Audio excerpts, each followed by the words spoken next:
May I please correct? If this matter has become infectious, the FIR has been lost.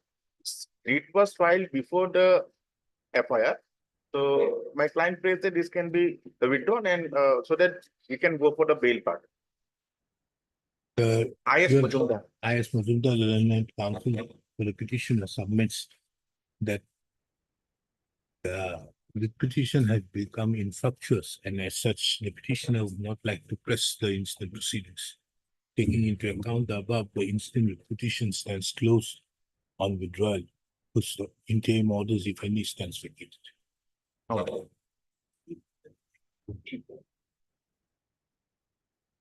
At number 1. Well, I have no instructions as of date from my client. Huh? As on date, I have no instructions from my client. Lordship takes the last order mirror. We have placed the communication from our end. Matter would stand immediately.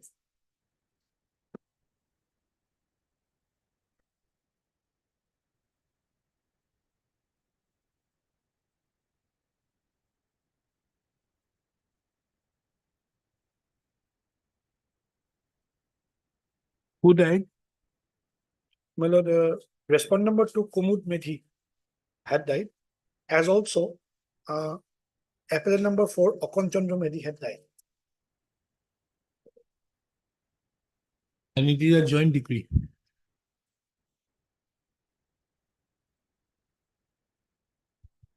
No. Mr. My lord, in the meantime, my lord, I have got information that respondent number 3 also died, my lord. Ubomedi, he died on 36. Who died? Respondent, Ubomedi had respondent number 2 died on 2017, but I have got information that now respondent number 3 also died, my lord. respondent number 2 when he died. He died on 24/10/2017. And respondent number 4. 4 died on 36/2024, my lord. 30. No, not respondent number 3, respondent number 4. Respondent number 4 not died, my lord. Respondent number 3, Ubomedi died. Respondent number That is, he died on 36. 6/2024. Recently he died. Heard Mr. Esbonik, the Learned Counsel, appearing on behalf of the petitioner. Yes. P. Goswami appears on behalf of the respondent numbers 1, 2, 6, my lord. 1. 2, 3. No, you don't appear for that dead person. Yes, my lord. Then what are you saying do dead? Yes. You appear for 1, 1, 4, 5, and 6, my lord. 1, 4, 5, and 6. Firstly, it has been brought to the attention of this court that the respondent number 2 expired on 24/10/2017, and the respondent number 3 expired on 36/2024. Firstly, Mr. Esbonik, the Learned Counsel, submitted that pursuant to the orders passed by this court, attempts were made on various occasions, thereby informing the appellants to take steps for substitution of the legal heir of the respondent number 2. However, none has come forward to do so. Next.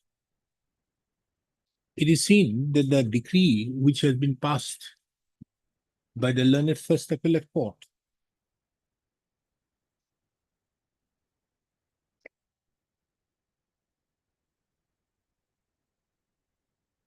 is a joint decree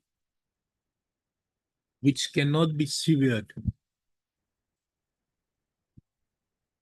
Under such circumstances, it is not possible for this court to proceed with the appeal without the legal heirs of the legal representatives of the respondent number 2 being brought on record by way of substitution. As have been already noted in the orders dated 35/2024 and 24/6/2024, that attempts were made to asks made to the appellants to attempts were made so that the appellants would substitute the legal representatives of the respondent number 2, and the same having failed, this court therefore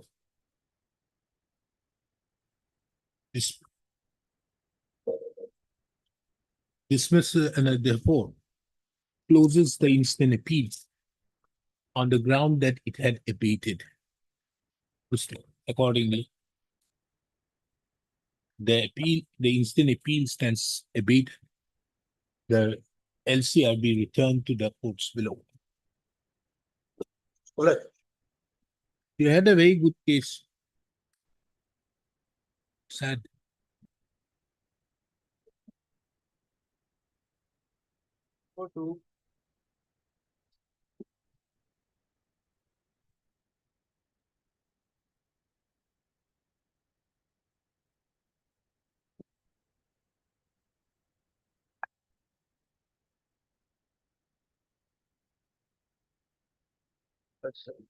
This matter otherwise is shown as a parted matter.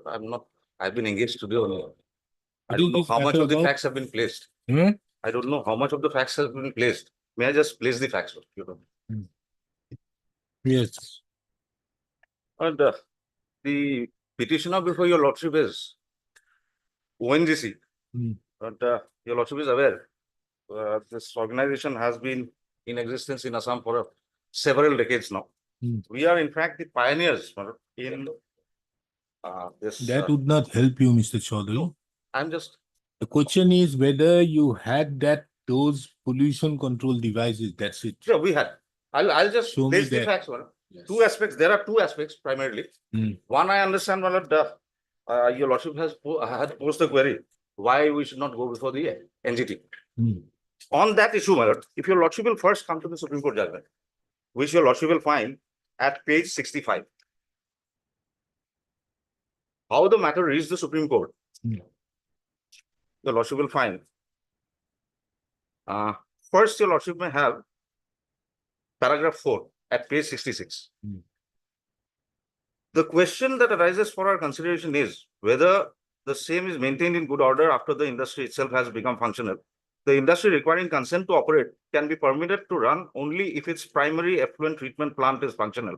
We therefore consider it just and appropriate to direct the state pollution control boards concerned to issue notices to all industrial units which require consent to operate by way of a common advertisement, requiring them to make their primary effluent treatment plants fully operational within 3 months from today. This was one of the directions. Next, if your lordship kindly turns to para 7. Yeah. 7. Hmm. Having effectuated the directions recorded in the foregoing paragraphs, the next step would be to set up common effluent treatment plants.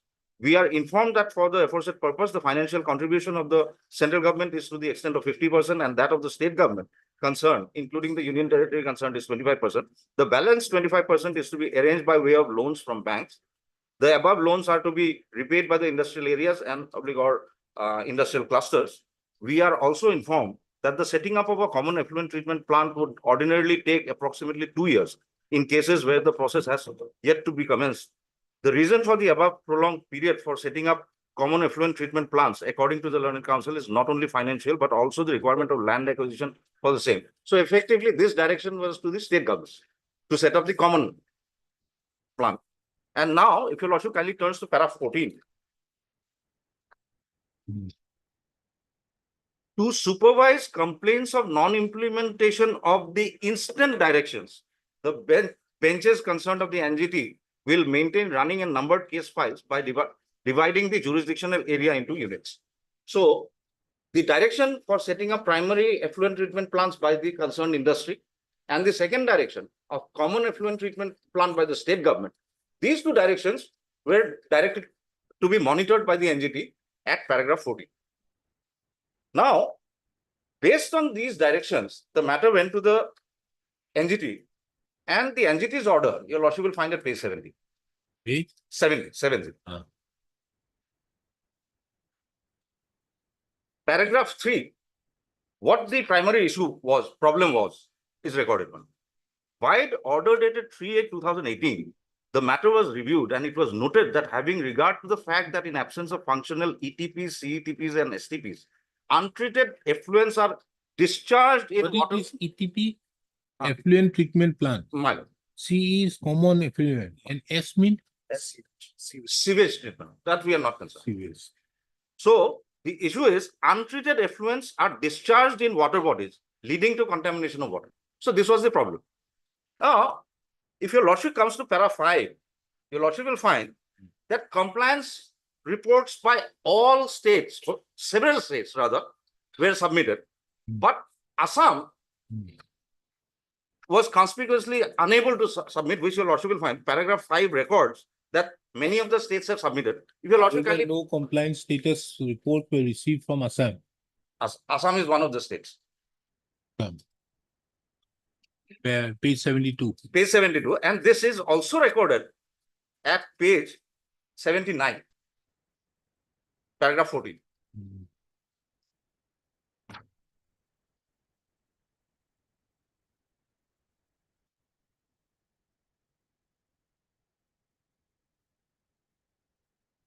Yeah. We Correct. note the statement made by the learned counsel for the CPCB that the following states have not furnished the relevant data to the CPCB, and serial number 1 is Assam. Your lordship will just make a note of the date which is reflected at the next page. 19th of February 2009, page 80. Towards the bottom of page 80, your lordship will find the date. Page Page 80, 80, 80. bottom. 19 February 2009. So till 19 February 2019, Assam was unable to comply with the directions of the Supreme Court as well as the NGT. Now, taking note of all these things, one of the things that was directed is at page 73. The learned NGT said that if there is non-compliance, an environment compensation will have to be paid by the non-complying industry, and the methodology for computation of the compensation, your lordship will find at the next page. The calculation is, I am not troubling your lordship with these complex calculations at this stage. I'll come to it a little later. I am just indicating that a methodology was evolved after taking instructions from the various pollution control boards, that this is the calculation how you will work out the compensation. Now till And 19th of February, Assam was not able to comply. So suddenly, once this order is recorded expressly against Assam, they start to show their proactiveness. They issue several notices to several industries, and we happen to be one of them. And your lordship will kindly come to the show cause notice one, page 199.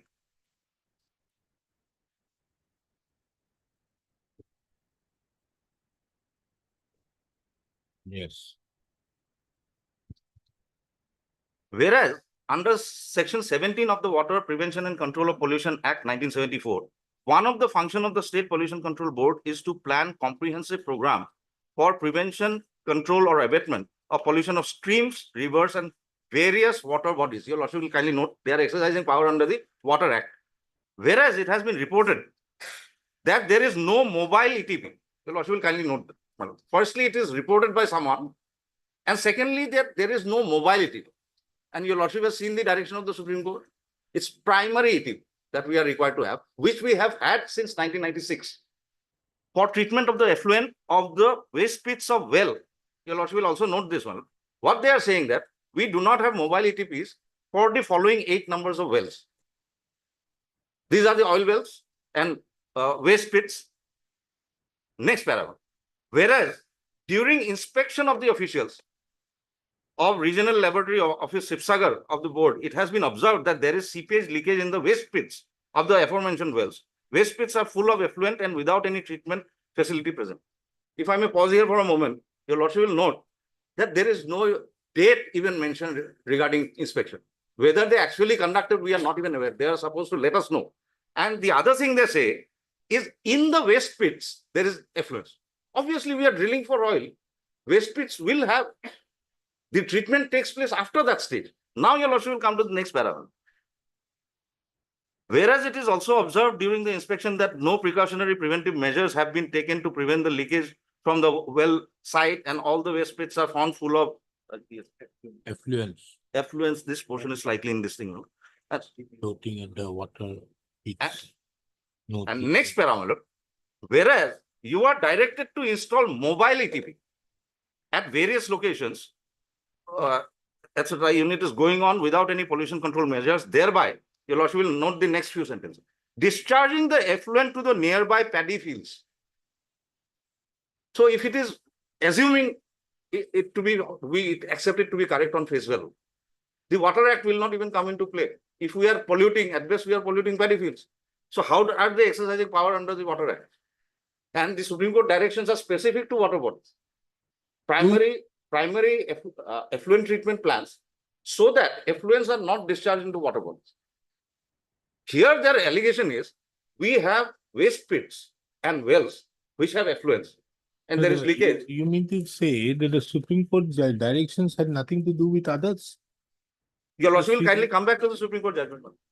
In fact, my lord, the NGT makes the position very, very clear. If your lordship will kindly come to the NGT's page 71.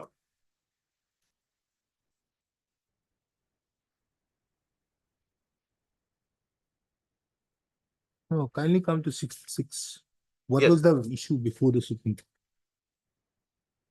The petition has approached this court seeking a writ in the nature of mandamus for a direction to the respondents to ensure that no industry which requires consent to operate from Pollution Control Board concerned is permitted to function unless it has a functional effluent treatment plant Okay. which is capable of meet the prescribed norms for removing the pollutants from the effluent before it is discharged. So it has nothing to do with water as such. No, this position is made clear by paragraph 3 of NGT. If your lordship will come. page- That is why NGT has understood. Let me also No, understand. but I won't, my lord, because the This is whole for- idea was, Let us see further. yes, in yes, various- your lordship, let us proceed to para 2. The Union of India and the state governments, including the union territories, have filed counter affidavits expressing their individual positions. During the course of hearing, the learned counsel representing the respondents also made some suggestions which could be highly beneficial in carrying forward the process of removing pollutants from the discharge effluent in a systematic and coordinated manner. During the course of hearing, it was not disputed between the rival parties that the initiation of the process has to be at the individual level of the industry itself. It was suggested that each industry which requires consent to operate from the Pollution Control Board concerned should be mandated to set up a functional primary effluent treatment plant. We are informed that only when such an effluent treatment plant has been set up, the Pollution Control Board concerned grants a no objection to the industry and accordingly consent to operate so as to allow the industry to become functional. It is therefore apparent that all running industrial units which require a consent to operate from the Pollution Control Board concerned have a functional primary effluent treatment plant in place. There is no dispute that we have one. That is why they are tactfully talking about mobile treatment. No, that means, but if your primary effluent plant is not connected anywhere with your mobile thing, with you are permitted to go ahead with making all this pollution. No, pollution, my lord, we are not at all saying we are spending hundreds of crores for the environment protection, my lord. What we are saying is we have. What you are doing is understood. You are spending money, but are you doing anything in this? Exact- to this? That is our exact case, my lord. If your lordship will kindly have our reply. What we have said is,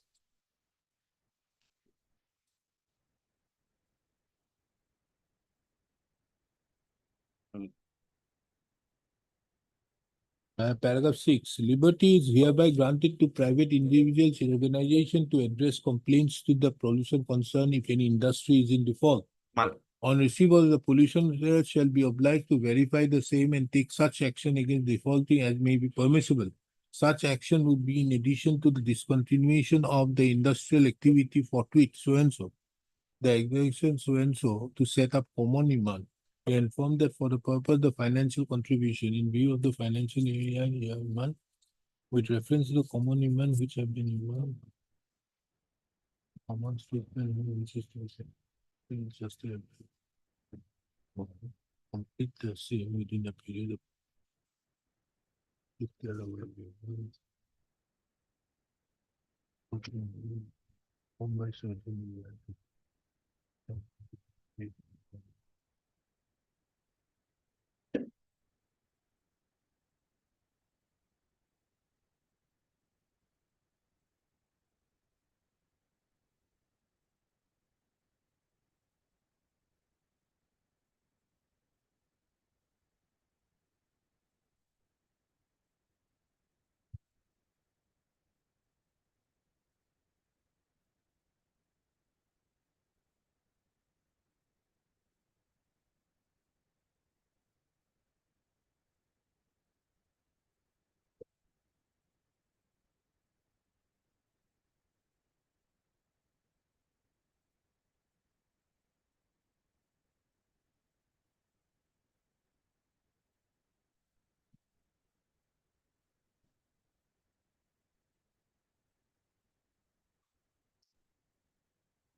Then come to paragraph 13.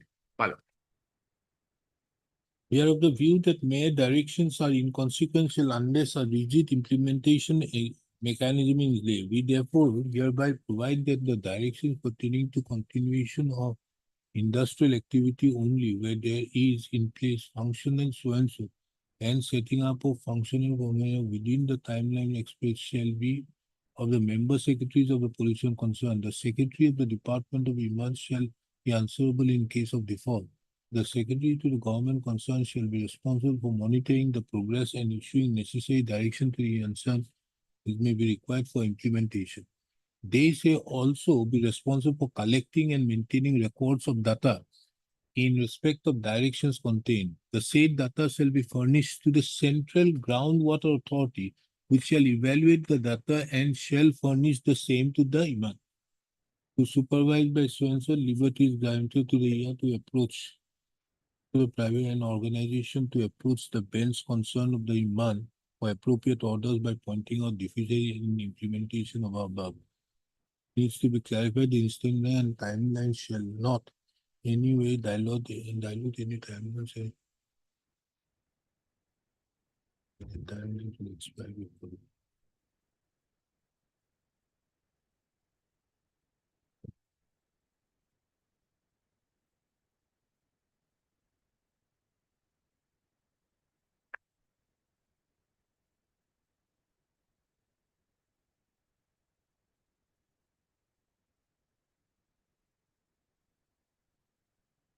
Here the what do you call the Green Tribunal took it as a water body. There's nothing as regards water body stated in the Supreme Court. Supreme. Here the Green Tribunal took it as a water body. Can you see paragraph here? Reason Are is this. discharged in the water bodies leading to contamination of water. The reason is this, Manoj. When effluents are discharged in the water bodies, the possibilities of spreading infections or diseases becomes the highest because that water gets filtered, people drink it. That is why there's a separate act, the Water Act, in place. Now, it is in that context. That is why if your lordship comes back to para 13, last 3 sentences, even the Supreme Court says the data shall be furnished to the Central Groundwater Authority. No, that is what I'm saying. Yeah, but the Supreme Court has given it to the has exercised 142 and given it to the Central Ground Authority. That's okay. But here the pollution is for when effluents are taken out, it is a waste. Waste. It's a waste which is being taken out. So it may have the air of a maybe a solid surface or a liquid surface Yes, out there, it- but nothing to do with air. No. Nothing to do with air as What per happens? this judgment. In our operations, what happens is we have our drilling wells. Once we are doing the drilling process, naturally effluents will accumulate in that well. So what we do is along the wells, like in a common well that we have in our respective houses, we raise the sides up to a certain height, 3 feet, 3.5 feet. Similarly, we also do it there so that it does not spill over. And within that, we have another checks and balance. One layer is put so that it does not leak out. Thereafter, it is treated at the primary effluent treatment plant. In some wells or pits, we put mobile ETPs, effluent treatment plants. In some cases, if there is no mobile treatment plant, we have a set of contractors with tankers, fully insulated tankers, where there is no scope. These are highly specialized tankers. They are taken from the waste pit. We carry those effluents to the primary treatment plant, effluent treatment plant. There it is treated for effluents. What they have done is, they have collected, I will point out those documents. After this show cause notice, there are some further developments.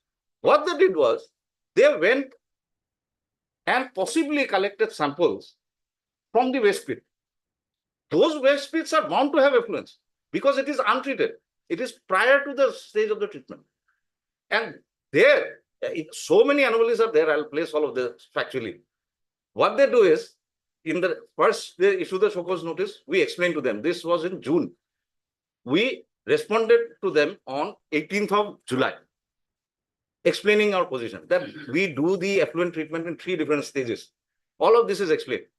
Thereafter, they remain quiet. Perhaps there is some further pressure on, in view of the NGT monitoring the issue. It is being taken up on virtually every month. They issue notices to several. Those notices, now we have come to know, in respect of 73 industries, they withdrew those notices. But they persisted with us, and based on what materials I have placed on, when they alleged that we do not have mobile effluent treatment plants and that we are polluting the nearby paddy fields. We respond to that, saying that there is no question at all. We are taking 3-fold precautionary measures.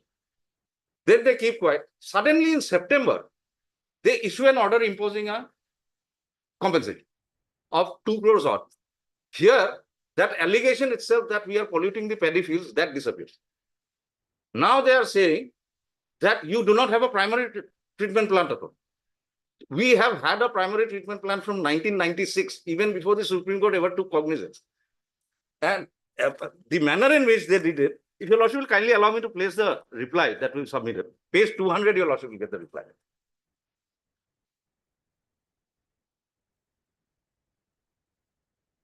Page 200 is our reply to the show cause. In reference of show cause notice dated so-and-so, the following replies are being submitted along with the annexures containing 82 pages of your kind consideration. At present, out of 8 numbers drilling rigs, so-and-so, 4 numbers of rigs are in rig building position or not in drilling operations, hence not generating effluent. Other 4 numbers of drilling rigs, so-and-so, are in operation, waste cutting, are being collected in HDP sheets lined on waste pit. Tankers have been deployed to collect the effluent and transferred to old ETP Galeki. There is a PETP, that is a primary treatment plant, is installed for treatment of collected effluent. As per requirement, effluent tankers are being utilized to maintain an average of 38 to 40 trips per day for effluent collections. In addition to this, 4 numbers of PETPs are deployed at rigs so-and-so, so-and-so, so-and-so, being maintained under O&M contract. This contract has been awarded to PCBA approved O&M. P means, what is PETP? Primary effluent treatment plant. How many primary do you have? I'm instructed that primary we have 1. These should have been mobile. And these contracts for collection are given to PCBA approved agency, Messrs. Raju Ali. Further, as per contract clause, the untreated effluent is neither discharged to surrounding areas nor left at site. On monthly basis, effluent analysis report from PCBA recognized reputed laboratory is being submitted by the contractor, and parameters are within permissible limits. Effluent analysis report copies from January 2019 to March 2019 are enclosed. Additionally, effluent is also being analyzed by the Ministry of Environment and Forest, recognized agency hired by ONGC, and is within permissible limit. Reports enclosed at Annexure 4. Being a responsible organization, we are making continuous efforts to maintain the situation by deploying additional resources for civil works, such as increasing the height of the ring bund and additional retaining walls for arresting the seepage so that effluent does not enter into paddy field near about areas. Our furtherance efforts, hiring of 11 numbers of ETPs are under process and to be deployed within 3 months at all the rigs in Assam asset. Despite our efforts, sometimes waste pit swells due to torrential rain, but effluent is not allowed to escape from the drill site at present. Only water-based mud with permissible toxicity are being used. ONGC is committed to protect the environment by taking necessary control measures on water pollution. In spite of the constraint of typical soil conditions and waterlogging, organization is trying hard to cope with the situation by deploying constantly PETPs, effluent tankers, and as well as hiring of more number of PETP tankers. In view of the above mentioned so-and-so, suggestions shall be valuable, etc. We submit this reply. They go quiet. And your lordship will kindly note the date, 18/7. But Mr. Chaudhary, from the reply, one could gather that there is no denial that there is certain leakage. Within the pits, your No, lordship is aware. no, beyond that also. No, Can you see that despite our best efforts, despite our best efforts, sometimes West Creek swells due to torrential rain. But effluent is not allowed to escape from the drill site. At present, only water-based mud with permissible toxicity are being used. So, your lordship is aware, when there is excessive rain, it might have the effect of swelling, but we are still taking measures to arrest it. Now, on 18/7, we submit this reply. They do not do anything. Suddenly, my lord, we get this document at page 226. now what is this at page 202? The judgment of the, There is another, my lord, in fact, that is another order of the Green Tribunal. Here also it is recorded that effluents are being discharged in water bodies, including rivers and canals meeting such rivers or otherwise. First paragraph itself discloses that the main concern. And if your lordship sees paragraph 4, this we have annexed to basically show that the whole idea, what is required to be prevented is the discharge of untreated effluents. If your lordship kindly comes to paragraph 4.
okay, then Now, comes the 5th of September 2019. 5th of September 2019. Now, by this order, they had issued the show cause notice on 28/6/2019. We responded on 18/7. Suddenly on 5/9, we get this. 226. First few paragraphs are copy paste from the first show cause notice. But your lordship will find conspicuously what is absent is that discharge in the paddy fields. That paragraph is omitted.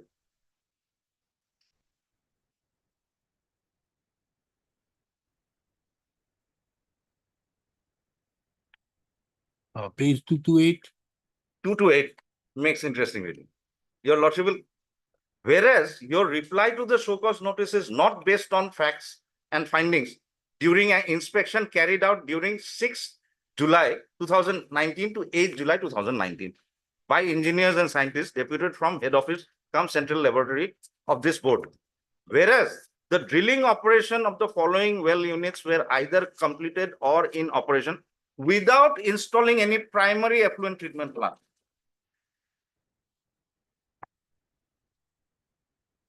Where is the first so-called? First show cause is at page 199.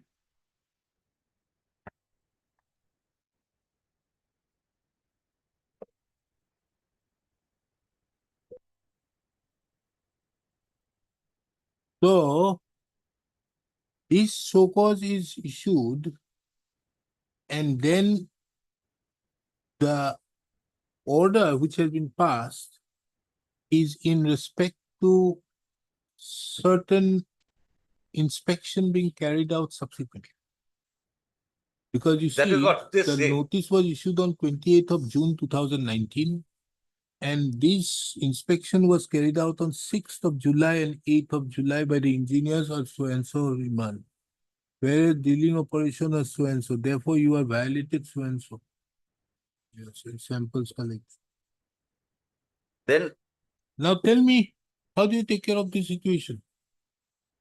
Because you see, you did not put them to show cause as regards the report which had been submitted on 6th and 8th. No, in fact, we have regular and random check and Understood very well. those You tests have been done No, you irrespective have of done, the, no, Mr. the- Gurva, you have done it. It's okay, but it's irrespective okay. of the, But how do you make it the basis of your decision without asking them to show cause in respect to these data which you have got? Answer that. so then we have to divert it from the directions as contained in the Supreme Court and the NGT. No, That no, we have I'm to not go on at a that. different line. I'm not on Because that. all I'm you- only asking you. The petition, No, kindly see, kindly come to page 228. Whereas your reply to the show cause notice is not based on facts and figures during inspection carried out on 6th of July and to 8th of July. On top Lordship is taking page 220. 8.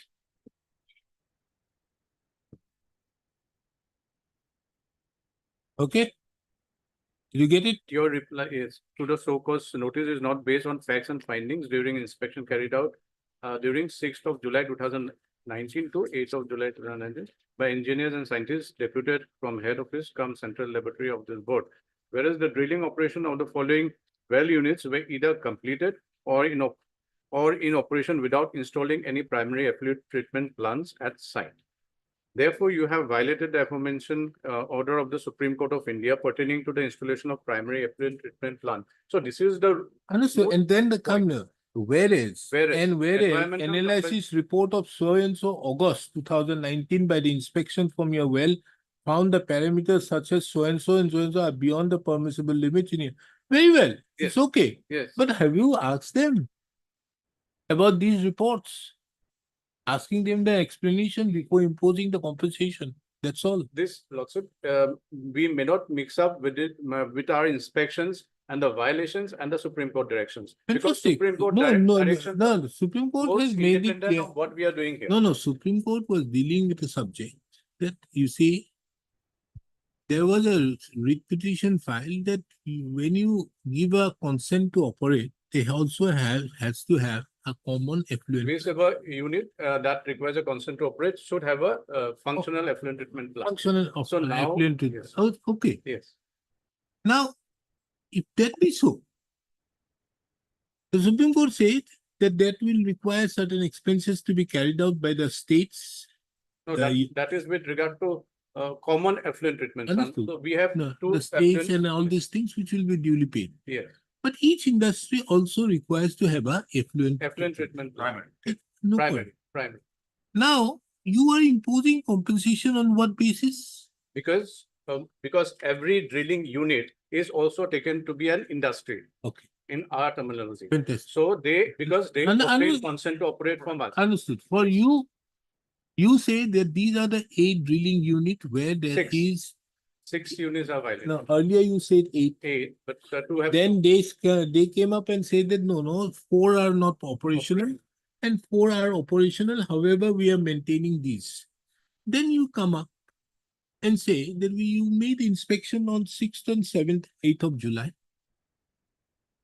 And thereupon you found these 6 Drilling sites. drilling sites, which were, whether these are same or not, I don't know. Whether these are the same in the show cause notice or not, I don't know. These are, yeah. But then, One is different. Serial number 5 is different. five, Serial number 5 at page No. 228 Yeah. is different from the 8. 199. Yes. There are, yes. Yeah, now 6 you, rigs we have stated. from but these you find that, Yeah. that this is the total, these are the 6 units which are there. There, So where you find that there is no primary effluent plants. yes. And therefore you say that you have violated. So these are different from there. Another, you have added one more. Now, isn't it required before taking this decision, you issue them a show cause that these are the findings which I have found? And as such, what do you have to say?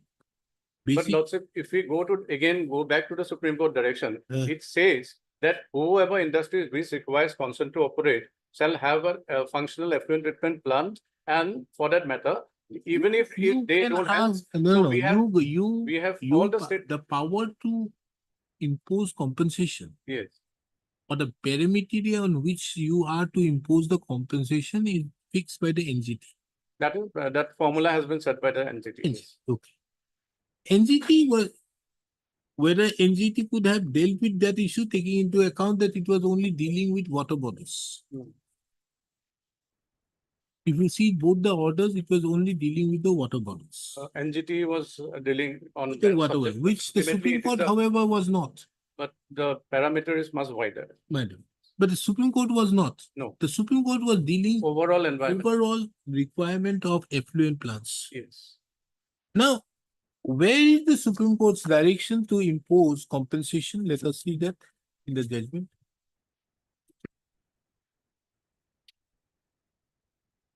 And parallelly, I think these order of the NGT is not part of the records, so may I just please? No, wait, let us see first whether the Supreme Court says about the compensation. Yes.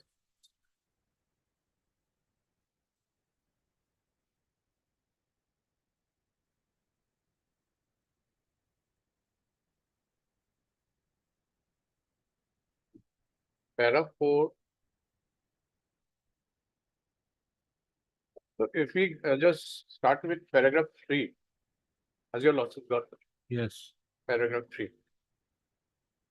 During the course of hearing, it was not disputed between the rival parties that the initiative of the process, initiation of the process has to be at the individual level of the industry itself.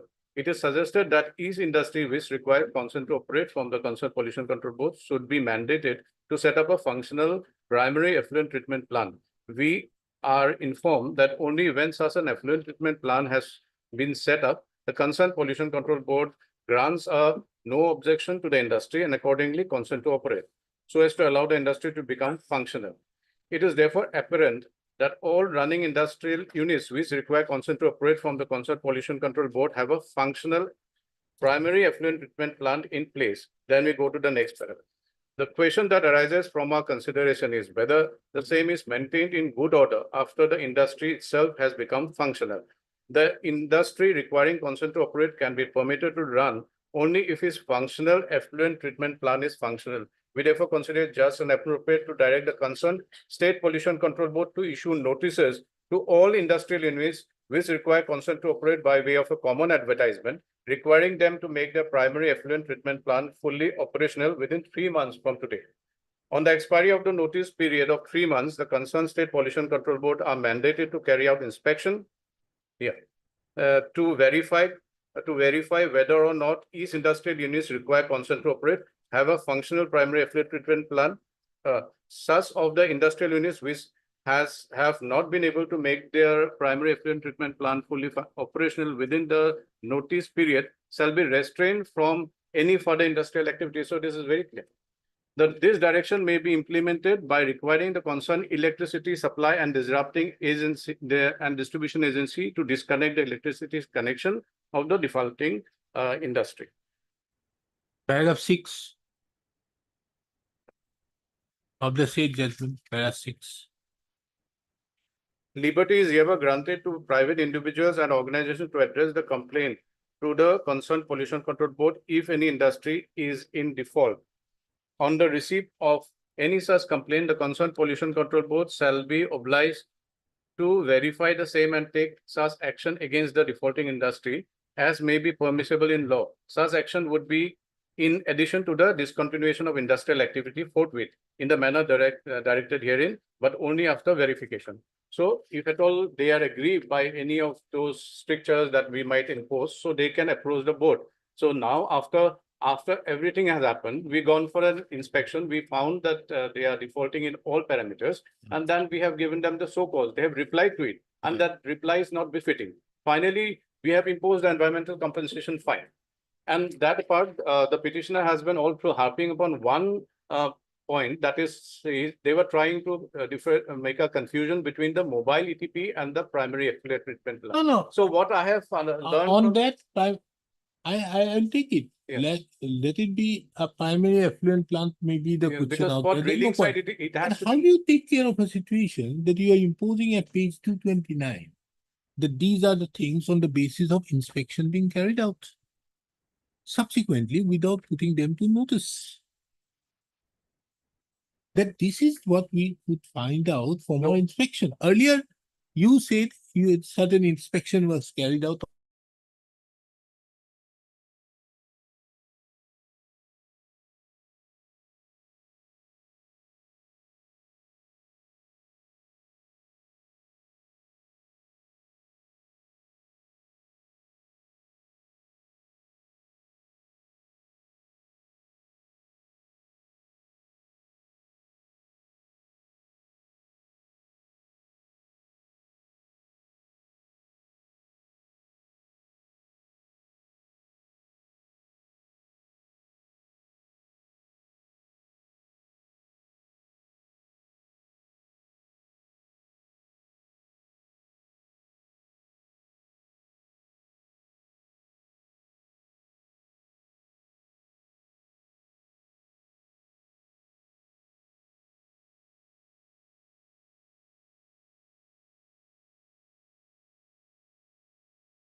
if there is a violation, you have to take the violation as it is, but how do you impose without putting them? This is the data we have found.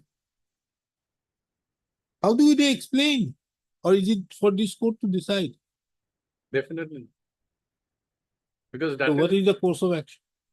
ultimately there is a The course violation. of action is setting aside and giving you an opportunity, issue proper show cause notice, giving them factual data, let them reply, you decide whatever it is. Is your lookout, how do you want to do it?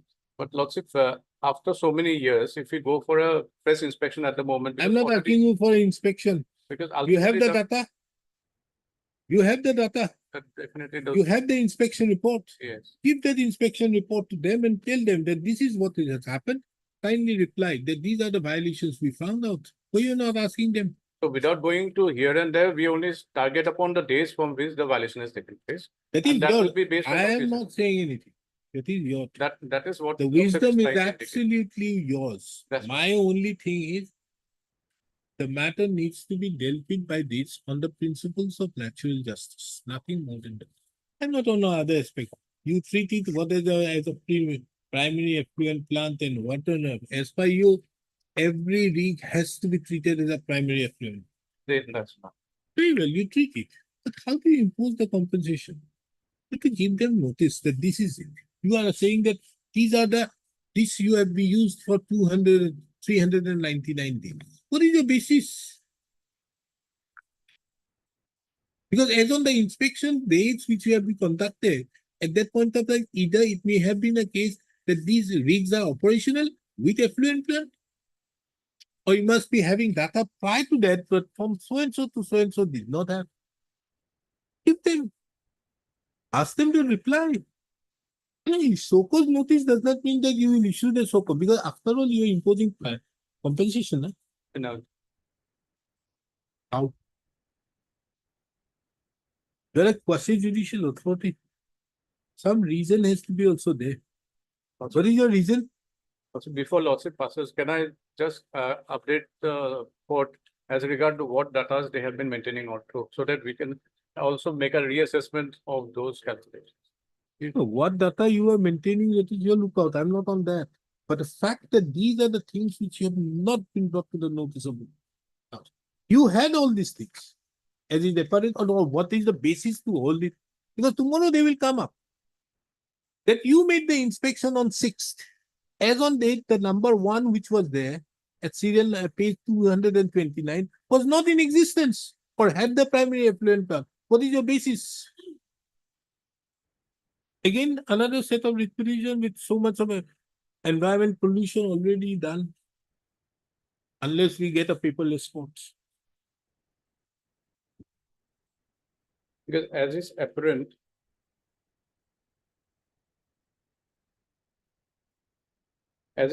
only with regard to rig number 4. Rig number 4, that is GKIB Galiki, it is 76 has been calculated and the date of calculation is from 8/12/2015 to 22/2/2016. So here lies the, How? because How? as regard the subsequent all 5 rigs. Subsequent rig, Kindly see. 5 and 6 comes at the date of inspection. yes. There is this violation of 24 days and 10 days. Don't you think these things ought to have been brought to the notice of them to explain? It wouldn't have stopped you because you see, this is a 2019, 5 years have already gone back. It was such a simple thing, it could have been done at that point of time. Matter would have finished. Didn't it? Instead of persisting and arguing any further and spoiling the other time of the councils. So let me dictate. Give it to your lordship, because ultimately those dates definitely my point of reservation. To notice about this, I won't say anything much on marriage because I leave it all to you. You decide. But without notice to them about these dates, What is your basis on which you are arriving at? And his argument is for 1 to 4, you didn't have any basis. You have no basis. 1 to 4. Unless there is a complaint, the complaint you have found out on basis of, because you need to carry out the verification. What is this verification as regards 1 to 4, even in your affidavit? Tell me.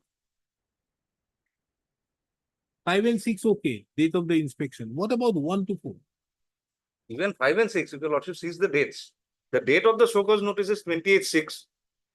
Serial number 5 is from 14/6 to 2008/7. So even prior to issuance of the show cause notice, they are including it within N. And then 6 from 28/6. What is the basis of this thing? And why 8/7? There is no finding about the No, no, dates at all. Here, before we part, lordship, may I take your lordship to paragraph 6 of my affidavit? Oh, yes.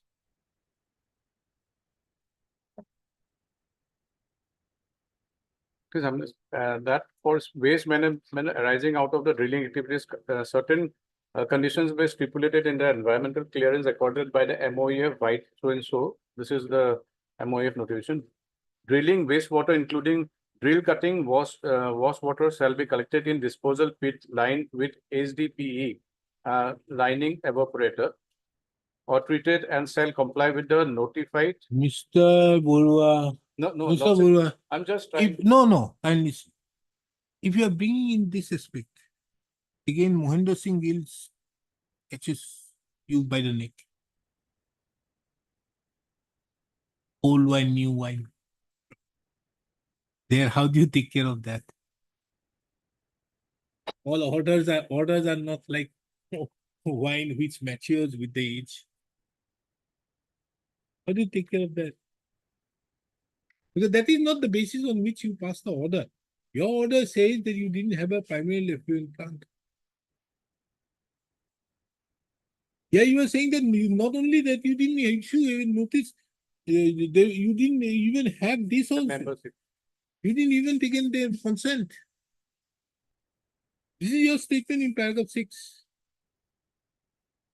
You required to take a consent for operation on the, you have not done that. This is not a part of your notice even. How can you take, how can this court take into this? Unless tomorrow I am there in a public interest litigation. So we only just concentrate on those 6 rates and the calculation to be done. That is leaving it absolutely within your wisdom. I am not going to say, I am only going to set aside however liberty I am giving it to you to do as per law. That's only that.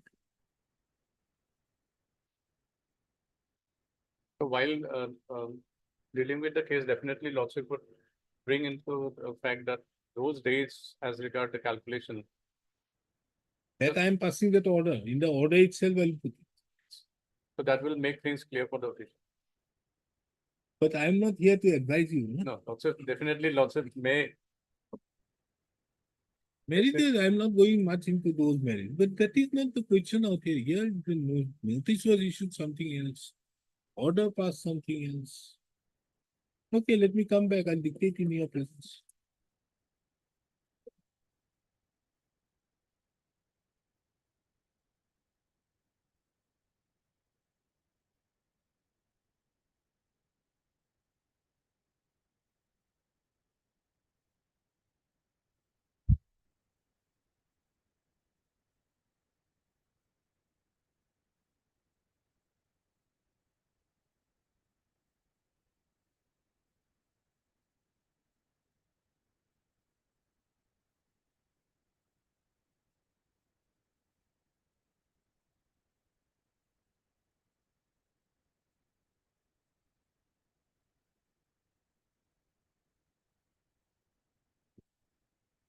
Heard Mr. I. Chaudhary, the learned senior counsel, assisted by so-and-so appearing on behalf of the petitions. And Mr. S. Borua, the learned counsel, appears on behalf of the respondent member.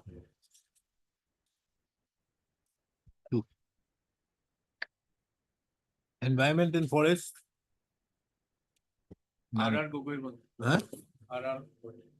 None appears on behalf of the respondent number one on call.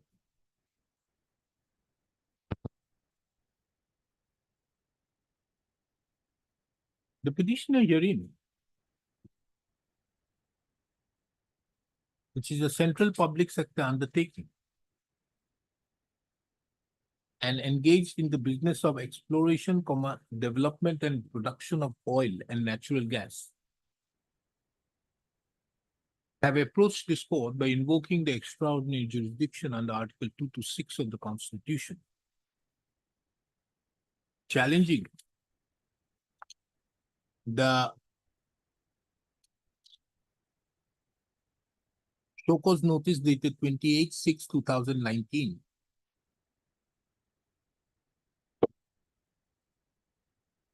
semicolon, the letter dated 25/9/2019, comma, the letters dated 5/9/2019, comma, 26/9/2019, and 23/10/2019.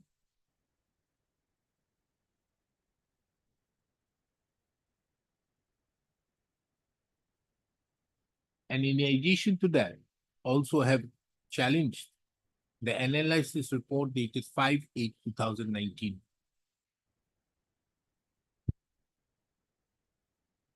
The facts leading to the filing of the instant writ petition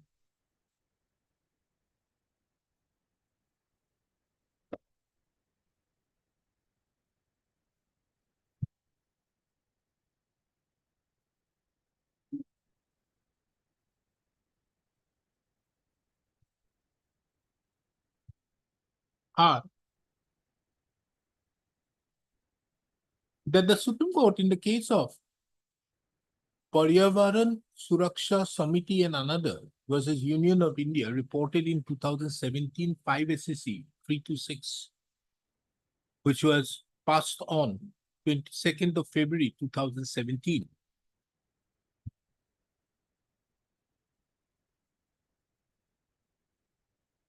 Had issued certain directions in exercise of its powers, had issued certain directions in respect to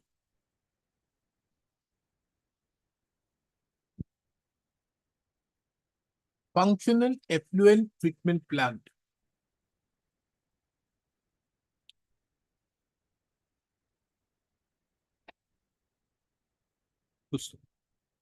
The issue which came up for consideration before the Supreme Court in the said case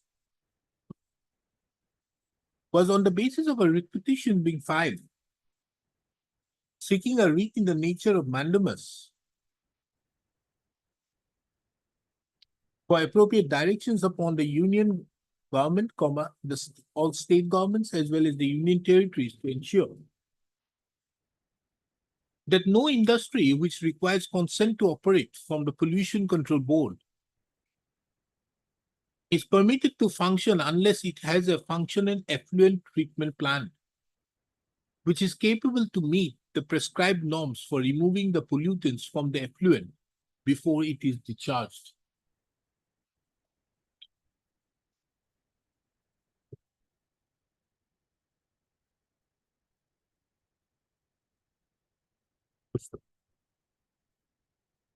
From a perusal of the said judgment dated 22nd of February 2017, it transpires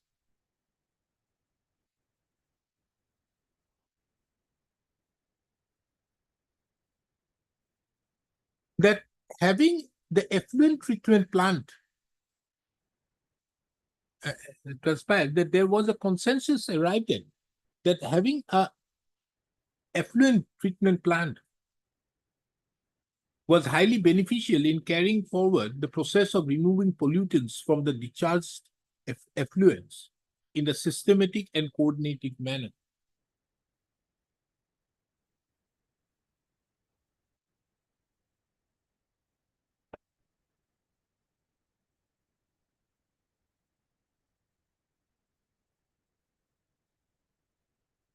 In that regard, the Supreme Court observe that paragraph number 4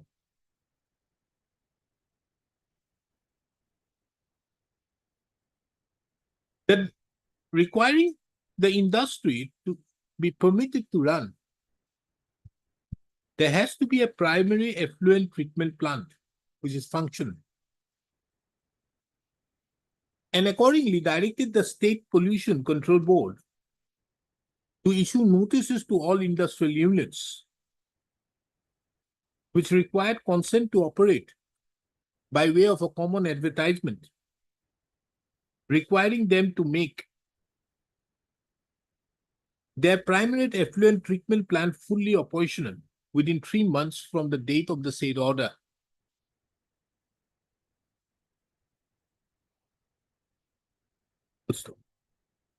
The State Pollution Control Boards were directed to carry out inspection to verify whether or not each industrial unit requiring consent to operate had functional primary effluent treatment plant after the expiry of the notice period of 3 months.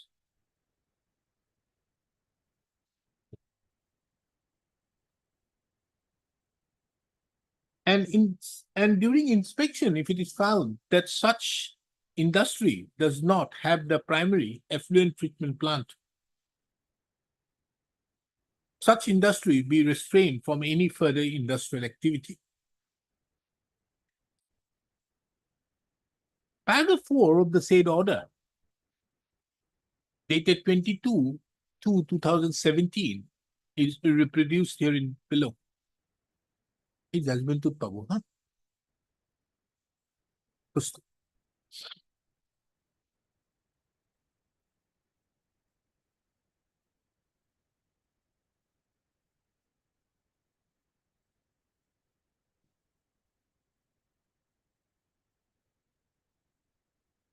It is also seen that in the said order, the Supreme Court had also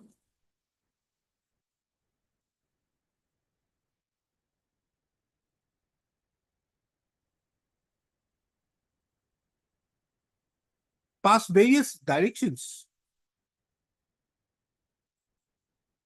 as regards the rigid implementation mechanism to be followed,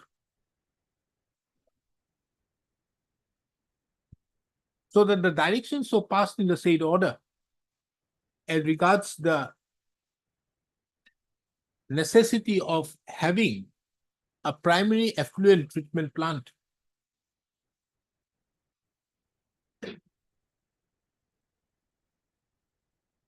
is maintained as per the letter of and spirit of the said order. In addition to that, the National Green Tribunal, the Jurisdictional National Green Tribunal,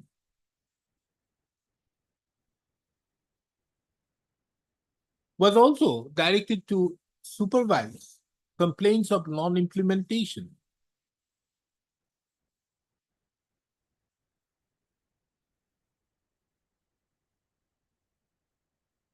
and the Pollution Control Board were also directed to initiate such civil or criminal action as may be permissible in law against all or any of the defaulters.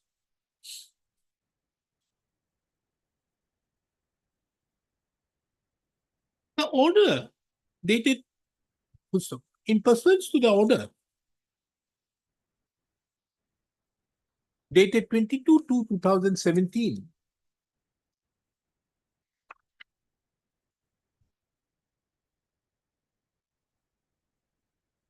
it is seen from the records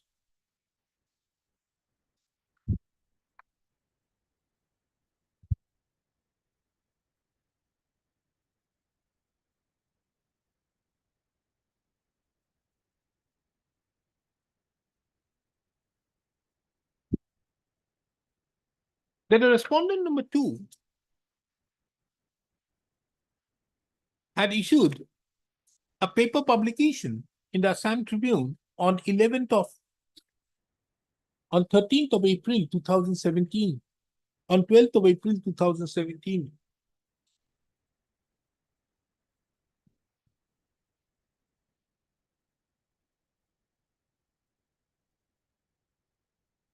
Thereby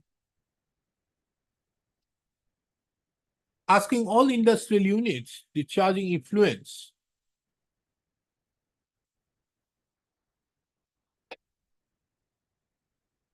to have a primary effluent treatment plant fully operational.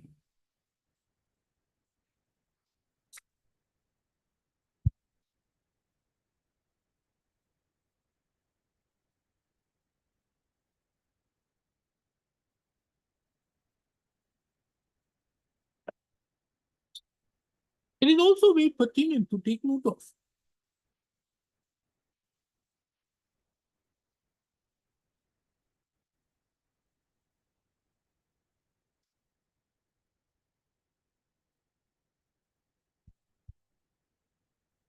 that the issue pertaining, which was the subject matter of the order passed by the Supreme Court dated 22 to 2007, 19 to 2017, 22 to 22 to 2017, was taken up by the National Green Tribunal Principal Bench, New Delhi.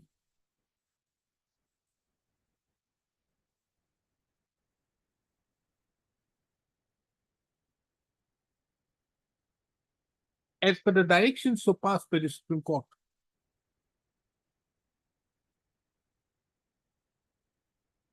First,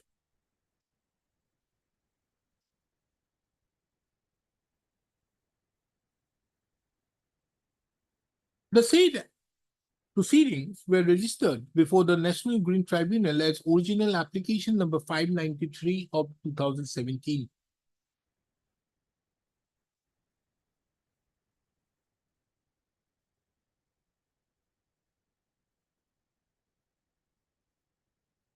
Upon its registration on 25/5/2017, notices were issued to the Central Pollution Control Board as well as the State Pollution Control Boards and the Ministry of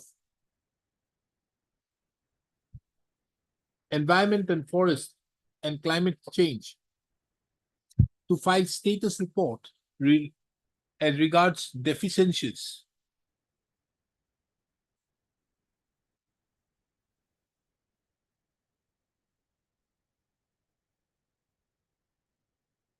It is seen from the order dated 19 to 2019, passed by the National Green Tribunal,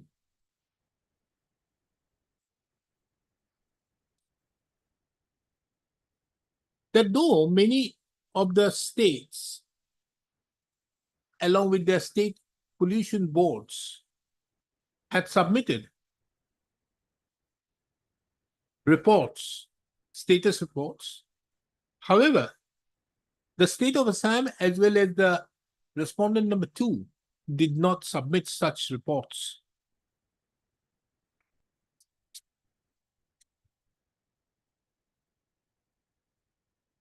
Which is apparently reflected in paragraph number 14 of the said order dated 19 to 2019. Be that as it may, in the order dated 19 to 2019, the National Green Tribunal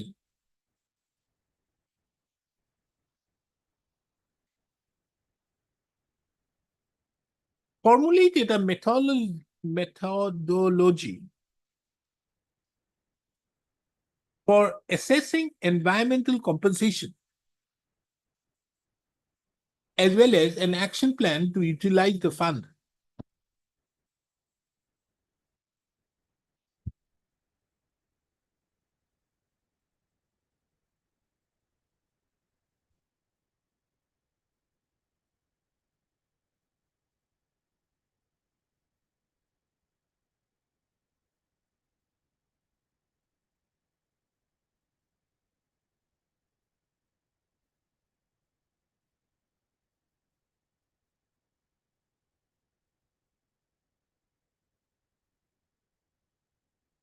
In case your lordship so desires, for how N is to be calculated is also given at page 74, number of days.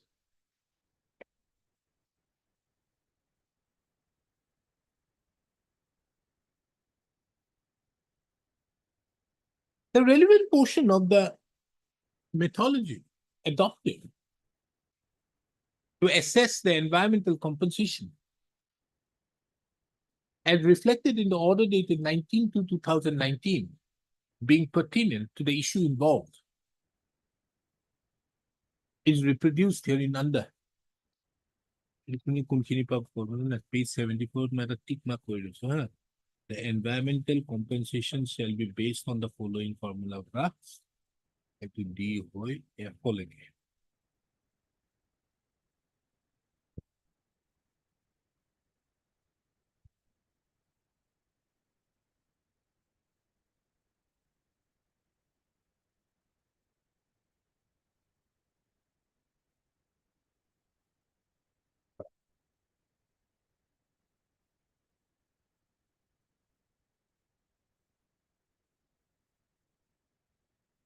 Page 75 tick এটা দিছো। বুঝছো?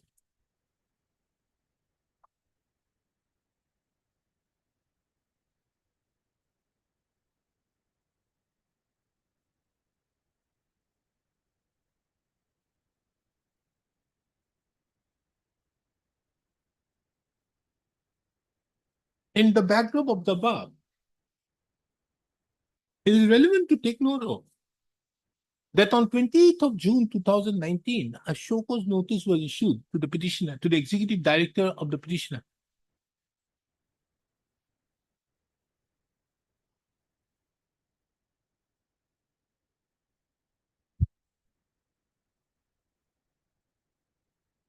From a said show cause notice, it transpires. From the contents of the said show cause notice, it transpires that certain reports were received that there was no mobile effluent treatment plant for treatment of effluents of waste speeds of the well numbers. A one opera, itolika ase, page 199 of the city. Or yellow markers.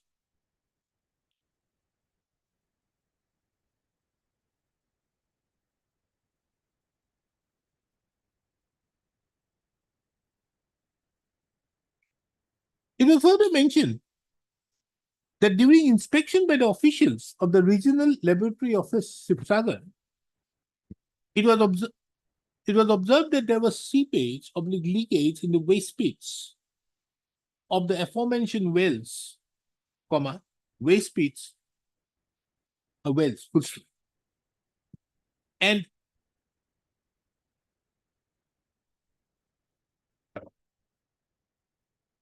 and they were full of effluents without any treatment facility present.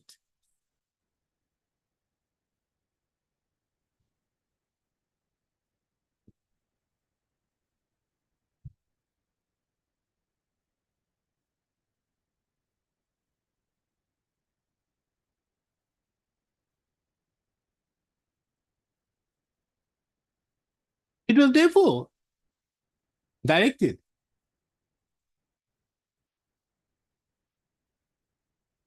it was therefore the petitioner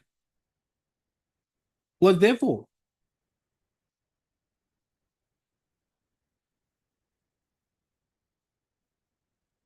informed that the petitioner have violated the provisions of law in force causing pollution to the environment and exercising the powers under section 33 bracket A, capital A, of the Water bracket Prevention of Control of Pollution bracket close Act 1974. Directed the petitioner to show cause within 15 days from the date of the issue of the said letter as to why the units referred to herein above shall not be directed to be closed.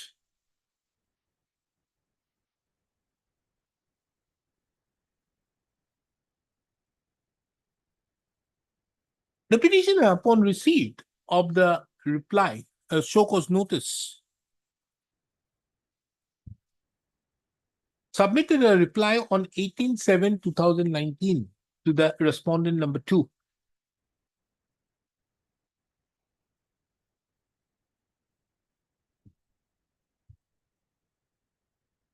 In the same reply, it was mentioned that out of the 8 rigs which were mentioned in the show cause notice,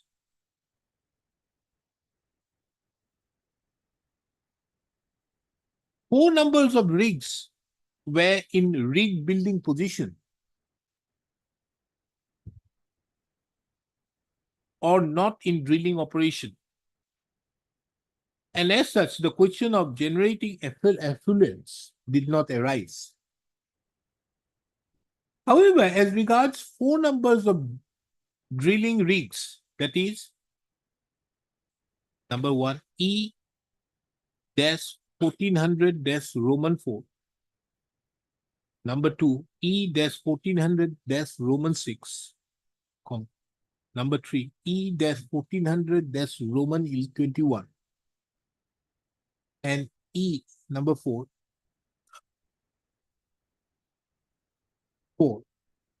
EV-2000 Roman 5 are in operation, waste cutting,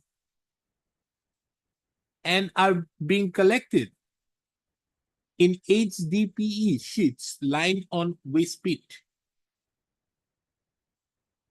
It was also mentioned that the tankers have been deployed to collect the effluents and transferred to the old ETP, there's Galeki, and there is a PETP installed for treatment of the collected effluents. In addition to that, effluent tankers are also utilized to maintain an average of 38 to 40 trips per day for effluent collections.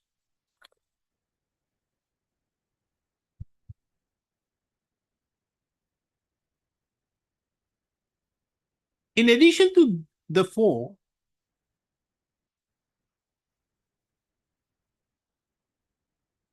numbers of primary effluent treatment plants are deployed in rig ARMUE, ARMCUE-1, E-1400 Roman 13, E-2000 Roman 9, and EV-2000 Roman 3, and being maintained under the O&M contract.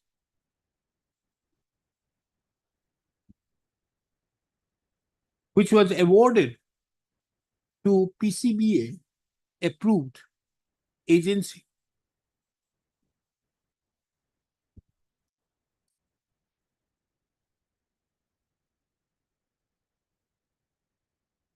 In addition to that, the effluent analysis reports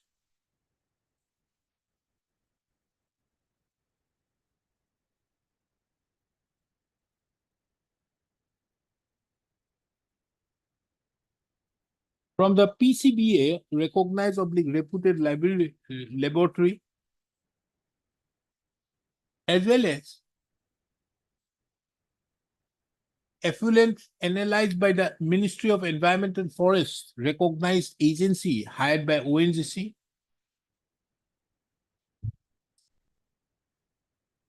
stipulated that the effluents so discharged were within the permissible limits.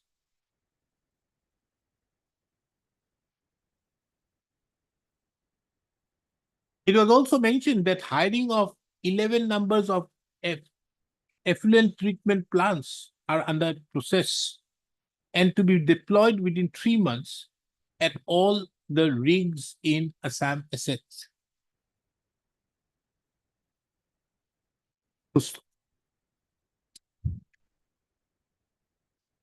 It is seen that pursuant to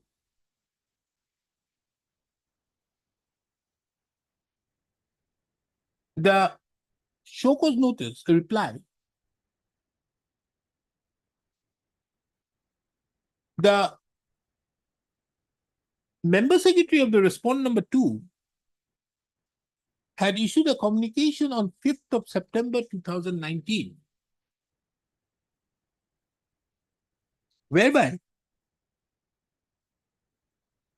a environmental compensation fine of rupees 2 crores 4 lakhs 90,000 have been imposed upon the petitioner, and the petitioner was directed to pay the same by way of a bank draft within 1 month from 5/9/2019.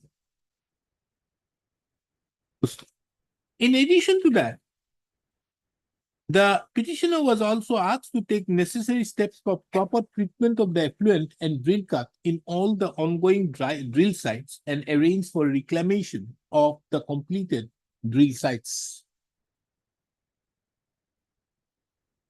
This letter dated 5/9/2019 is primarily the subject matter of the challenge in the instant writ proceedings.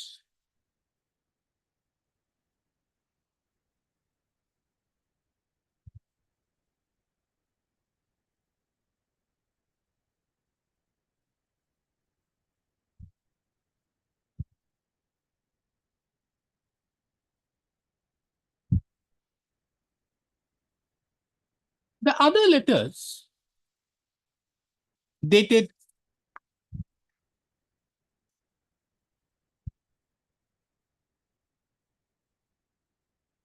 26/9/2019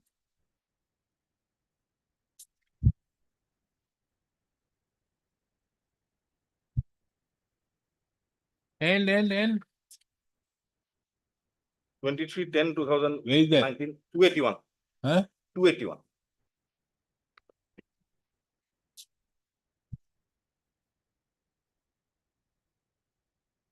To this, they have annexed for the first time, they gave us this And analysis report.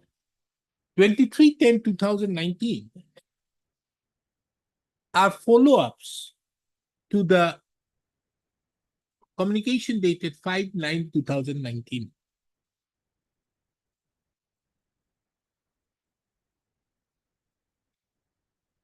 Which are also challenged in the instant proceedings.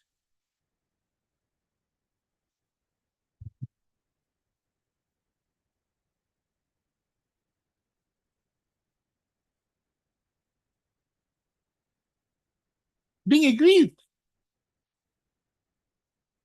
by the imposition of the environmental compensation fine to the tune of rupees 2 crores 4 lakhs 90,000 by the communication dated 5/9/2019, as well as the consequential communications issued thereafter. The petitioner has therefore approached this court by filing the instant writ petition.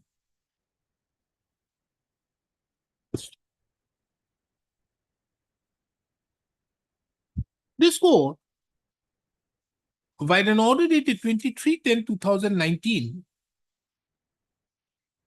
issued notice and for the ends of justice as an interim measure directed that no coercive measures shall be taken by the respondent number 2 for recovery of the amount till the returnable date.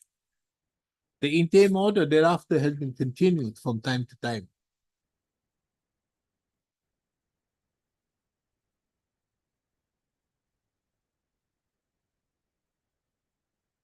It is further seen from the records that an affidavit in opposition, has been filed by the respondent number 2 in support of the imposition of the environmental compensation fine by the impugned letter dated 5/9/2019.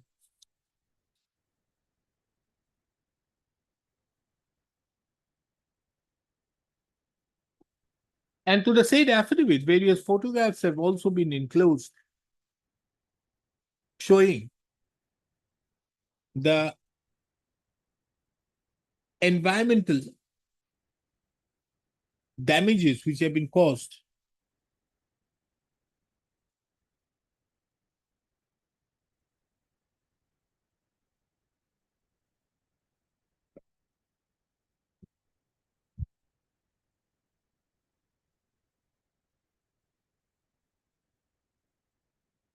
For a perusal of the said affidavit, it transpires that the entire action which has been taken while issuing for issuance of the communication dated 5/9/2019 is based upon the order passed by the Supreme Court dated 22/2/2017, as well as the order dated 19/2/2019 by the National Green Tribunal.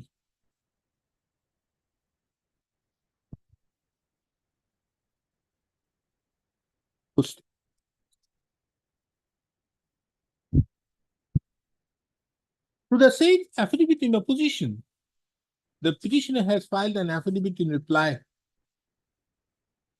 reiterating its stand so taken in the writ petition, and also averring that the petitioner duly had the consent to operate in all the rigs in question. In the backdrop of the above, let this court take note of the respective submissions of the learned counsel for the parties.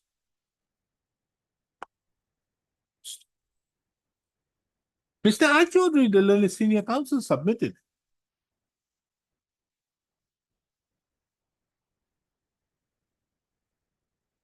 that even without going much detail into the affidavit in respect to the merits of the matter, it will be seen that the impugned communication dated 5/9/2019 is in express violation of the principles of natural justice. Elaborating his submission, the learned counsel, senior counsel submitted that a perusal of the notice, so-called notice dated 28/6/2019 would show that there was an allegation that in respect of 8 wells, the petitioner did not have the mobile effluent treatment plant. And as such, the petitioner was asked to show cause as to why the petitioner's units should not be closed. He further submitted that in the said show cause notice, there was reference to the effluents, untreated effluents being discharged to pedophiles,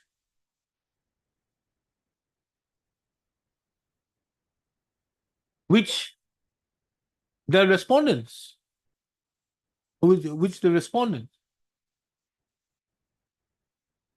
came to learn on the basis of certain inspection being carried out. He submitted that as to when the inspection was carried out and under whose presence the said inspection has been carried out is complete. It has not been mentioned in the said show cause notice.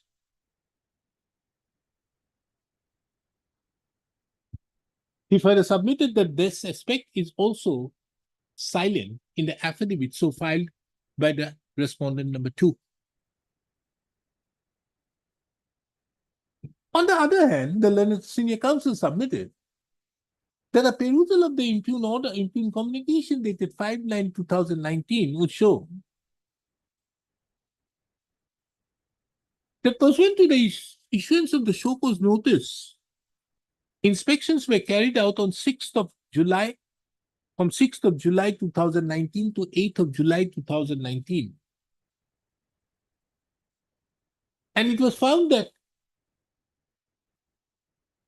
6 drilling operations were being carried out. which without installing any primary effluent treatment plant. The learned senior counsel submits that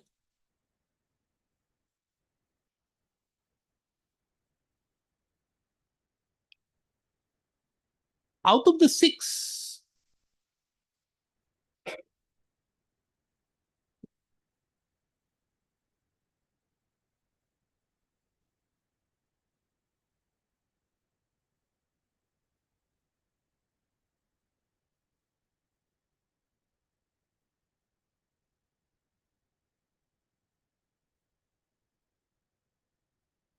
rig -E-2000-9, LKGP, Lahua did not feature in the show cause notice.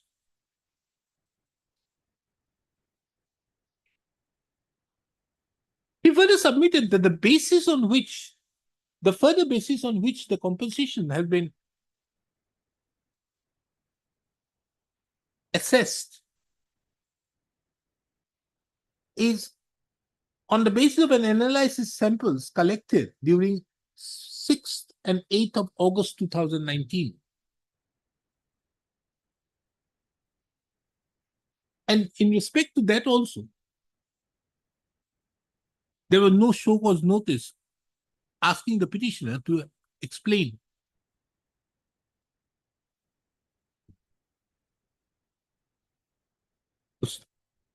The learned counsel further referring to the Annexure 1 to the communication dated 5/9/2019 submitted that as regards the manner in which the calculation have been the compensation have been assessed,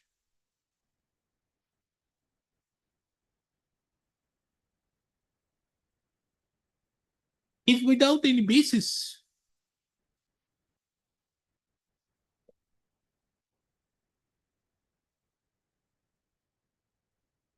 In as much as there is no material as such as to how the respondents, number 2, arrived at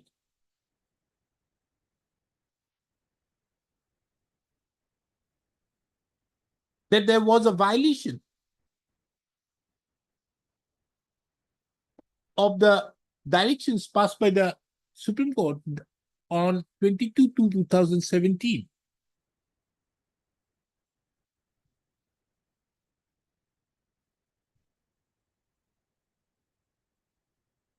Further referring to the computation so made in respect of the rig at serial number 6,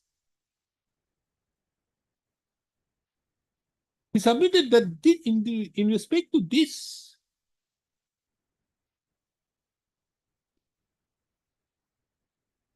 rig, it is seen that the number of violation has been stated to be 10 days, and for the period after the show cause notice have been issued. And the same is the he therefore submitted that the compensation so assessed on the basis of the formula given by the formula on the basis of the methodology so formulated by the National Green Tribunal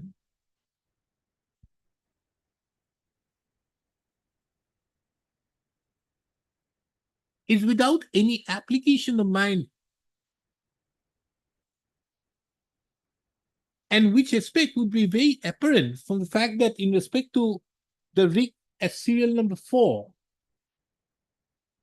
the violation has been mentioned for the period from 8/12/2015 to 22/2/2016, when at that relevant point of time, the Supreme Court direction was also not there.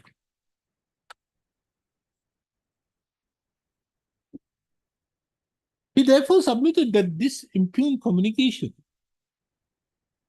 is required to be set aside and quashed,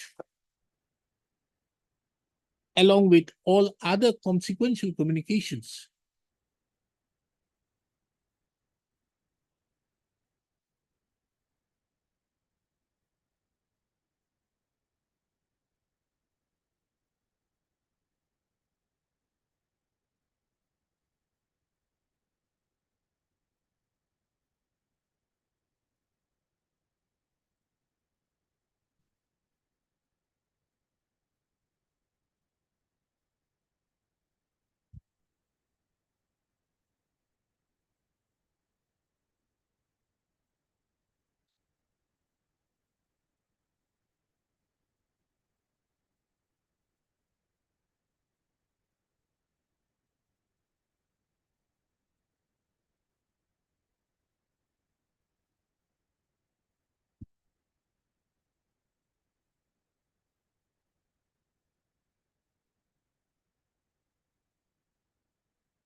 On the other hand, for contra, Mr.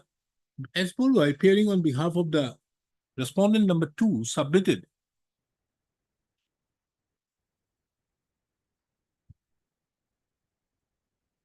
that the actions were taken for imposing the environmental compensation fine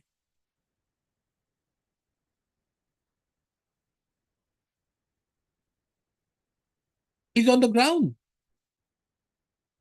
It is as per the mandate of the order of the Supreme Court dated 22/2/2017, as well as the order dated 19/2/2019 of the National Green Tribunal.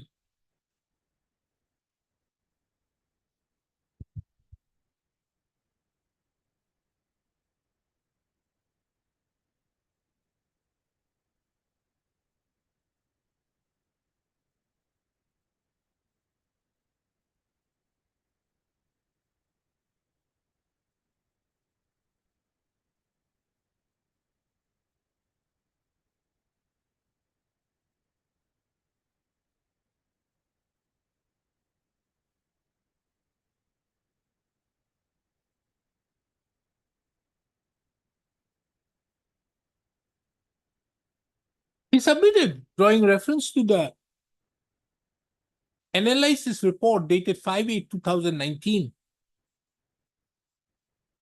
that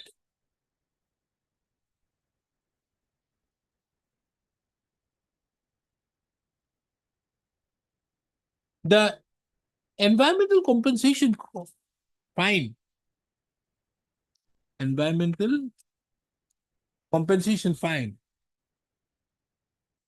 have been imposed on account of the degradation so caused to the environment on account of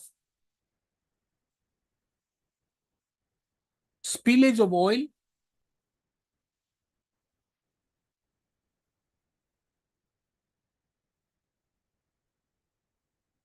and there being no reclamation activity observed.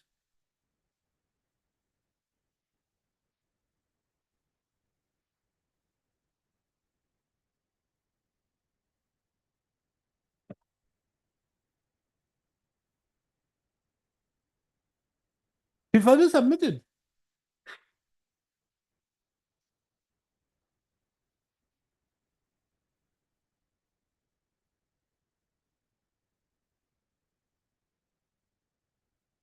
that there was no requirement that as from the analysis report, so on the basis of the analysis report, which was apparent,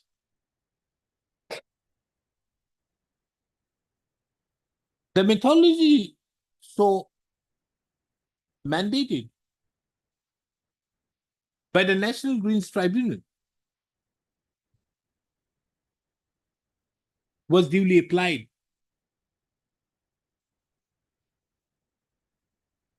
On the basis of the reports of the experts, and consequently, the imposition of the environmental compensation fine was imposed.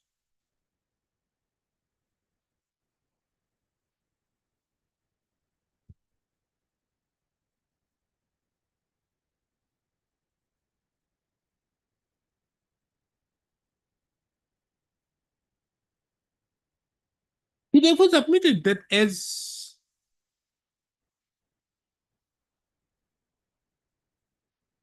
no other conclusion can be arrived at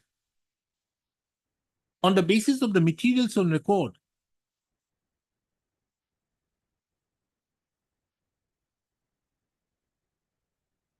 the question of interference with the order dated, that this court ought not to interfere with the order dated, letter dated 5/9/2019 on the basis of the violation of the principles of natural justice.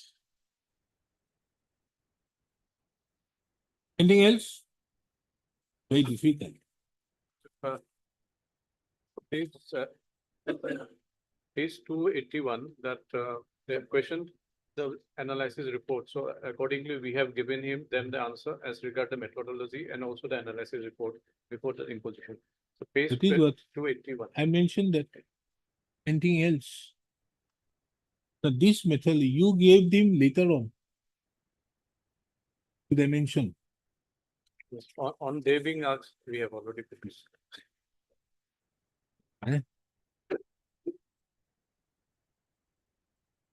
Mr. Esburu, however, with great fairness, submitted that the analysis report dated 5/8/2019 was not furnished to the petitioner. But later on,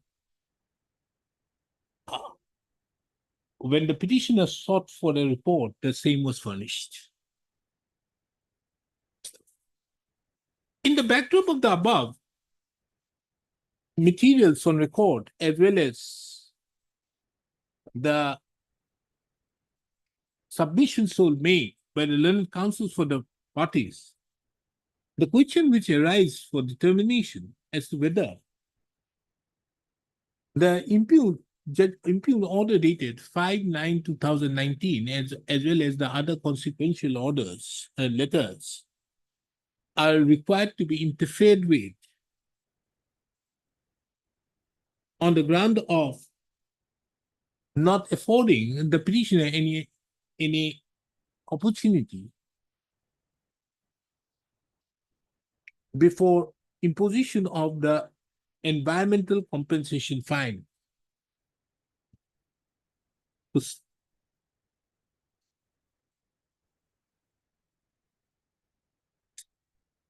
From the materials on record, it is apparent that the show cause notice was issued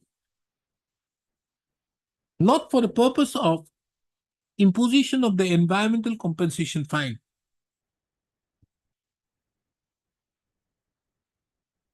The show cause notice was issued in respect to 8 rigs and as to why the same should not be closed down on account of not installing mobile primary effluent treatment plant.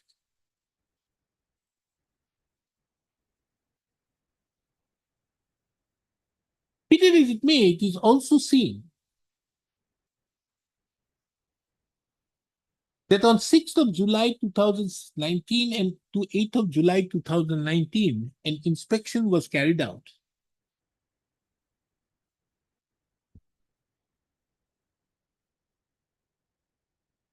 And on the basis thereof, an analysis report was submitted on 5/8/2019.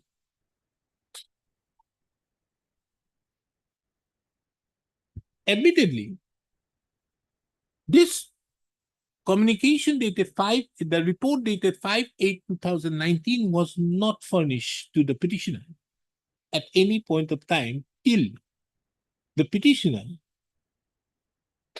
requested for the said report before filing of the instant petition. It is further seen that the impugned communication dated 5/9/2019 also refers to another analysis report in respect of samples collected on 6 to 8 August 2019. However, the said analysis report is neither a part of the instant proceedings or have been placed before this court. What has been placed before this court is only the analysis report dated 5/8/2019, which is based upon the inspection carried out on 6/7/2019 to 8/7/2019.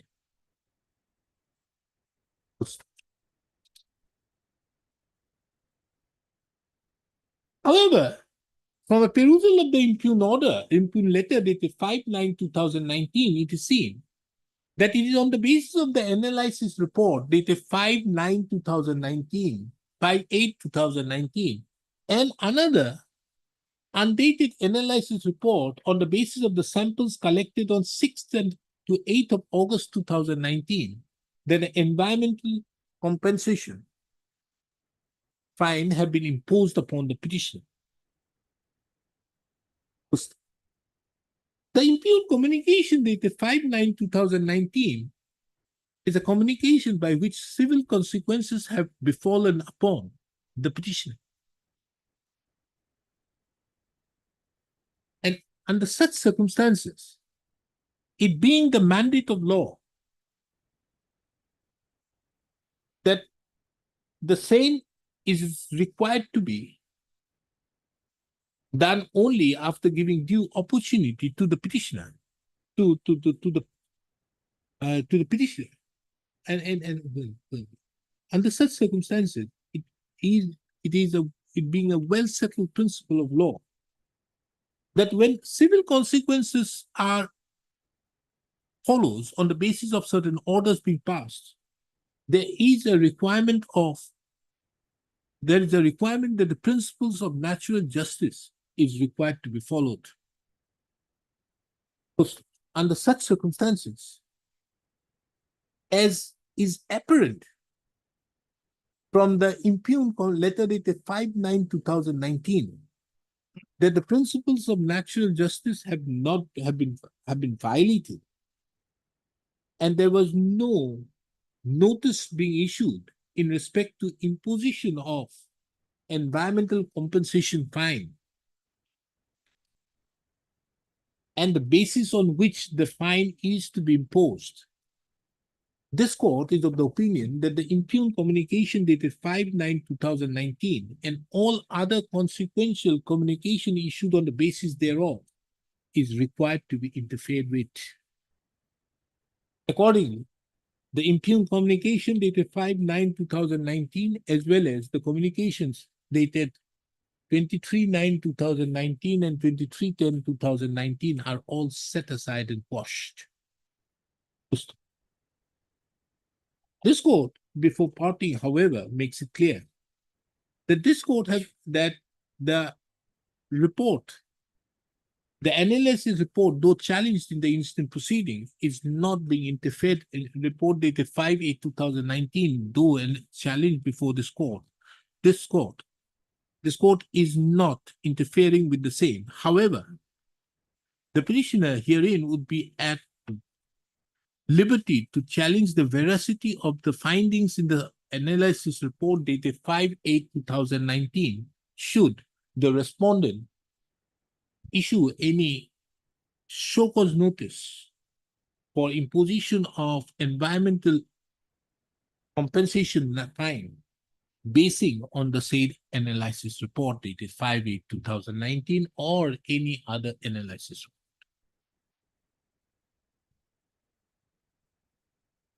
Anything more? As regard any actions that may be taken. I said that if you may take.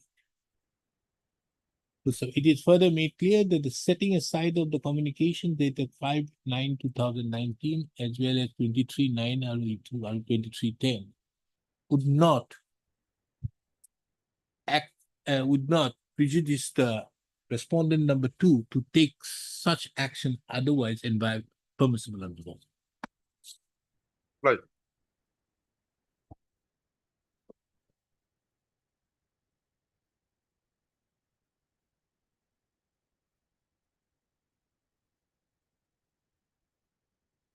PL4. Yes, Lordship chart. Mr. Gustami, what did you find? My lord, we found out also. Yes. After the order that was passed by your lordship, immediately we made an RTI before the Department of Printing and Publishing. And they have given a reply to us. The copy which has been supplied to your lordship was the correct copy, number one. Number two, if you forget everything, e-paper, I just Googled and I found this paper is being in the website. And I found that the paper which we have put, that is the correct paper. Right. That's the correct paper.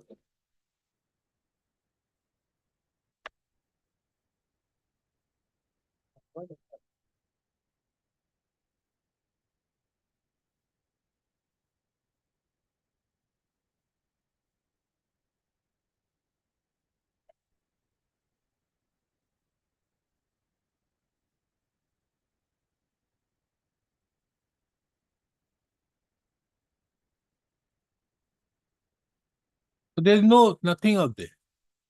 I'm sorry, Yes. That advertisement No. is not there. not there. I have the copy of the paper also.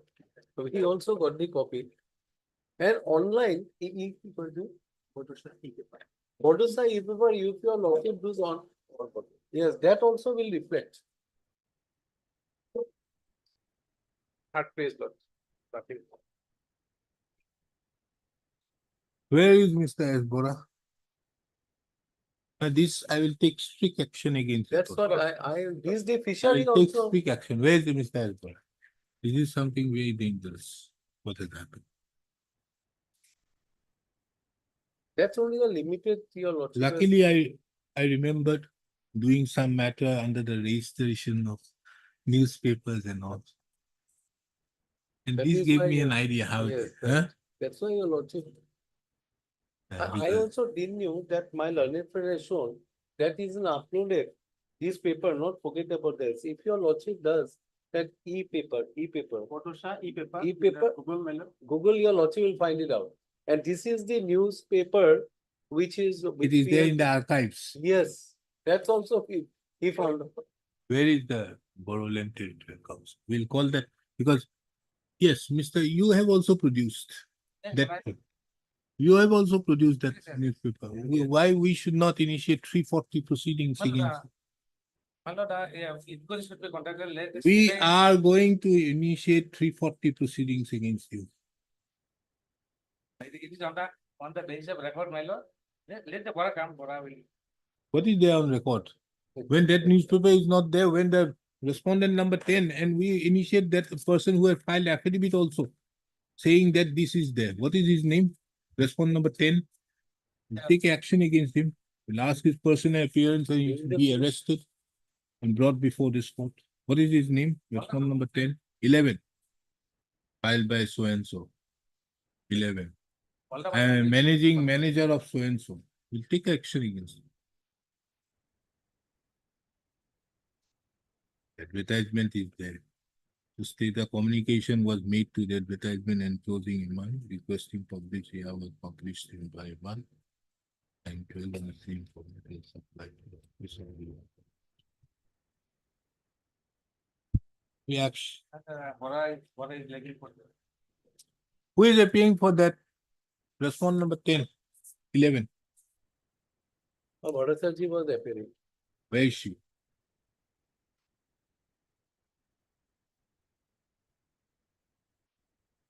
Yeah, absolutely a false affidavit being filed During by the this course, person. not only that, during the course of judicial proceeding before this. Yes, no, this is a false affidavit filed if it is not there.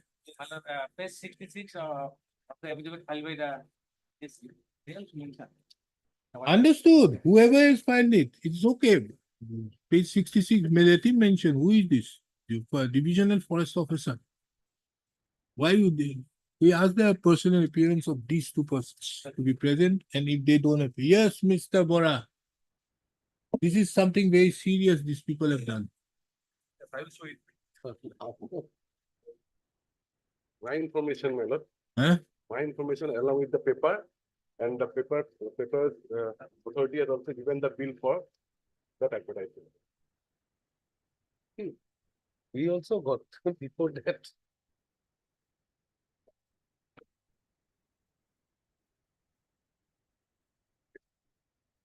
In page 3, the advertisement is there.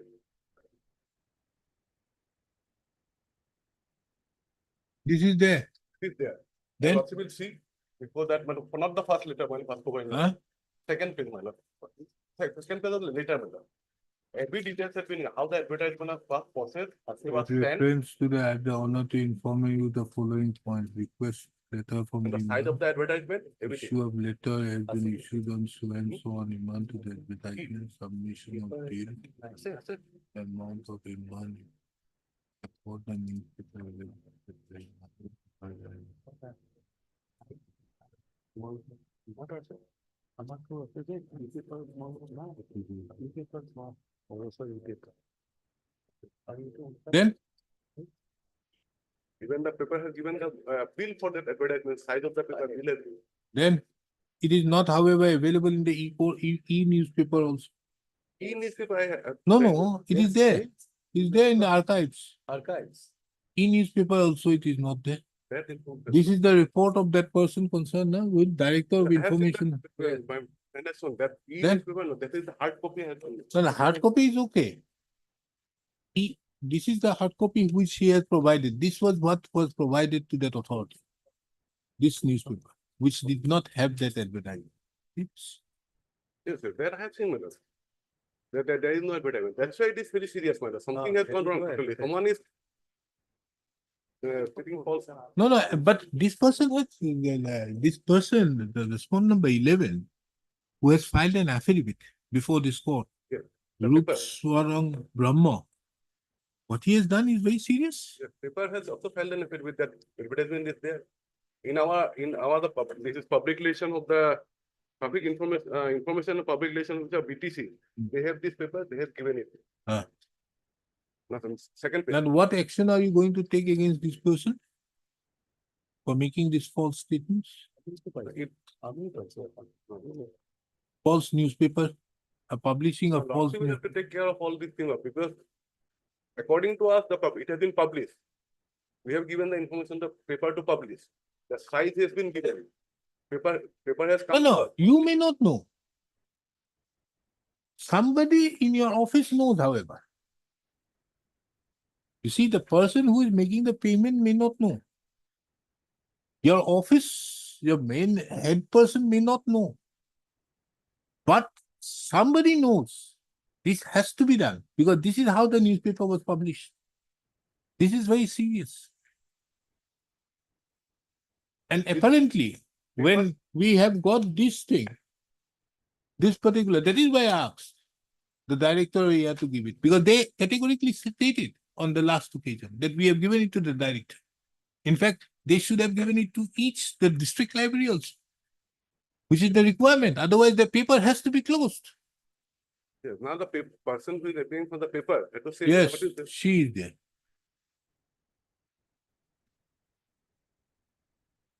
Yes, madam, how do you take care of your situation now? You have made a false statement on oath. It is apparently a false statement. Lordship,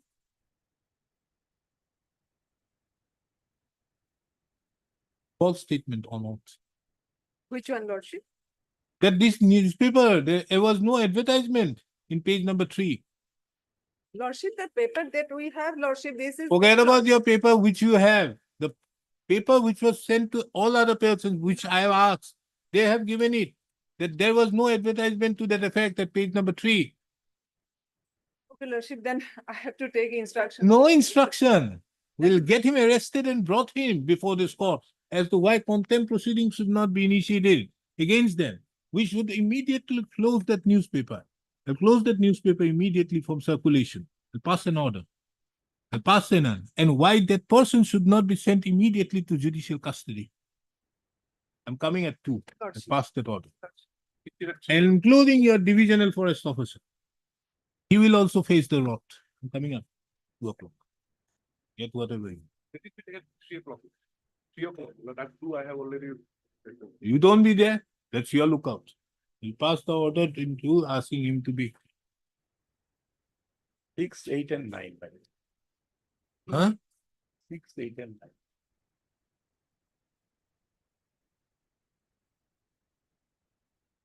Any day on 22nd or 23rd, my lord. 23rd or 24. 22nd is Sunday.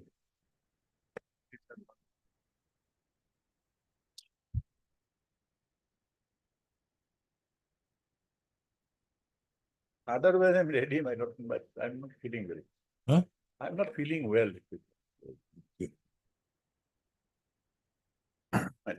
Six, 8, and 9. When do you want it? 23rd, You have informed the other side? yes. 23rd or 24th. And the Interim. request of the learned counsel for the petitioner. The matter stands adjourned to be listed again on 23rd 3rd of. September. What is the urgency? 23rd of September? No, there's nothing. No, nothing urgent. Then why should we have it now? Since I am coming, otherwise October. No. 23rd not possible. Oh, no. We'll have it on.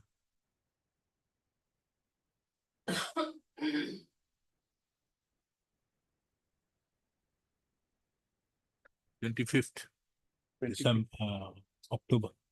My lord. Interim order. Interim is there.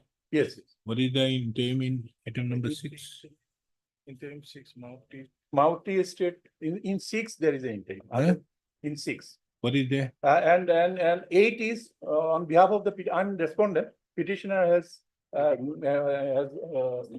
Mr. BT code is there is the interim order in their favor. Item number 6, what is the interim? And our patta was struck up, that not to be, Not to be? that order was stayed. You struck off. Yes. Then how can you stay? No, the order was passed for striking of my name under rule 116. That order was stayed. Same order passed earlier shall continue till then. Grateful. In the matter of Mr. BD Kumar, Yes, there is an interim order in, is it only till today? yes. I don't think so, because there was There a is a direction passed by this court. The construction was, they have carried out the construction. The order was, for demolition order was passed. That was stayed.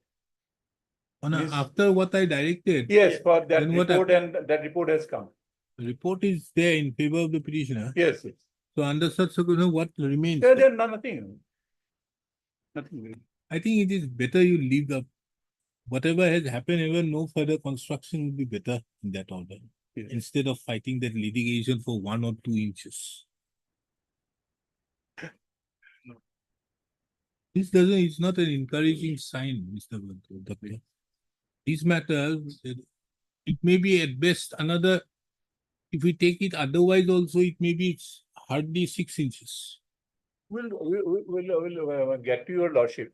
We'll explain. There is something to be explained before this one. Then our lordship will take it. No, but there is no further construction done, it is okay. But at best, if we take it your case also, it will be a 6-inch difference. Yes. Hardly matters you.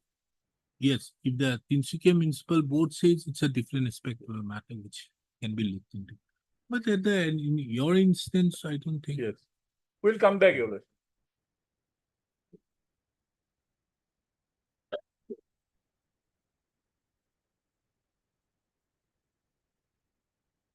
October. Yes, Mr. Das.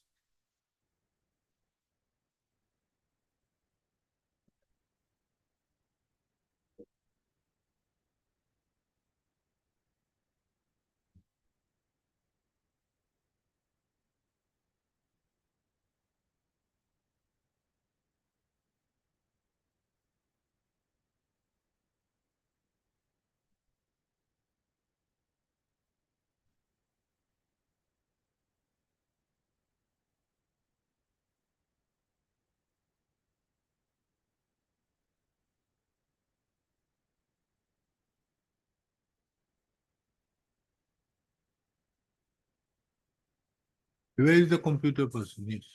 Mr. Sharma, can you just find out from the net and take out that thing which is there? Order of e-paper, Ah, e-paper, yes, Nine. that is. 9/12/2023.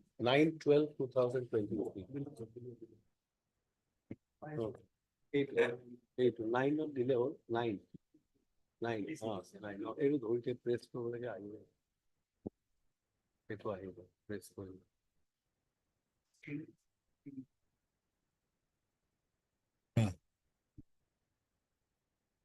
এইটো। Come to page number 3.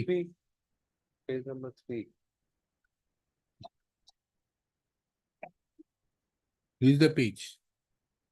This is the page.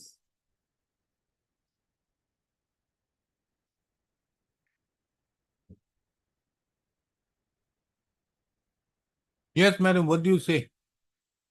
I doubly checked on this, not that. What do you say on this? Lordship, without instruction, I am unable to say because. No, no, whatever no, I've no, been- no, no, no. Lordship. Yes, Lordship. You have appeared on behalf of a client who have on the face of it made a false statement. Lordship. এখন নহয় নেকি? This is different. Down, nine too.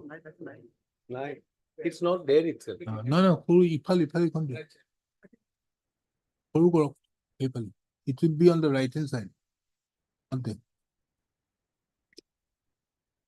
No. Follow up. No. Page number 3, huh? So here, that news is there. The second news from the top on the right hand side. And this news, down. There. This portion, that news which is there.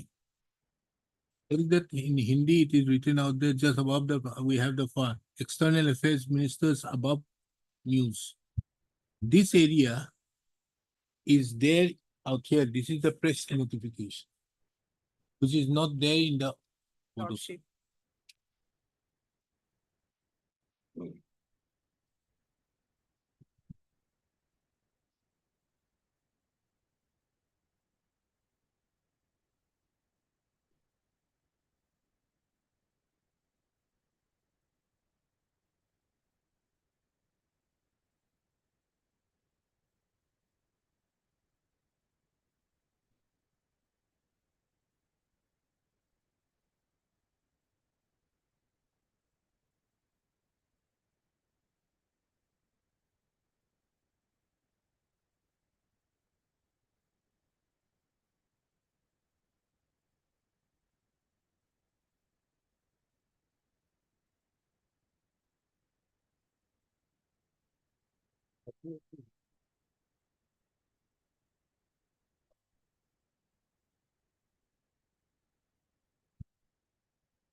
So, Mr. Ahmed, your settlement has to go. They take a fresh decision. Huh? They take a fresh decision. Take a fresh decision, my lord. What? Regarding settlement, my lord, if my settlement is cancelled, then the authority will complete the new process. That will do. Within 1 month. That I am settling, I am doing it right in a way. But the second is what action is to be taken. They have to be blacklisted forever for making it. Then the second is 240 proceedings have to be initiated. This becomes the evidence. And we will require an affidavit be filed by the Director of Information and Public Relation in respect to this. I think then it will become more concrete. Because my order would then become a complaint. And on the basis of that, initiation will be taken against their office, who has filed the affidavit along with the divisional forest officer. So that then criminal proceedings will be initiated against you. And apart from that, I'm now will be giving you the option of filing an affidavit as to why contempt proceedings should not be drawn against you, as well as that person concerned who filed the affidavit. We'll do one thing. We'll take it up at 3 when Mr. Santanu here comes, Yeah. because then in his presence, I should pass the order. I just have asked my friend. Indian Penal 340 was the perjury. Now we have to check what is that particular section, 193. 193. That's yes. Oh, now. Now. now, Because your let's lordship has check it to out. appreciate. Now. Let's find out. Yes. Let's check it out. What is the Yes. provision of the BNN? We'll take it up at 3. Okay. Because it is not, now it is not with us, it is with the court. No. So this has to be seriously taken up because this is a false affidavit being filed. No, no, that- And the false is apparent. Maybe the divisional forest officer may not have known it. There might have been a false. Why I'm asking this matter to be taken after at him, because here he places a report of the regional officer come CHD, information and public relation, and that is the basis on which it has happened. So if this is the report which has happened, why some inquiry is not to be done by the CID in respect? Because this is not a one-time affair. Must have been done in many other cases. No, but I had experience. I told you lordship fishery case, same, they have done it. So this something has to be mandated as to how it is to be done. Take it up at 3. Yes. Go to accept. ওই তিনটা বাজার Kabak পাঠিয়ে দিব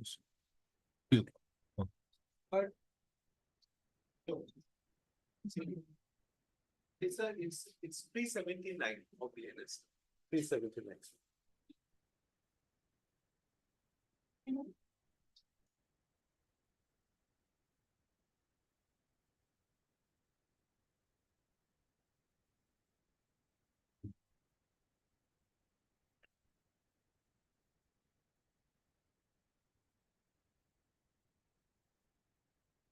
Five.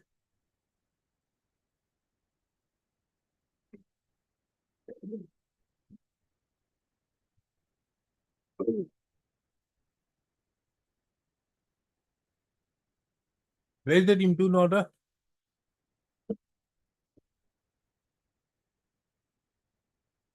Should I like to take up the matter after some time, your lordship? I would like to take up the matter after some time, your lordship. Let me dictate.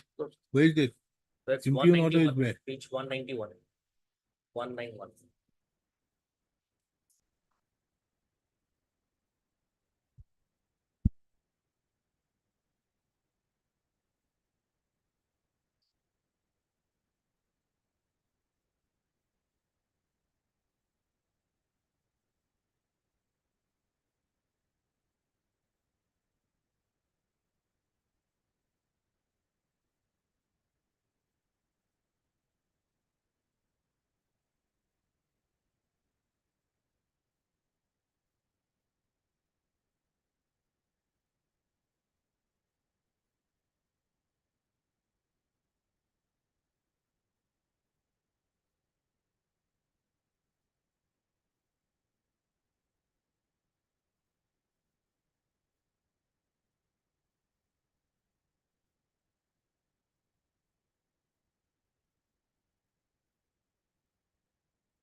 Now you have challenged this order. Why?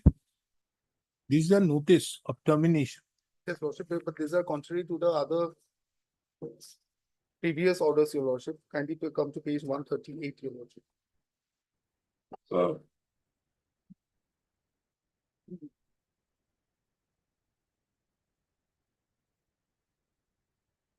This is the interim order that was passed, your lordship. 138 as well as that is a part of the order passed by the single bench, your lordship.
Yes, what is the stand of the respondent?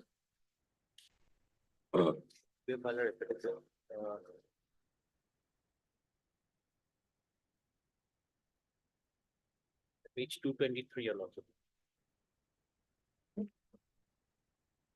Paragraph 11. Huh? Point number 11, page 223.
Yes, Mr. Das, what do you have to say?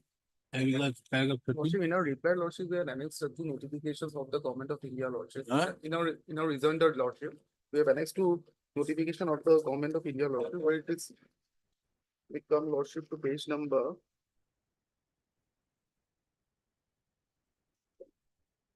Section 18, 303, your Lordship.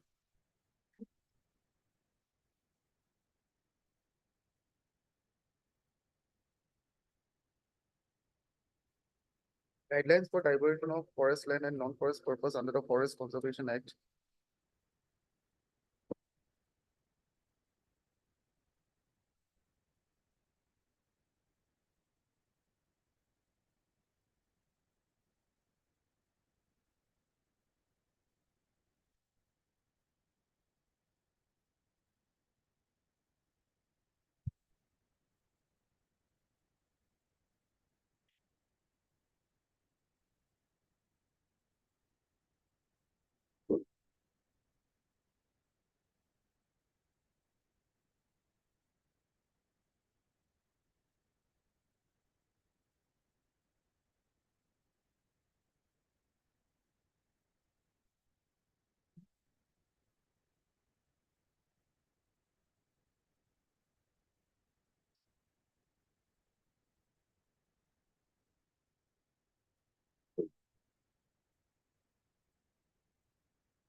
Now, what is the facility you are having there? Well, it's just a eco camp, Lordship, where we are certain activities have occurred, Lordship. In the rejoinder also, Lordship, we have stated that there are other commercial activities are also going on by few of the camps, your Lordship. For example, Jiagori Wild Resort, Lalimul Camp, and all certain 13 camps are going on there, Lordship. But we are being targeted, Lordship. And Lordship, if Lordship may peruse, Lordship, the page number 305, your Lordship. It's another letter of 25 October 2021, Lordship. In the last part, there is an extraction from a handbook of a Forest Conservation Act, where it states that development, construction of facilities which are not of permanent nature in forest areas for the purpose of ecotourism by government authorities shall not be considered. Now, let us see your memorandum. Okay. What have you been given actually? 116, your Lordship.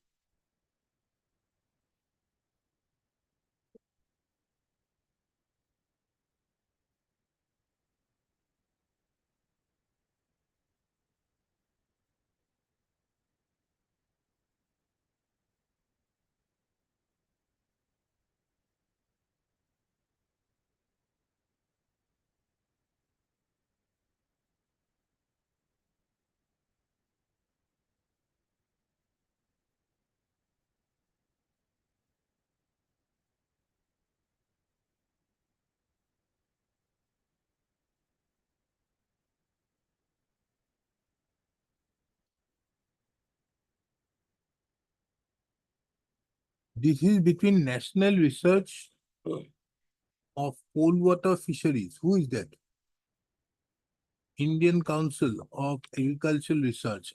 This is the central government. Page 83, your lordship, the memorandum, page 83, 83.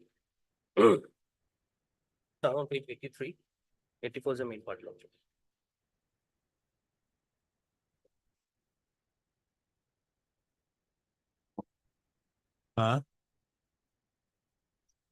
Main part starts from page 84.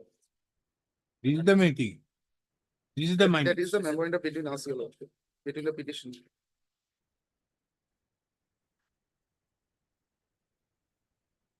This is your basis. 84. Yes, Lord, this is a memorandum between the department and the petition. And what is the other one? The 116?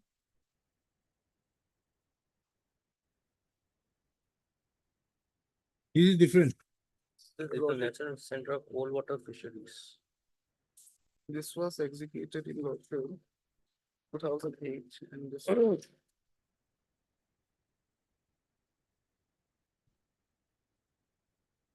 Lordship, if may Lordship come to page number 117, Lordship.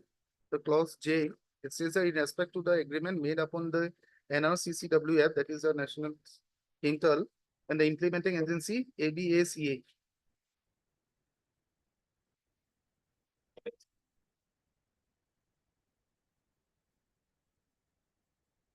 This is the subsequent agreement, Lordship.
Now, why you have all along allowed him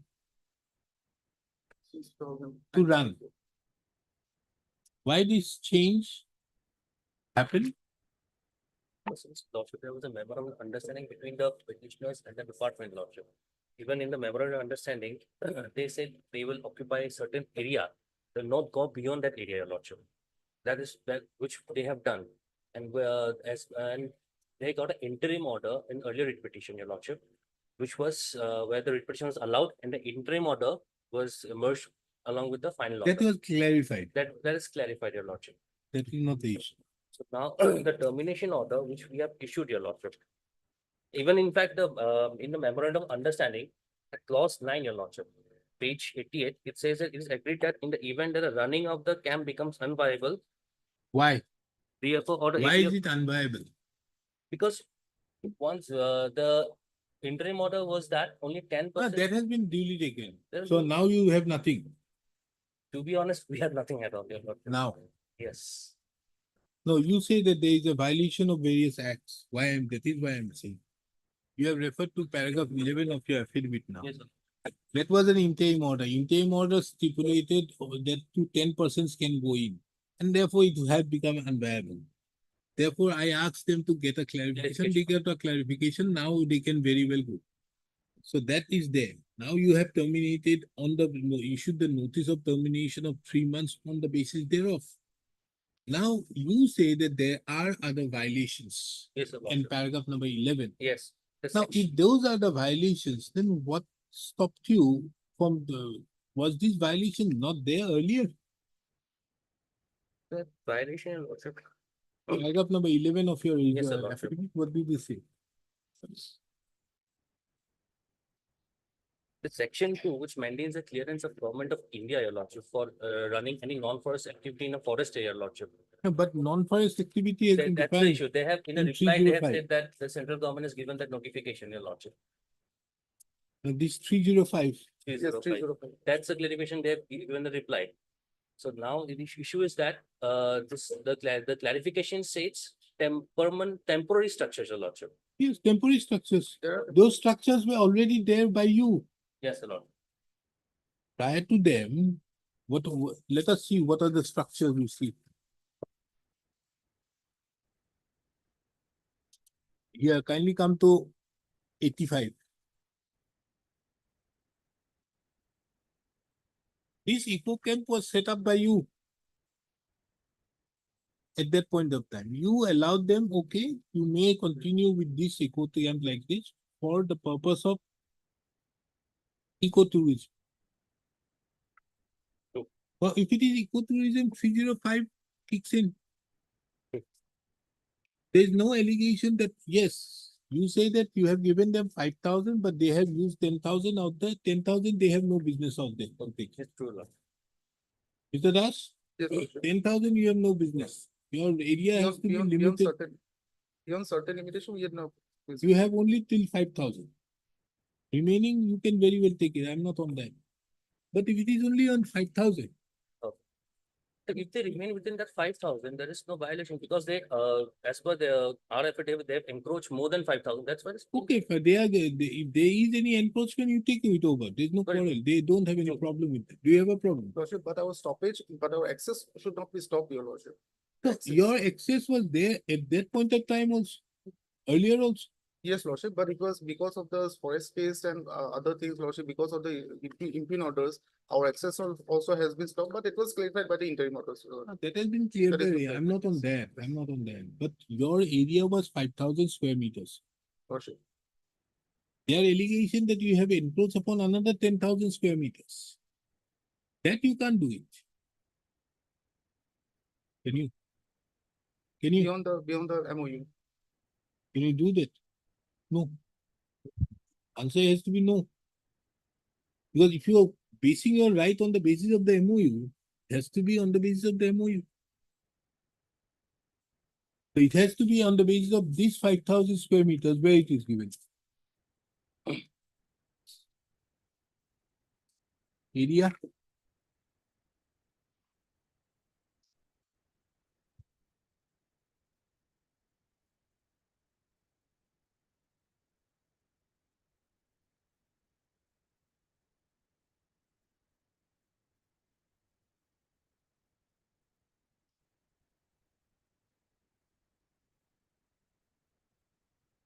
Page 83, your Lordship, it is mentioned. Page 83, I am allowing your association. to use Page?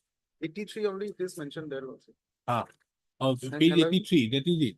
Allowing- Only for 5,000 square meters. So if they don't go beyond that, we have no issue. If they go beyond that, And to set up temporary camping facilities directed by the CCF Wildlife Assam.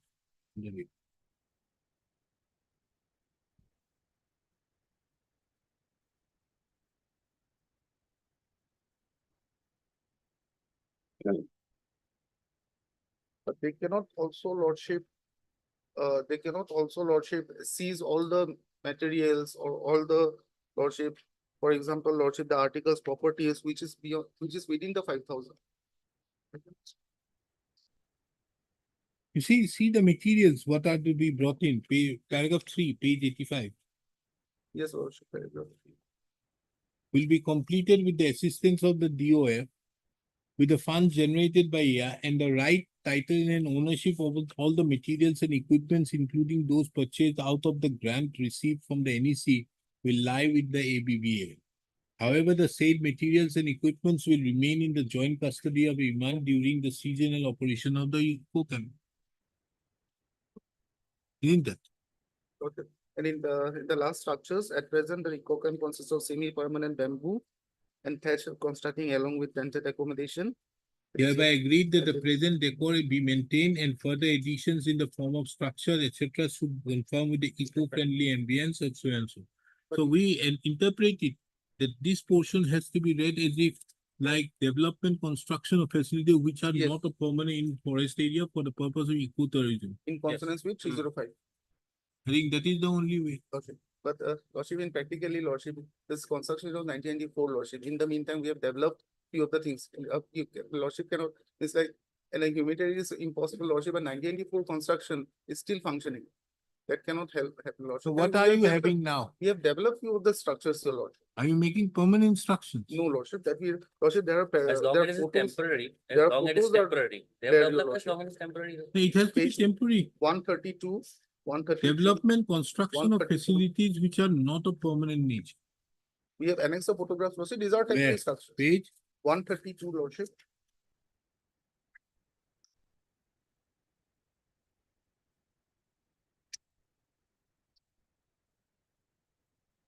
These are not permanent. These are not It's permanent. temporary, yes.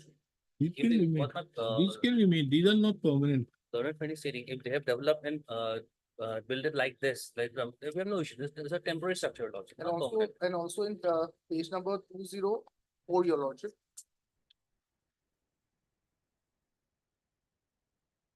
These are the other persons structures, your lordship, that we have stated in our reply, your lordship. 20, Lordship, we come to the rejoinder, lordship. page, Rejoinder, lordship, page 286. page, 286. Against the paragraph number 11, we have replied, your lordship. now where is the photographs? Photographs, lordship, those are the photographs that I've shown just now, those are our camps, lordship. And the page number 20, So you Four. showed some photographs now, no? 204 are the photographs, Your Lordship. 204, 205. 207. till 216, lordship.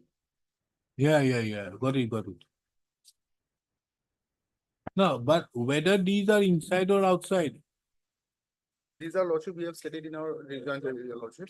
Zia Bhoroli Wild Resort, May come to page number 286, your lordship. 204. Yes, lordship, may kindly come to page number 286, lordship. Why? Explain that, lordship. Now these 205, these are temporary, Temporary. then 207. This is all temporary, temporary. lordship. There's no dispute about. Now this seems to be permanent, 208. What is this 208 business? These are not exactly permanent, your lordship. What permanent not? 208 is permanent.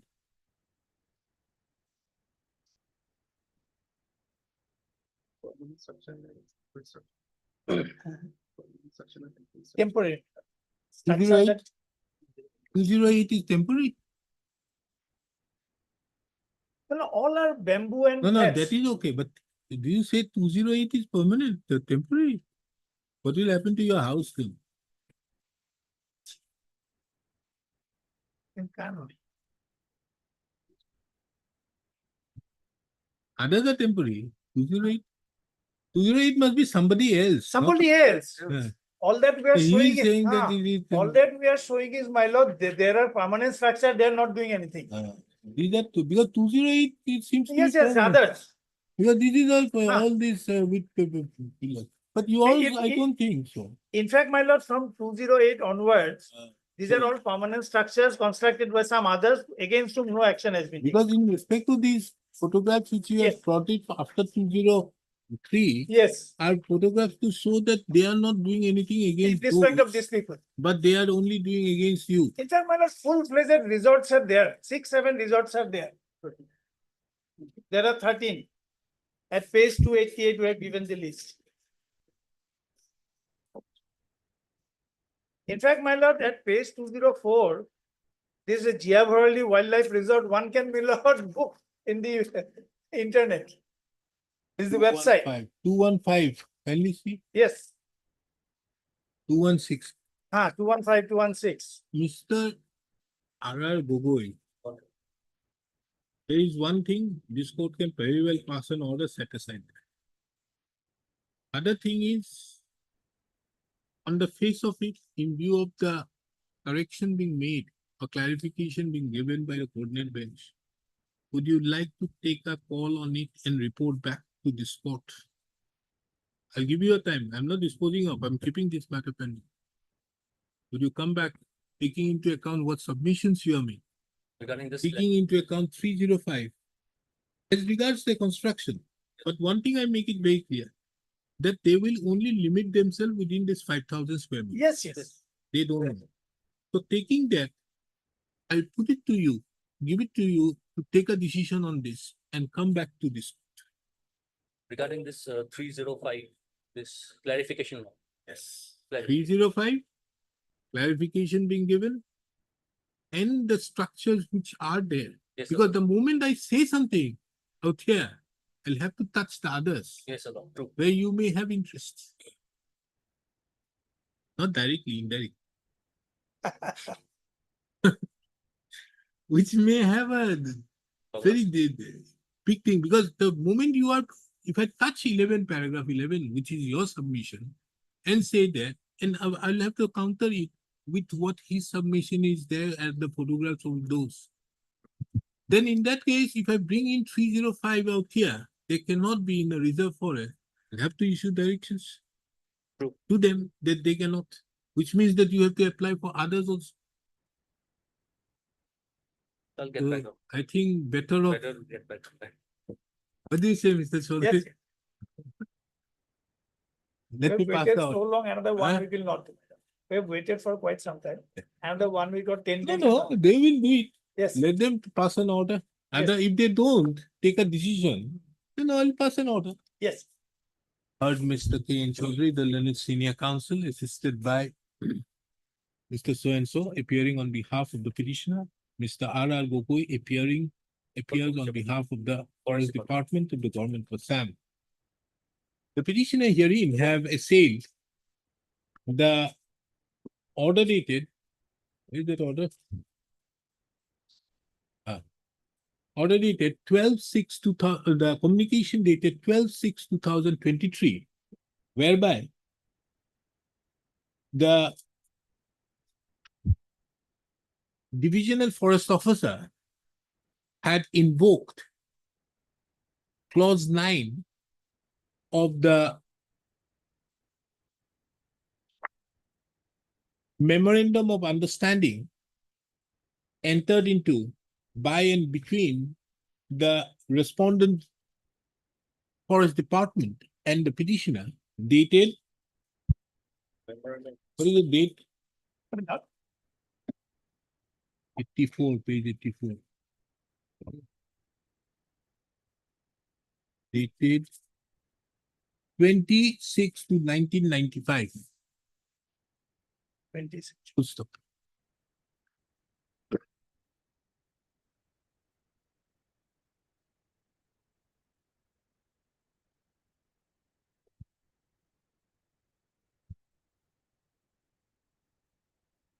This court at this stage would like to observe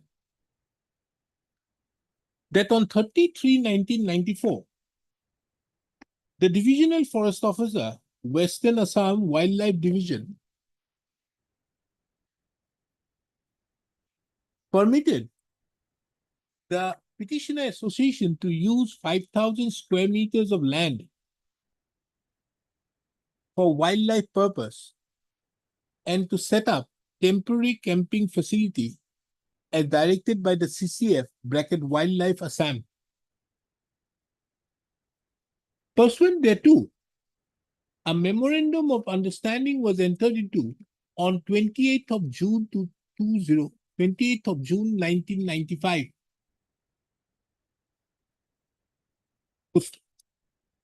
In the said memorandum of understanding, it has been categorically mentioned that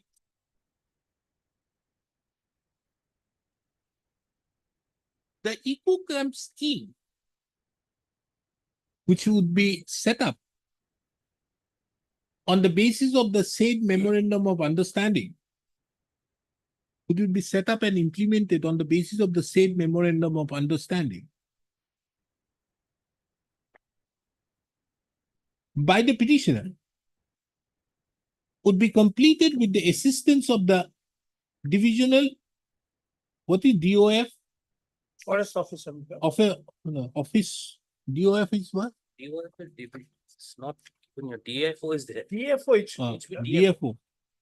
Divisional Forest Officer, West, with funds generated by the petitioner and the right, title, and ownership of all materials and equipments, including those purchased out of the grant received from the NEC, would lie with the petitioner. However, the said materials and the equipments will remain in the joint custody of the petitioner as well as the Divisional Forest Officer (West) during the seasonal operation of the eco-camp. In clause 4B, what structures are envisaged as per the said memorandum of understanding have been categorically mentioned. It would consist of semi-permanent bamboo and thatched construction along with tented accommodation The petitioner association could construct, make further additions in the form of structures, etc., which should conform with the eco-friendly ambience of the camp and its surroundings.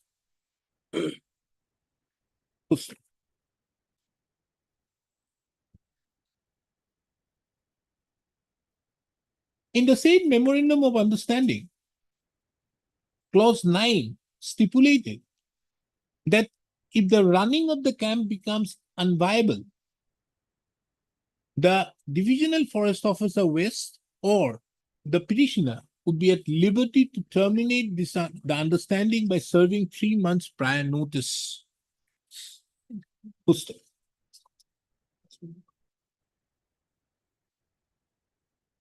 Lordship, this DFO is Department of Forest. It's given the memorandum, Lordship. Let's check the Department of Forest, huh? No, no, it can't be, the W is there, I think therefore. Wildlife. Oh, yes, yes. Department yes. of Forest Wildlife. Yes, yes, my learned friend is correct. Department of Forest, huh? Wild- DFO to Department of Forest bracket wildlife. Wildlife, correct, wildlife. And W to the name of.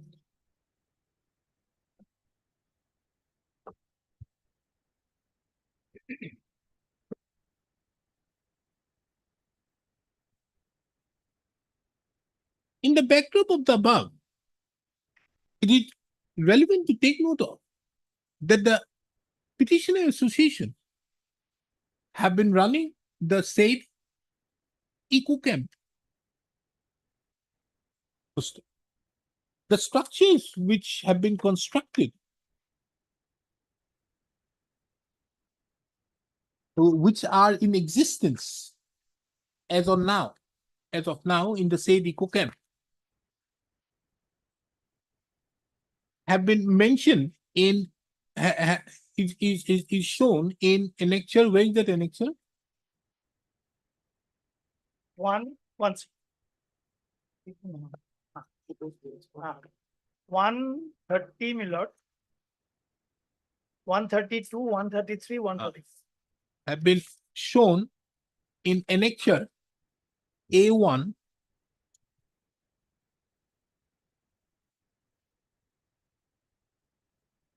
I think A1, yes, A1. Correct, my lord, 32 to 134. More particularly from pages 132 to 134 of the writ petition. There is no denial to the said aspect by the respondents in their affidavit in opposition. While the said writ petition said, while the petitioners were carrying on, the said was running the said eco camp.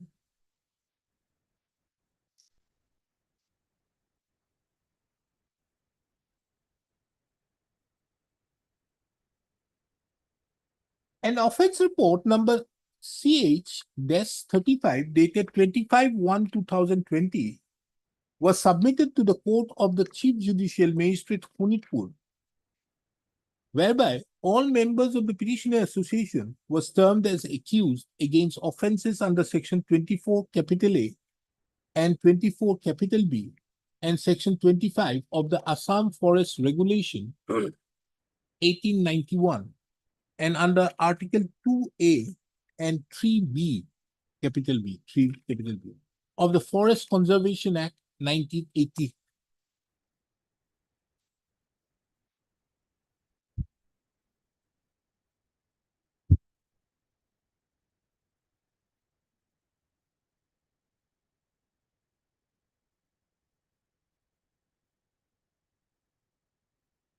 This offense report was put to challenge by the petitioners in WPC number 614/2021. Isn't that? Yes. No, but 21. initially 614 was against the Caesar list, Caesar memo. Oh, My no, lord, the okay, subsequent is, my lord, yeah. 3745. Offense report number so and so. Okay. 3745. It is very pertinent to mention that prior to the offense report number CH-35, there was a Caesar list. on 1/10/2010. Whereby? What was seized? Well, everything was seized. Whereby all the materials, including furnitures, etc., was seized by the Forest Department of the government of Assam. This legal list was put to challenge in WPC number 614/2021.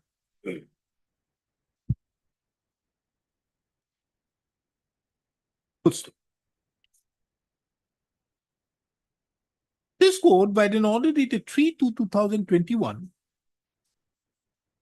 issued notice and further directed the divisional forest officer as well as the forest officer, forest range officer, who were the respondent number 4 and 5 in the said writ proceedings, to allow 10 persons authorized by the president of the secretary of the petitioner association into the camp area with specific direction to maintain the hatchery till the returnable date. It was further directed that no coercive measures shall be taken by the respondents, that is the forest department, on the impugned letter dated 16/1/2021, issued by the divisional forest officer, Punitpur West Division, to the President Secretary of the Petitioner Association. As stated herein above, the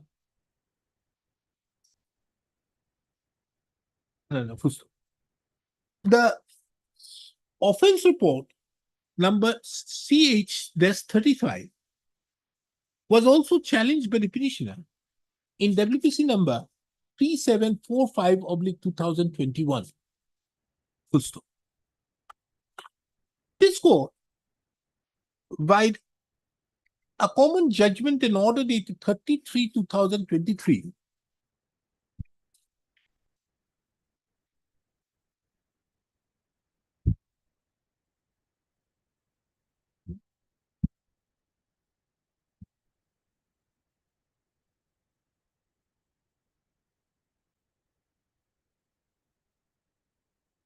had set aside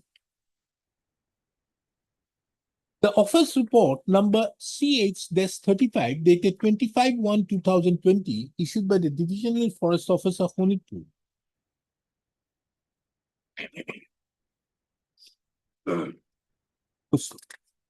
What about the Caesar list? It was also done. Where is In that? fact, my lord, Caesar list was precursor to the offense report. Eventually, offense report was the complaint, sort of a complaint, which was filed.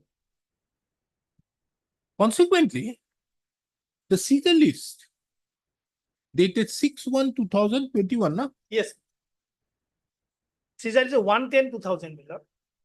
On 1/10/2000. Is No, the that date was of Caesar another list, thing but was the challenged. copy of letter is 16/1/20. That is it.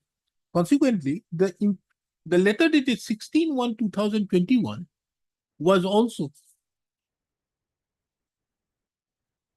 rendered bad in law.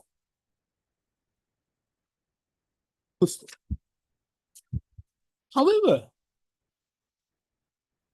in doing so, this court observed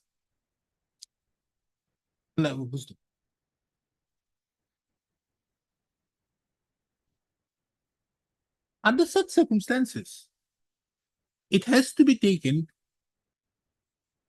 note of that both the writ petitions filed by the petitioner association was allowed.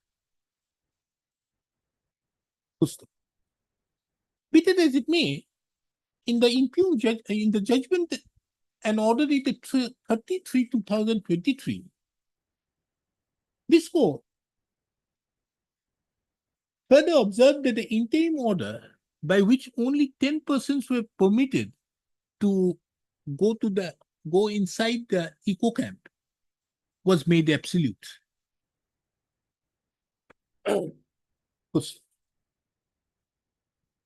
Subsequent thereto, The impugned order was passed on 12/6/2023.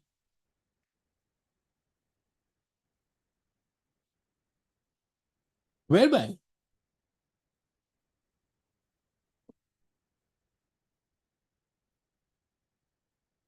various allegations have been made as regards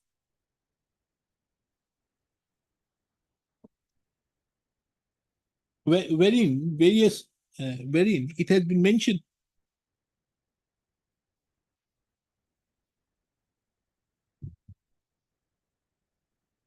that the memorandum of understanding signed in the year 1995 had become obsolete and void ab initio in view of the fact that the government notified Nameri National Park, including the river Jia Bhorolu stretch, as core of Nameri Tiger Reserve in 2000.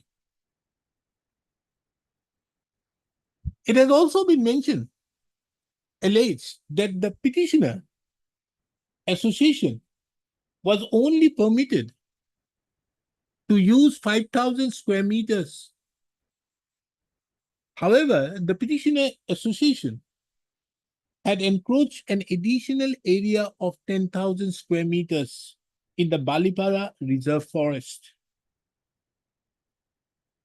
It was also observed that it was also mentioned that WPC number 614/2021 and WPC number 3745/2021 were both dismissed by this court by the common judgment and order dated 30/3/2023.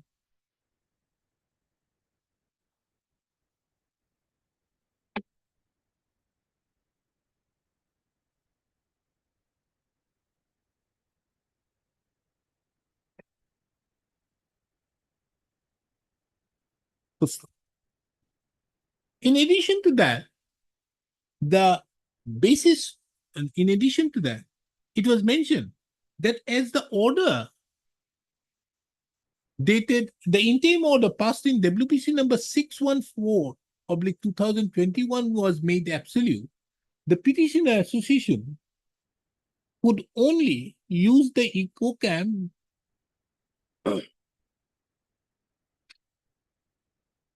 could only allow 10 persons to individuals for the purpose of maintaining the hatchery within the area. And under such circumstances, the EcoPan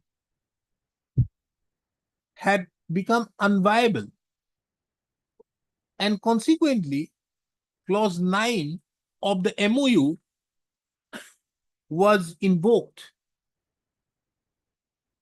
thereby to terminate the memorandum of understanding entered into in the year 1995.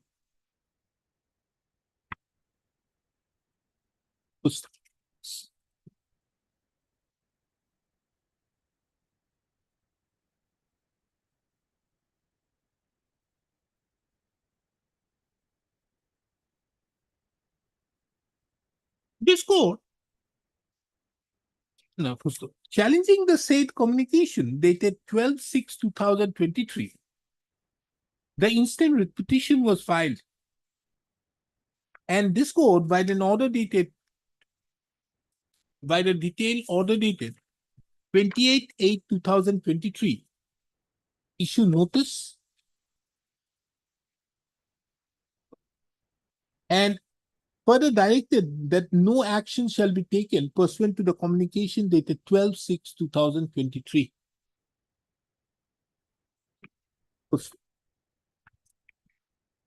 It is seen that an affidavit has been filed by the respondent authorities, wherein in paragraph number 11,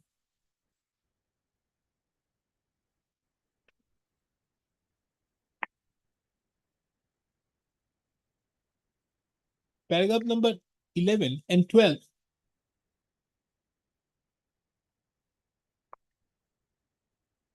paragraph number 11, it has been mentioned that the Memorandum of Understanding dated 26/1995 had become void ab initio on the basis that without the government's permission, Government of India's permission, there could be no diversion of reserve forest for any non-forestry activity. In addition to that, it has also been mentioned in paragraph number 12 that there has been various other violations which have been committed by the petitioner in respect to encroaching upon an area of 10,000 square meters in addition to the area which was allotted to the petitioners association.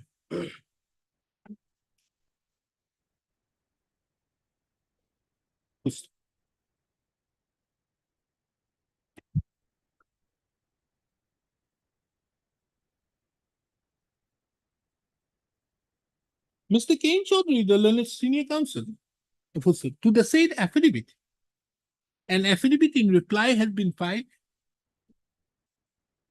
as well as an additional affidavit has also been filed. Mr. K. Chaudhary, the learned senior counsel, drew the attention of this court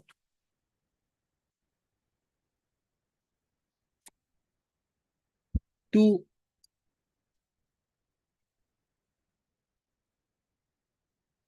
the notification to the circulars issued by the Government of India Ministry of Environment and Forest and Climate Change, dated 25th of October 2021,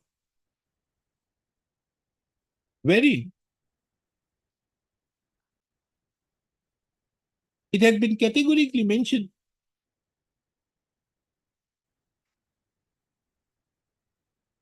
as to what would not be construed to be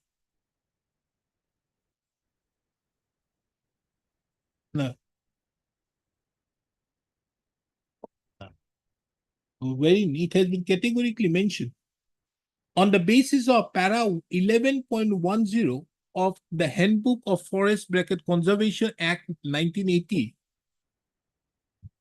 that development of the construction of facilities which are not of permanent nature, in forest areas for the purpose of eco-tourism by the government authorities shall not be considered as non-forestry activity for the purpose of Forest Conservation Act 1980.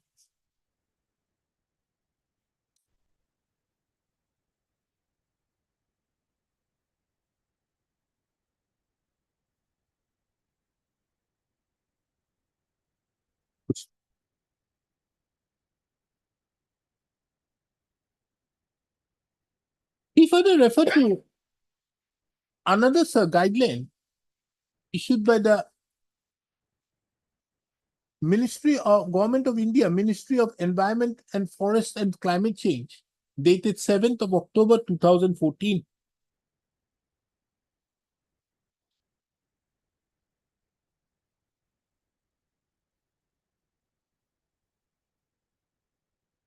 As to when the approval of the central government is not necessary.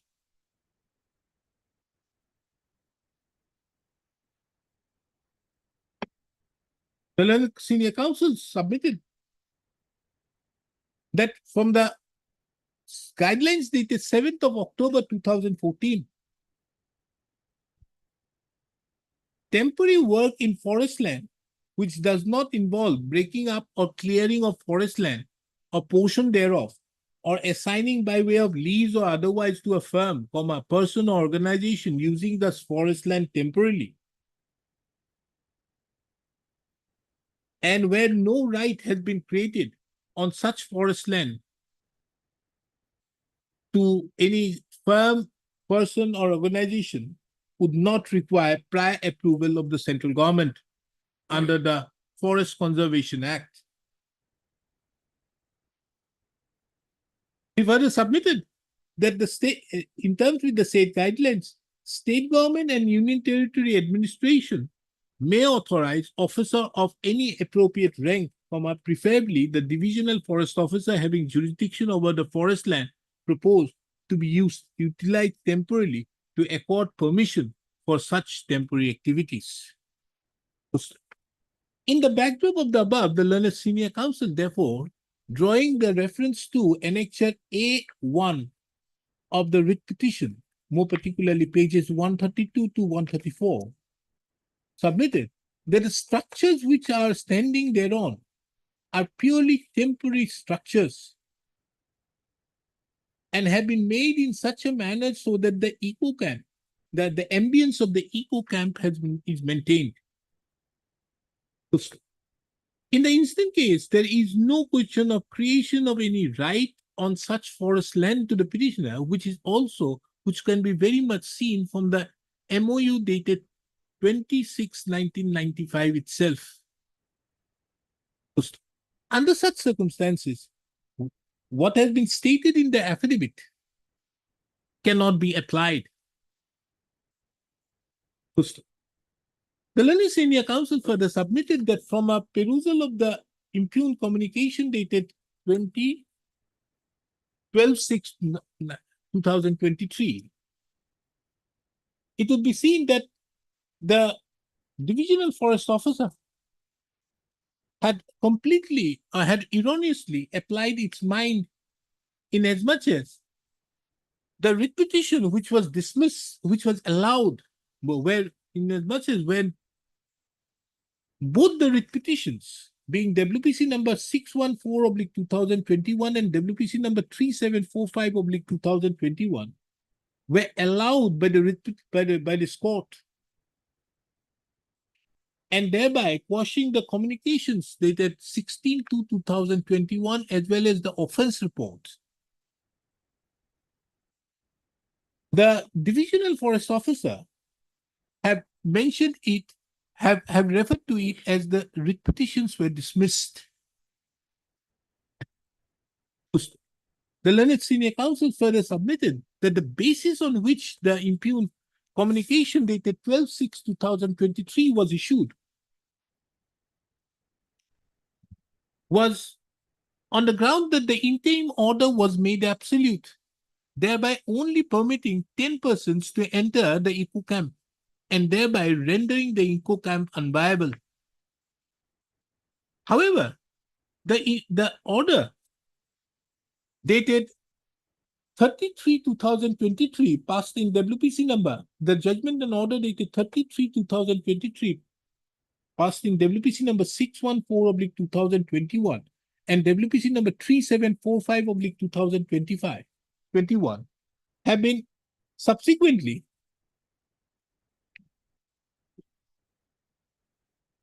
clarified by this court by the judgment dated 7/6/2024 in IA Civil 1156/2024, whereby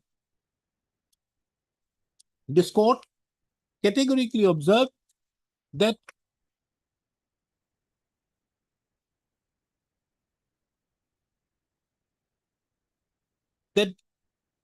this court, while passing the judgment and order dated 33/2023, had set aside the entire impugned action, and had held that the entire impugned action was unsustainable in law.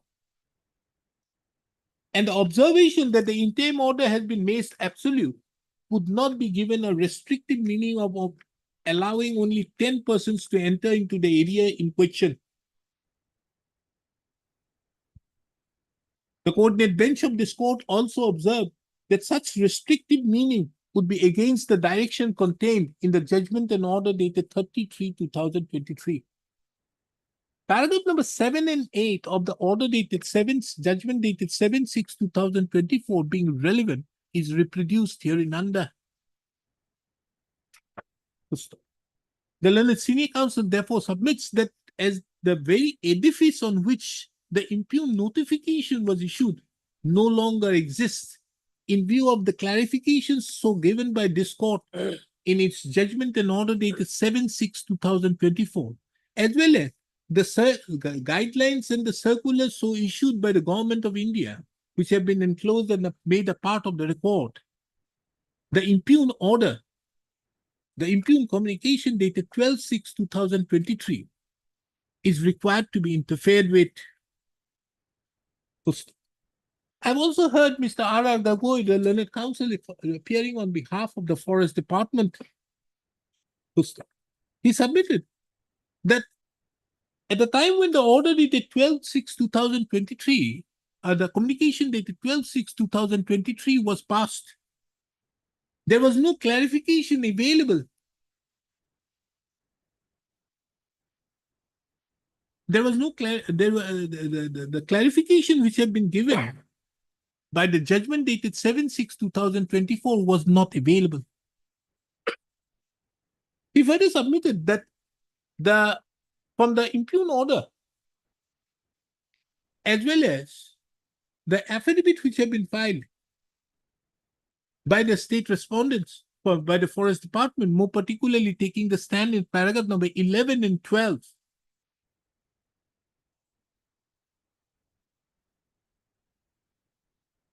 may have not taken the guidelines as well as the circular so issued by the Ministry of Environment and Forest and Climate Change of the Government of India. He therefore submitted that in view of the clarification which have been given, let the Forest Department reconsider as to whether Clause 9 of the Memorandum of Understanding could at all be invoked in the present circumstances. He therefore submitted that some time may be granted so that during the pendency of the instant writ petition, some decision can be brought on record. This court can be apprised. This court may give some time so that this court may be apprised as to what would be, as regards the decision of the respondent authorities pursuant to the clarification so given by the judgment dated 7/6/2024. This court, upon hearing the parties, is also of the opinion that the judgment dated 7/6/2024 brings in a completely brings in a new dimension to the dispute involved, inasmuch as the edifice on which the impugn order, the impugn communication dated 12/6/2023 was passed may not survive. Accordingly, this court fixes this matter again on 24th of September 2024. The respondent, Forest Department, shall take a call on the said respect, taking into account the above observations, and apprise this court as to whether the respondent authorities would further like to proceed in terms with the office memorandum dated 12/6/2023. I think this may save them. Otherwise, for me too, it was another 4 or 5 lines. I could have finished them. But while doing it, you may have a lot of difficulties. Too. Yes, That's okay. because it will have an effect on all Yes. other one.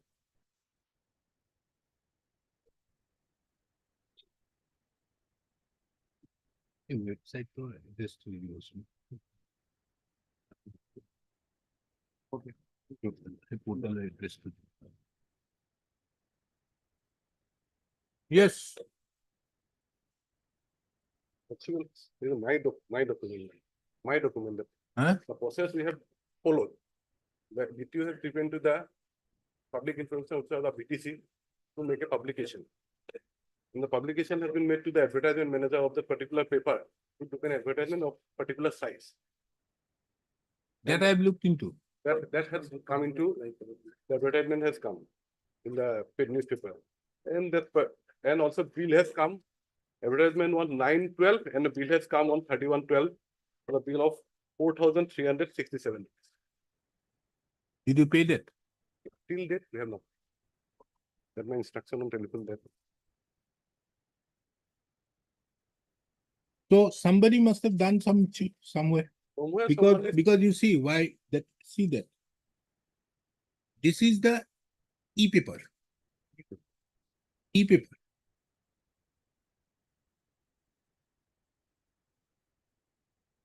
So the e-paper also doesn't have that advertisement.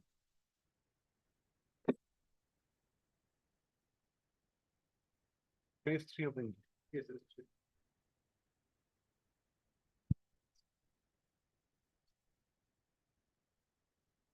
So when the e-paper does not have the advertisement,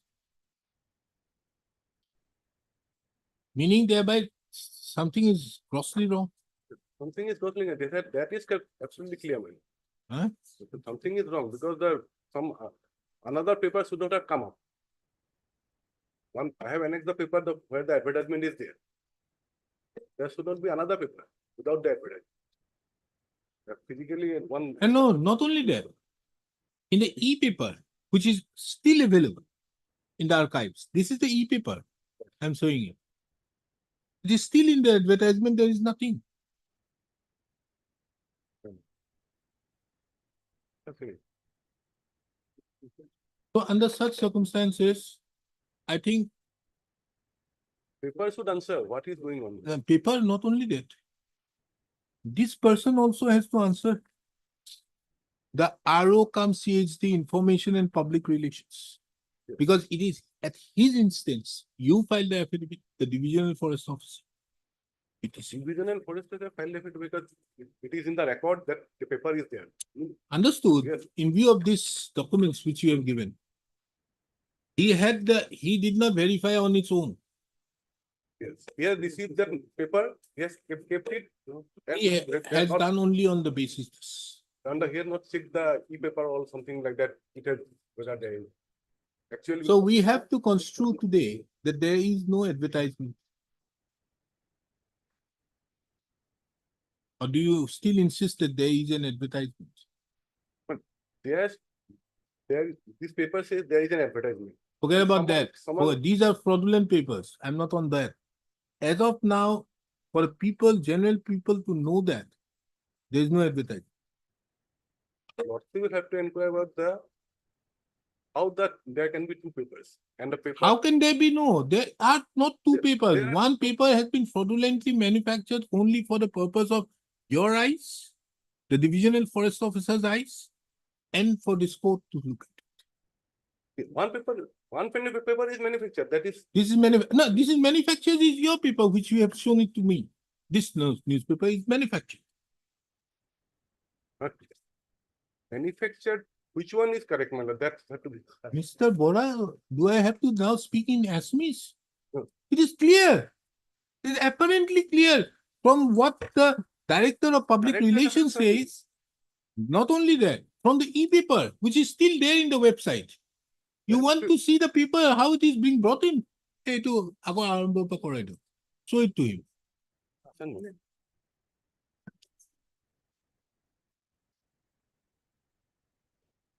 This is the newspaper, which is still available in the website. Then it is. And in this newspaper, there is no advertisement in the third page. And this is being uploaded by them. Yes. That's right, man. You see that news just above the external affairs ministers there. This is not there.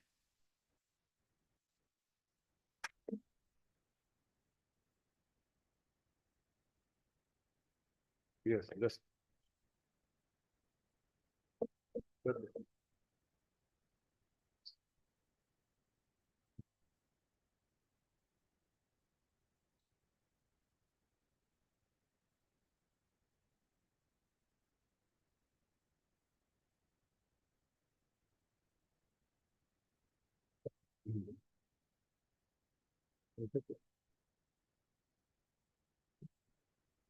So therefore, there being no advertisement, which is prima facie established, the selection of or the granting of contract to the private respondent is wrong. Okay. That has to go, there's no second option on that. So that I can inquiry all this. That I'm going to do, that further action, what is to be taken? We'll ask for an affidavit from them as well as an affidavit from this person, from your divisional forest officer, No. because these aspects be brought on record. This is my public relation. The divisional forest officer has given, filed an affidavit. Yes, under division officer. So he has to file an affidavit on this aspect, bringing on this and taking into account that this has been informed to you by the regional officer, CHD, CST. one Information Mr. public Jahid Ahmed Tapadar. He has to file an. These are the three affidavits, because now thereafter I will ask them to take action against these officers for contempt as well as proceedings for misleading this false affidavit.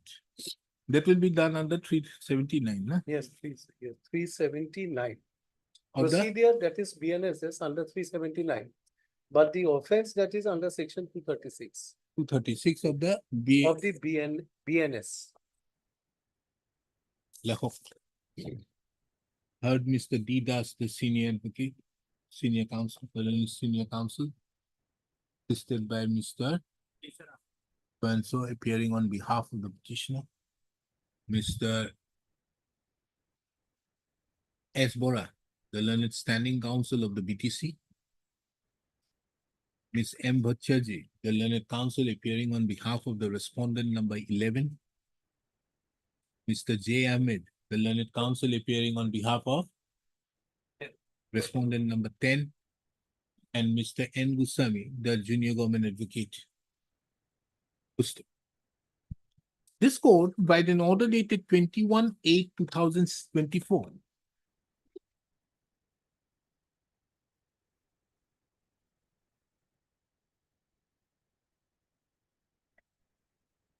had directed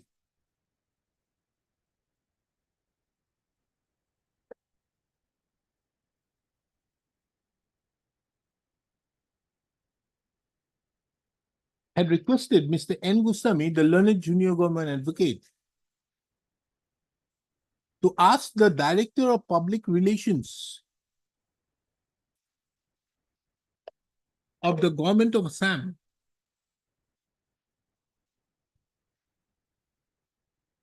and Director of Information and Public Relations of the Government of Assam to verify whether the newspaper, namely Sanseri, Sanseyari, Odosa, in its edition dated 9/12/2023, volume 33, issue number 253, contains an advertisement at page number 3, issued by the Divisional Forest Officer, Parboti Zora Division, Suparighat. Full stop. The above directions was passed, taking into account that it has been it is the specific case of the petitioner, that there was no advertisement as is required under rule 34, 34(2), 34, 2, rule 34 34, of the Assam Mine Assam and Minor- Mineral Rules 13. Huh? 2013. of Assam Mines and Assam- Minerals Concession Rules 2013. Assam Minor Mineral Concession Rules 2013. It is also apposite to mention that the BTC, the Boroland Territorial, the Boroland Territorial Council, as well as the private respondent, number 10, who is the beneficiary of the actions of the Boroland Territorial Council, had categorically maintained a stand that the said newspaper in its edition dated 9/12/2023, volume 33, issue number 253, at page 3, contained the advertisement issued by the Divisional Forest Officer, Parboti Jora Division, Suparighat.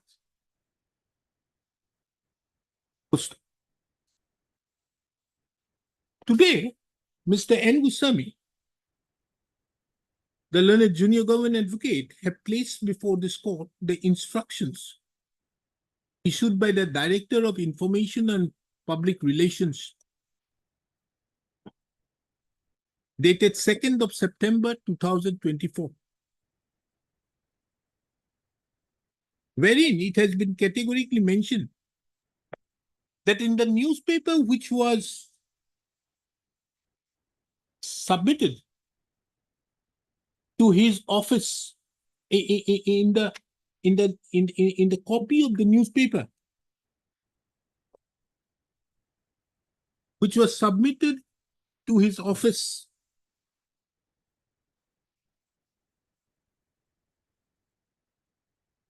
there was no such advertisement as was inquired into by this court in its order dated 21/8/2024.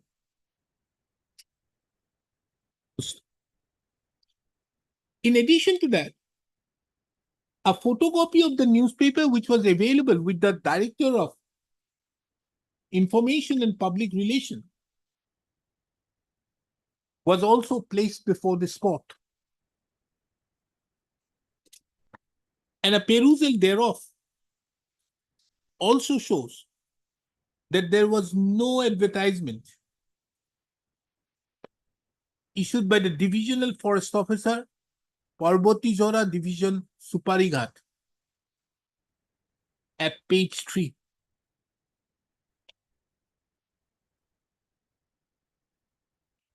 First, both these documents are kept on record and marked with the letter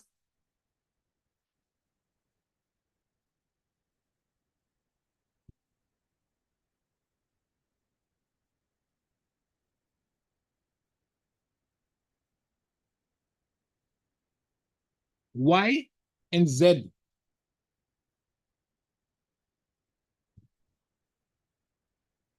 First,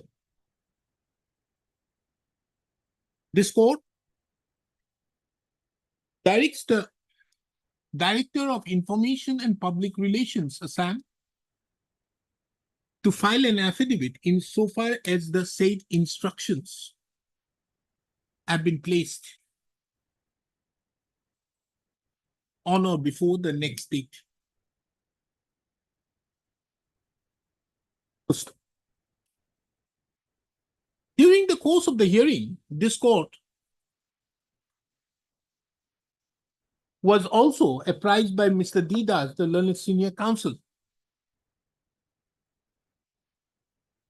that the newspaper, that is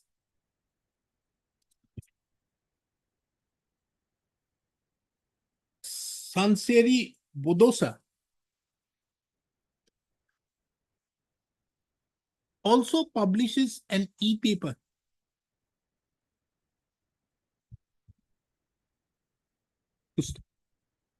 accordingly. This court, during the course of the hearing,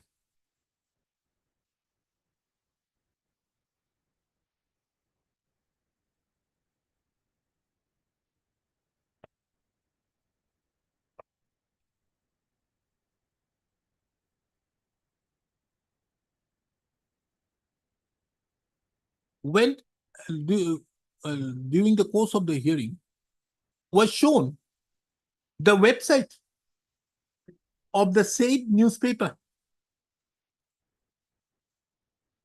and the specific newspaper and the specific, and specifically to the edition 9/12/2013 23. or 2023.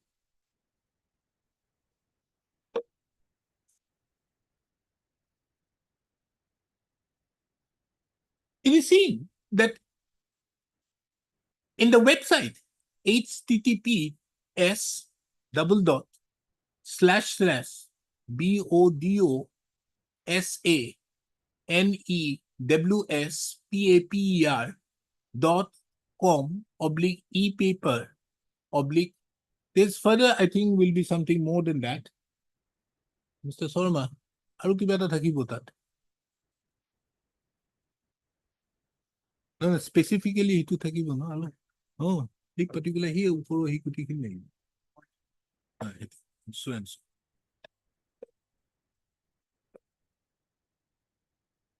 In the website, in the URL, that is http hetu di dibo, huh? So and so.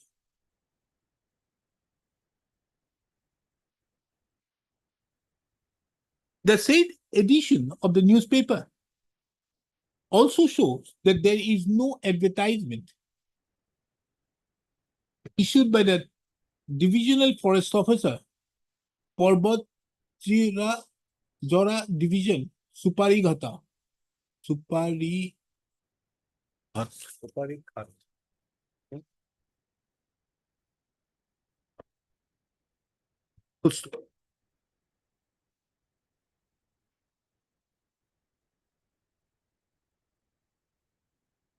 Therefore, from the above, it is apparently clear that the respondent authorities in the Forest Department of the BTC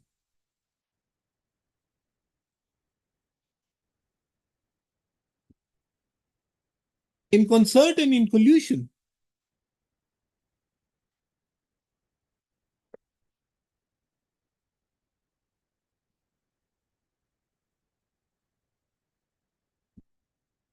with persons with vested interest have manufactured a newspaper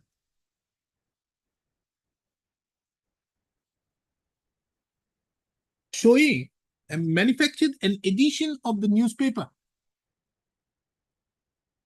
Sanseri Bodosa dated 9/12/2023, wherein at page 3 there is an advertisement.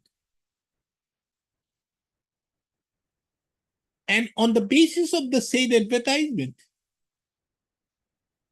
which the respondent number 10 only was aware, he participated and was granted a settlement. How many? Total 6%. Now against that, 6%. No, three. One Mahal 3, other Mahal 3. same 3. Same. Same. Only 3, the same 50%. 3. Same 50%. 3% in one Mahal, 3% in Same. another. No, the same 3. Same. Have- Yes, same have to three, see the same record. person. Same tree. Maybe. Yes.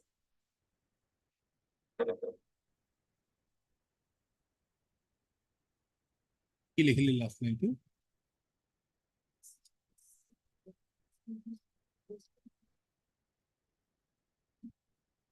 The respondent number 10, along with 2 others,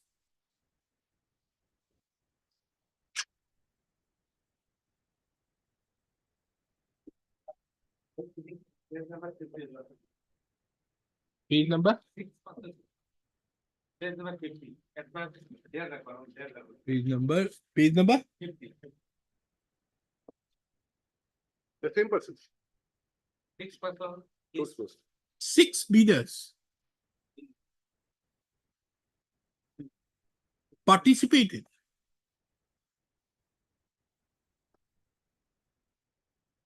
in respect to 2 mahals. The same 6 persons participated in respect to the two mahals which were advertised.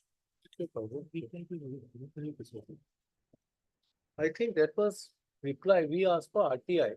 That reply was not correct, because if you see at page 59, kindly see page 59. 59. 766. There are only three. Three. This is a comparative statement. Three one memo, three other memo, That's right. and all are same persons. Three, there is, they have given a wrong reply. The 3%. Still 6% participation And in both. the three modes. persons, the same three persons participated Yes, Other person, other other one. in both the mahals, Right. Yes, yes. which is apparent from Annexure 14 to the writ petition.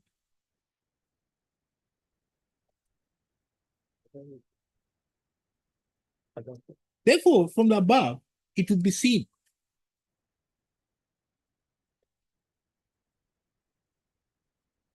that the settling of the mahal in favor of the respondent number 10 in the instant proceedings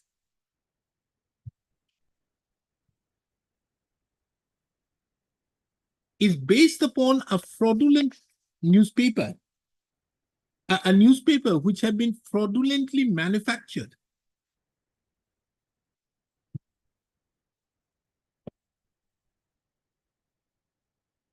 Not only to hoodwink the intending tenderers, but also this court taking into account the stand taken by the BTC as well as the respondent number 10.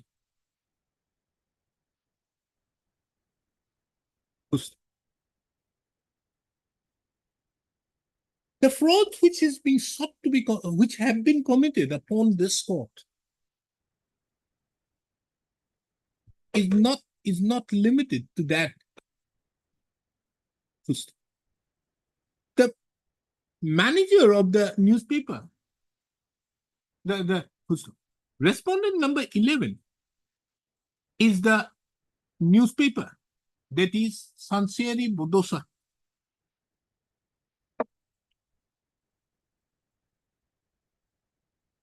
With all impunity, the manager of the said newspaper files an affidavit before this court.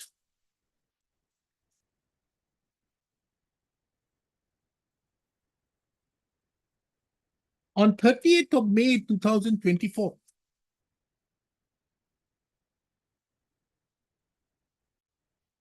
stating on oath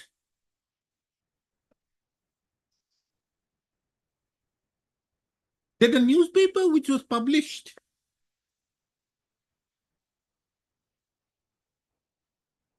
on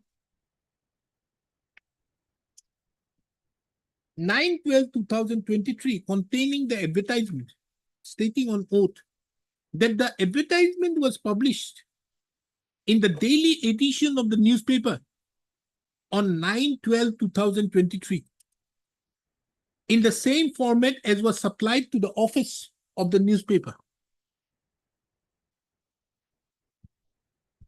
Further to that, the manager denies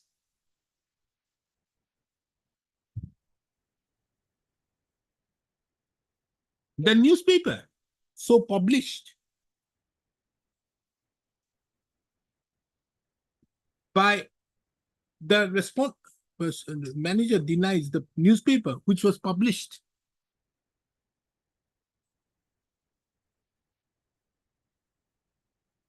which did not contain the advertisement.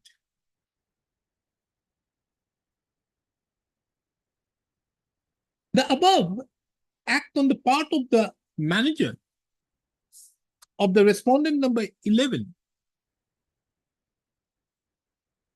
not only amounts to filing an affidavit falsely, making statements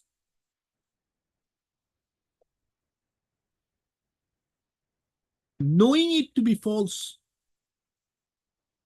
and with an intent to deceive this court, but also prima facie appears to be contemptuous.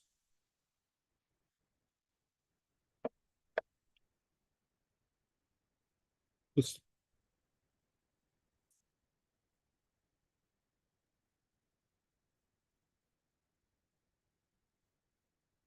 I've also heard Mr. S. Bora, the learned counsel, appearing on behalf of the BTC, who submitted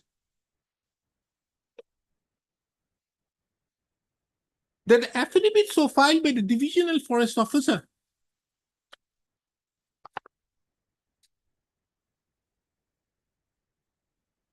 supporting the stand that there was a newspaper containing the advertisement was based upon an information being provided by one Mr. Jahid Ahmed Tapadar, the regional officer cum CHD, Information and Public Relations Department, BTC, to the Deputy Secretary, Information, no, this was happened only recently. What about the earlier? How did you do it? Why you are bringing this now? Why did you filed the affidavit long time back? Yes, I filed it on 6/5/24, but that Then? DFA.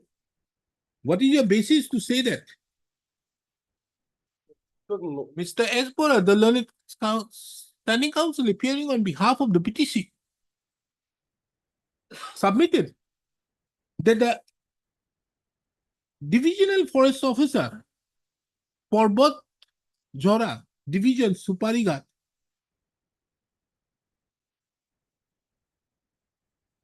had filed an affidavit on 6/5/2024.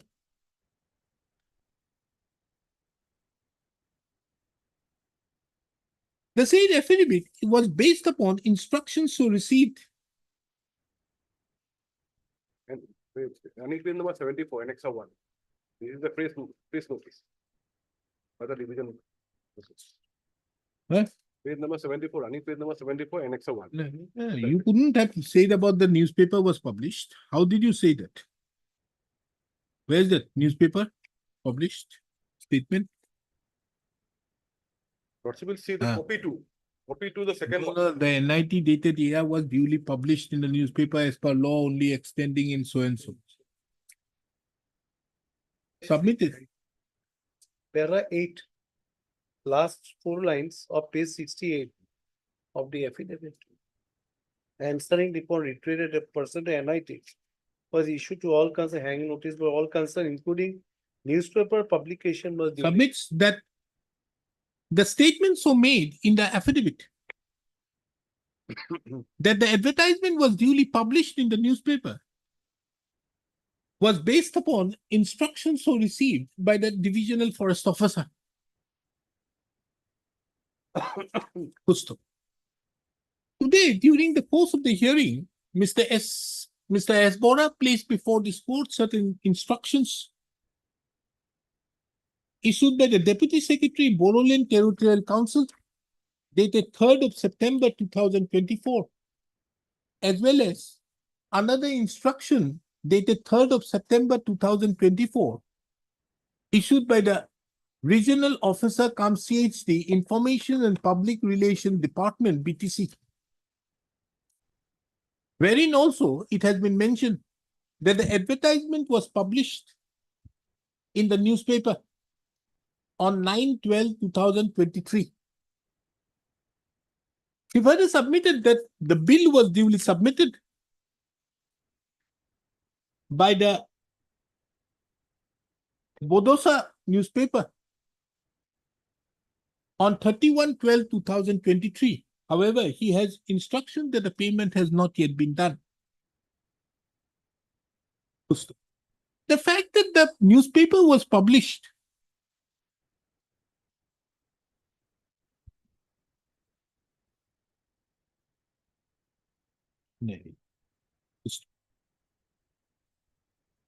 Well, one The thing, state instructions have been issued only on 3rd of September 2024.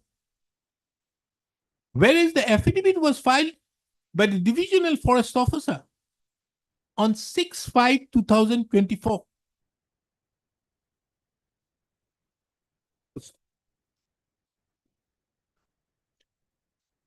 page 66 of the affidavit, kindly see, categorical statement has been made. Page 66, after 6th line. Categorical It statement. is also seen that these statements, as regards publication in the newspaper, have been sworn by the deponent of the affidavit dated 6/5/2024 as true to the record are matters of record.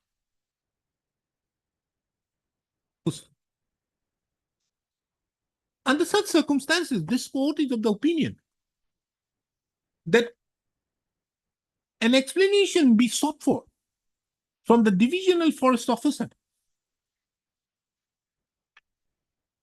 Porbat Jora Division, Suparighat, as to how such an illegality could have been committed.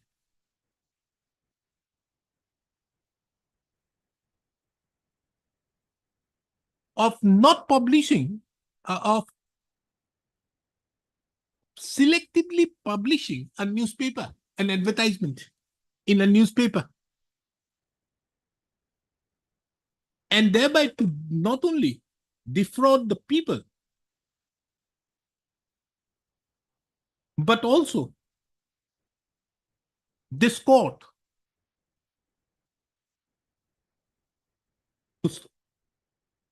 the divisional forest officer Porbat Jora Division, Suparigarh, is directed to file an affidavit in that regard before the court. Division. Sri Ranjit Kaur, the divisional forest officer Porbat Jora Division, Suparigarh, who is the deponent of the affidavit dated 6/5/2024, is directed to file an affidavit in that regard and explain.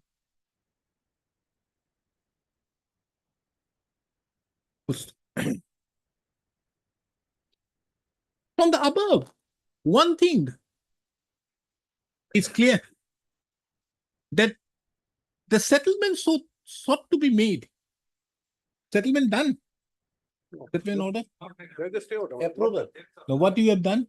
The approval was granted, we came up before this court, Approval granted by whom? by the BTC. BTC. Page 61 of the. Yeah.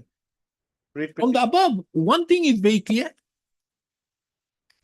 that the steps taken to grant settlement in favor of the respondent number 10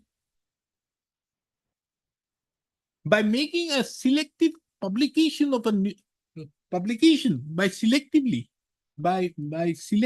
publishing a newspaper, the advertisement in a few copies of the newspaper,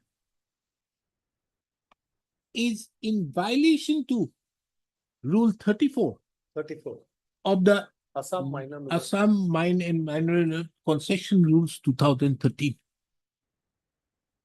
Therefore, taking into account the above, this court therefore sets aside Page 61.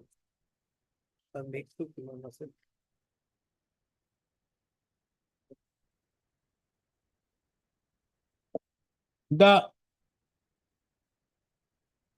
tender notice dated 5/12/2023, as well as issued by the respondent number 6, as well as the approval granted by the respondent number 4 in favor of the respondent number 10.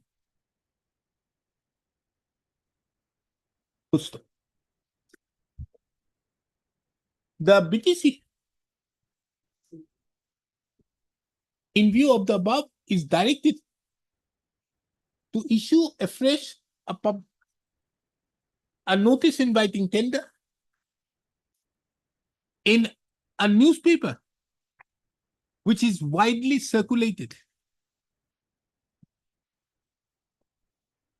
in the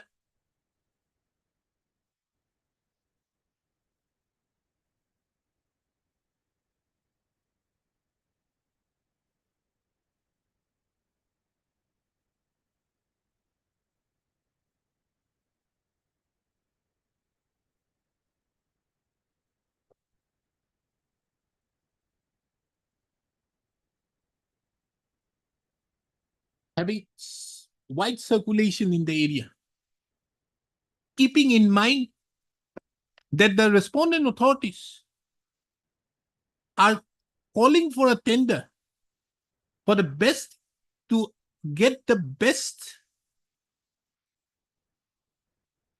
deal from the to get the best and calling for the tender in the interest of the state and not in the interest of certain private individuals. List the matter again on when are you filing? How much time? 1 week. You, Let's say, at least 2 weeks. both of you, At least 2 weeks. Lordship. no 2 weeks business. 10 This 10 days, Lordship. 10 days, not 10 days. You appear, I think. You better appear. From here, I put you from here directly to what is that place? National Gorsuk or Lokra? Korsuk National Highway. Huh? Korsuk National Highway. National Highway. From here directly to the National Highway. Because of you, now you see, he has nobody. You can't do anything in this regard with him. You are now caught up everywhere. You will have to be blacklisted because that is why I'm keeping the matter out here. You have to be blacklisted for all times to come.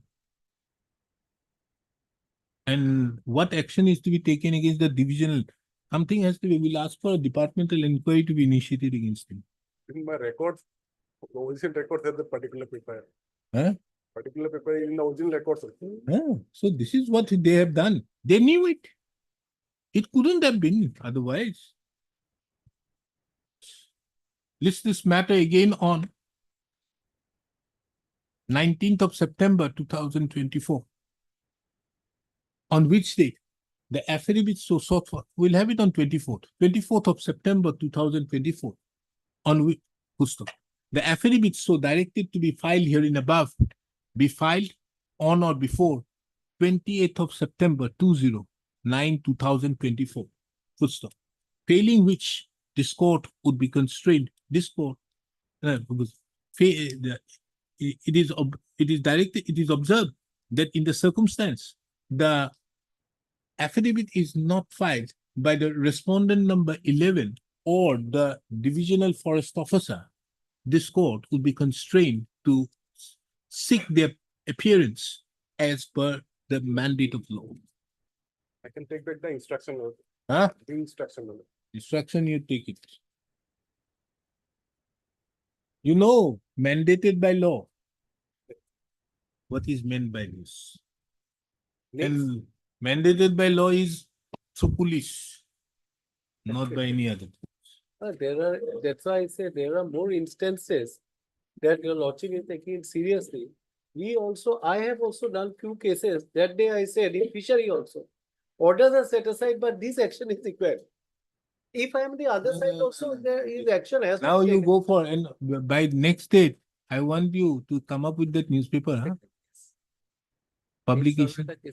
Yes. To show your good faith. Not in this newspaper. Huh? Not in this newspaper. And not, if you go for this newspaper, then it's okay. There is another case, item number 4. There are two mahals. One is Falakatha and one is Jalabila Mahal. So similar. Sub response number 10. Yes. Same advertisement. Same. So তাত হলে এইটো হলে set aside হেতুত মই এখিনি আপুনি কৰি দিলে মই দুইটা কৰি দিম পিছত হা এইটোত হল আপোনাৰ therefore the settlement so made এইটো আমি যে কৈছি set aside বুলি কৈ দিছো settlement made so far as the mahal dated so and so the settlement not the AR in respect to Settlement doesn't show the- or no issuance of fresh NIT in respect to এই দুটা mahal. Yes. You see it in that advertisement, huh? Mahal. Supplementary item 56, fixed at 2 p.m.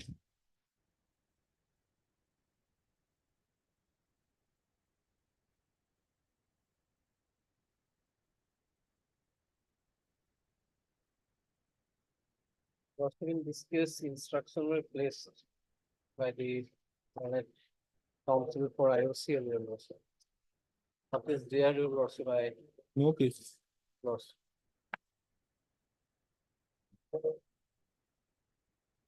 You see, after all, whatever may be, your cards are very old. 3,000. Average life is 3,000. Loss. So for us to interfere now would not be proper. It is a different thing. They have done it, but I think we'll keep the question open Loss. for a later point of time. But you don't have a case. Then how do I keep the question open? Give me a suggestion. Later point of time we can. As to whether this will happen, but you don't have a case.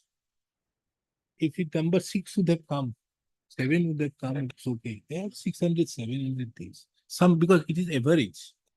Average 600 or 500, one is 500 and another is so and so is different. You are number 17, 18. 18, another down below. The procedure they have adopted has not been disclosed in the affidavit. That's the, No, that is there in the, my lord. no, in the affidavit that has not been, and that's why the lordship was pleased to place further instruction in lordship, and that instruction what it contains, your lordship. Essentially, my case is your lordship that 25% and proportionality. That is my case. What Under MSCME. 25%? Under MSCME, your lordship, 25% and proportionality. That is my case. And if we go by the proper proportionality, then your lordship, whether I come within the zone of consideration or not.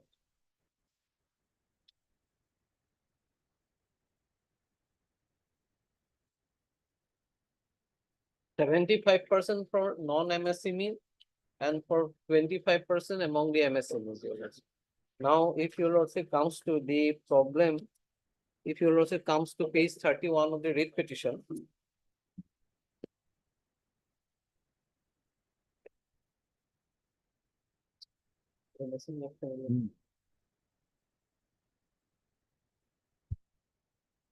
Now you are on B2, na? B2. In case the L1 tenderer is MSME party, then the ranking as per detail in the tender shall prevail and not proportionately shared amongst tenderers within L1 plus 15%. But you don't come within the 15%. No, your lordship, I am L1. Your lordship. Everybody has quoted L1. Your lordship. That's the point, your lordship. Here, your lordship, if your lordship go through this B2, your lordship will find two The situations. above provision will be subject to MSC's quoting price with brand price of L1 plus 15%, that is L1 plus 15%, and bringing down their price to L1 in a situation where L1 price falls for someone other than M. That is one situation. Second situation, in case of more than one such MSC, the supply shall be shared proportionally for MSC parties. Then your lordship, second situation, in case the L1 tender is MSA party, then ranking as detailed in tender shall prevail, not proportionally shared among tenderers with L1 plus 15. Now, your lordship, here is a situation, your lordship, where everyone has quoted L1, your lordship. And they have, your lordship, if your lordship comes to page 30.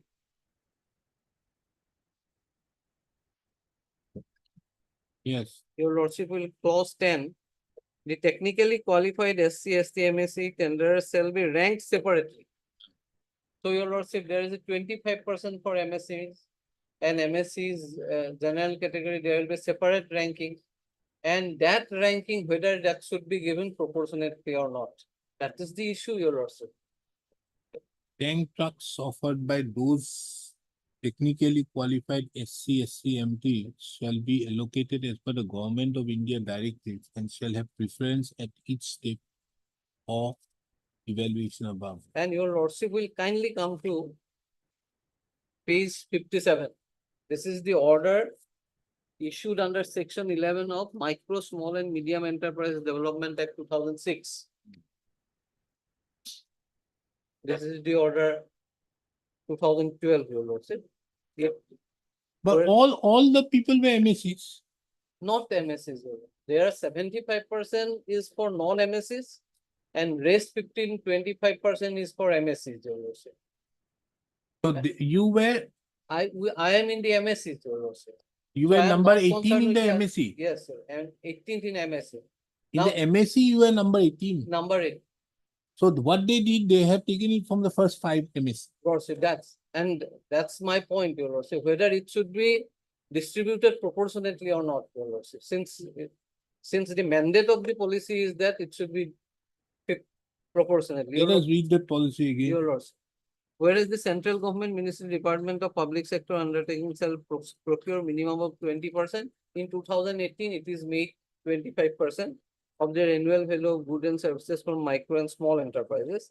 Then your lordship will kindly come to page 58. It says mandatory procurement of micro and small enterprise from micro and small No, enterprise. understood, but there is no infraction to that because of the fact that they have given it to all the MSCs, 1 to 5. But the question is whether it should have been proportionately. This- Now let that's- us that- therefore read that- B2. that- Read B2 again.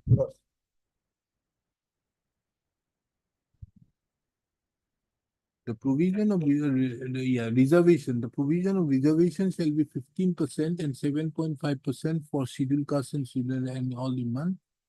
There shall be eligible. So in case of public procurement for MSC, order demand, an amendment in year 25% of the total quantity shall be earmarked for procurement from MSC.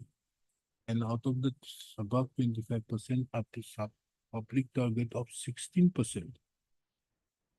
Out of 25%, which is 4%, is earmarked for demand. A top target of 16%. Okay, then there is a further division course, of scheduled caste and scheduled that tribe. is there. Provided that in the event of failure, such as to participate in the tender process or meet tender requirement as per as 4% for procurement or so and so.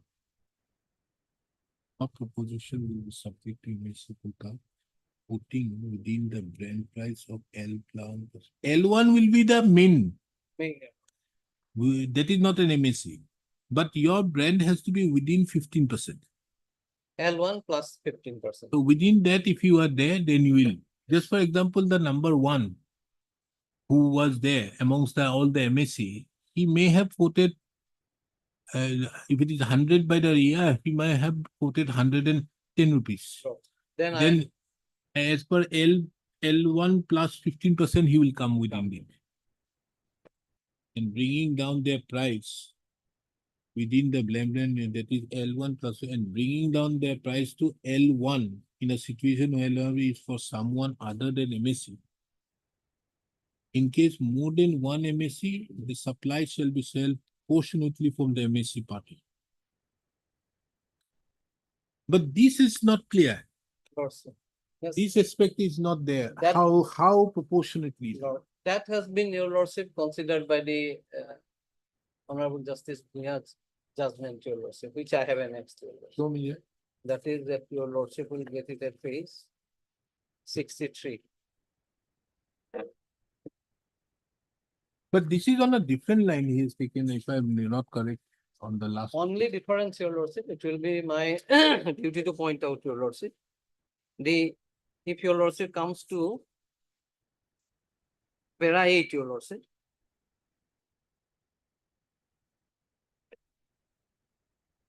Percentage renewable is so and so, MSME cell as provided by micro small enterprise development on 6 side. The total quantity shall be earmarked for program message with a sub-target 4% out of the 16.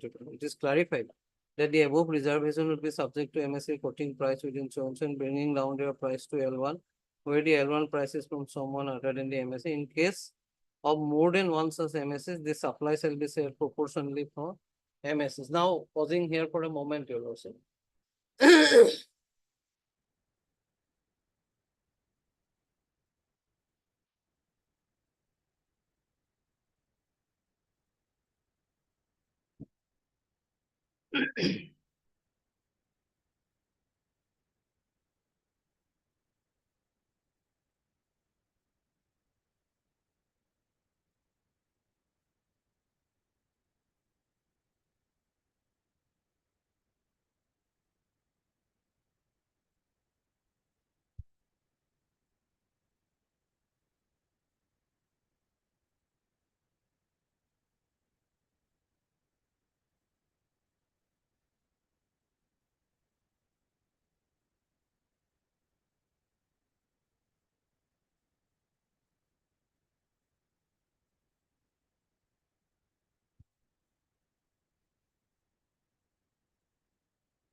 So paragraph number 21. Lordship. Now, your lordship, only difference is this, your lordship, that I, as an officer of the court, my duty, your lordship. In para 8, your lordship will kindly come to para 8.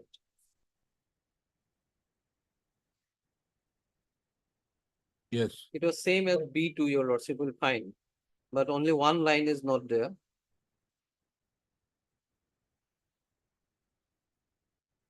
Well, which one? Lordship, para 8, last line, your lordship will see. In case of more than one such MSCs, the supply shall be shared proportionally for MSCs. Now, your lordship, the subsequent line in my advertisement, your lordship, that in case L1 tender is MSC party, then ranking as detailed in tender shall prevail and not proportionately shared among tenders within L1 plus 15%. That line was not there in the earlier tender. That is the difference. your lordship. But now everybody is L1. Everybody is L1. And here also, your lordship, all were L1. In this tender also, your lordship.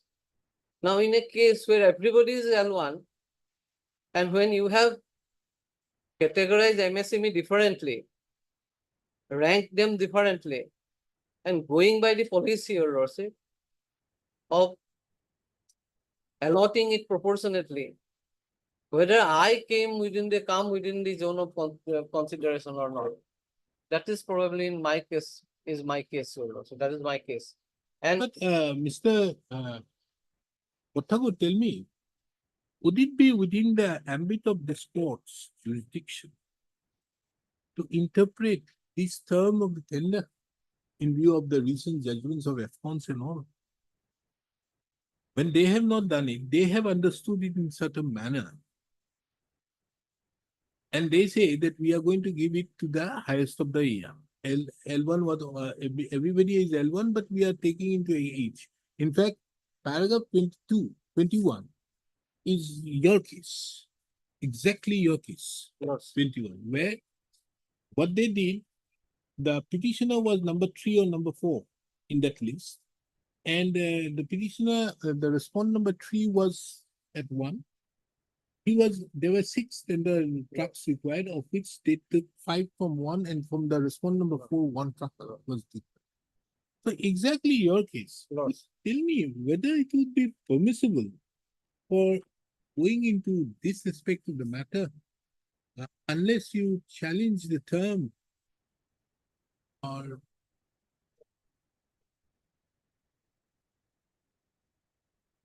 lordship, and if you go by B2 and that line, in case the L1 tenderer is a MSC party, everybody is L1. everywhere. L1. then Therefore, the ranking as detailed in the tender shall prevail and not proportionately shall Lordship, among the. Lordship. So can you apply B2 in your facts?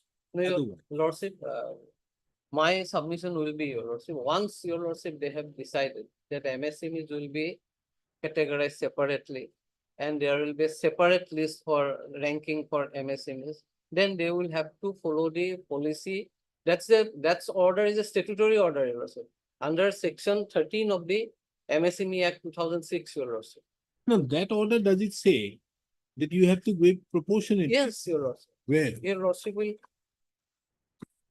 Your Lordship will kindly come to page 59. Yes. Serial number 6. In tender, participating micro small enterprises quoting price within price band of L1 plus 15% shall also be allowed to supply a portion of requirement by bringing down their price to L1 price in a situation where L1 price is from someone other than the micro and small enterprise, and such micro and small enterprise shall be allowed to supply up to 20% of the total tendered value. In case of more than one such micro small enterprises, the supply shall be shared proportionately to the tendered value. And this has been interpreted by the Honorable Court. Now, had this judgment not there, your Lordship, then matter would have been different, your Lordship. But it's a certain Binding. kind of interpretation given, it's binding, your Lordship. So Yes. they will have to come up How, with. how do you take care of this? My lord, my Paragraph submission would be, 21. my lord, here also that clause 6, my lord, friend is relying. My lord. This is also in respect of L1 plus 15%. Here is not a case of L1 plus 15%. And my lord, that particular clause. But whatever may be, object which has been called out in paragraph number 21 is an interpretation as to why it is required to be given to the MSMEs, why proportionately it should have been given. The basis, as per the judgment is you give one each.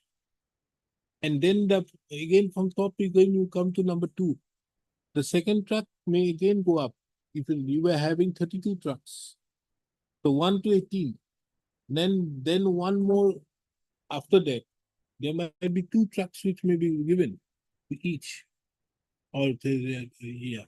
But the question is, how do you take care of certain trucks which is of such an old age? Why? How do you take care of the judgment, more particularly paragraph 21? That's binding on this note. Yes, my lord, while my lord interpreting that, my lord, the particular NIT was being considered. And in that particular NIT, my lord, my learned friend has pointed out this particular sentence, my lord, regarding the last line. That is not there. Understood, but that is not the concept on which the court dealt with it. Now, my lord, if your lordship sees the, my lord, entire. But then why did you? Understood. Okay. Then you give it to number 1. All. How do you take care of 2, 3, 4 No, my lord, if your lordship sees. on the basis of age? Then why there was no proportionality? Then others. Look, it's not a case of L1 plus 15%. Huh? Everyone has given the same rate. Understood. And my So lord, the ranking has been prepared in terms of the guidelines and the, my lord, NIT. And in terms of that ranking, my lord, that is also there in the guidelines. The age of the truck, average age is also, my lord, is a factor. Those are not on the challenge, my lord. no, understood.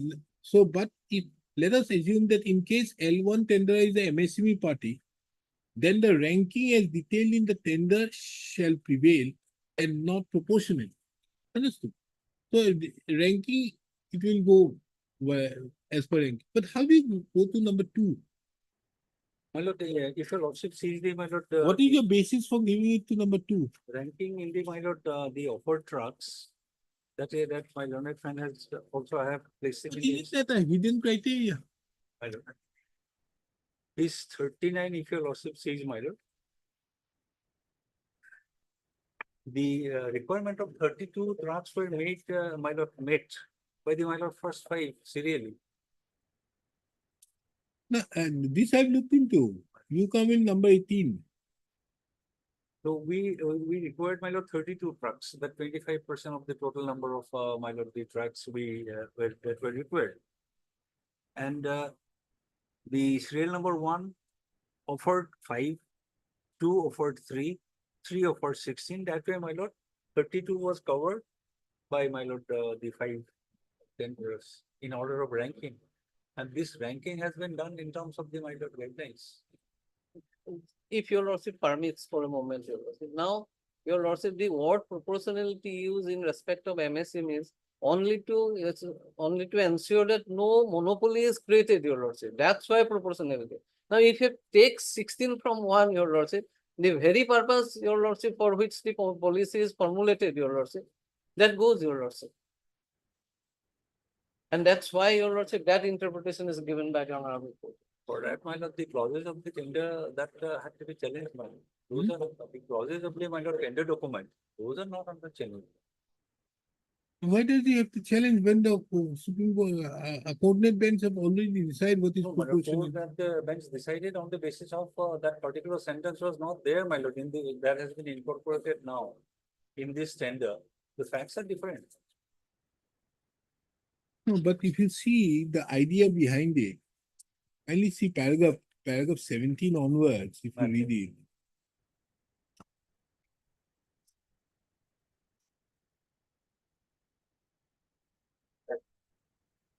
I understand. Number 1 is okay, you may not, but how do you take care of the others? Because my lord, Number 2, 3, the- 4. The trucks offered by the number 1 that did not meet the requirement. So we had to go to the serial number 2. That way, my lord, up to serial number 5. So a man is permitted only to give 5 trucks. No, my, How many? 16, man. 16, no? 16. Page 31, your lordship is there. That was the exactly stand in the earlier petition also, your lordship. Paragraph 13.3, page 69.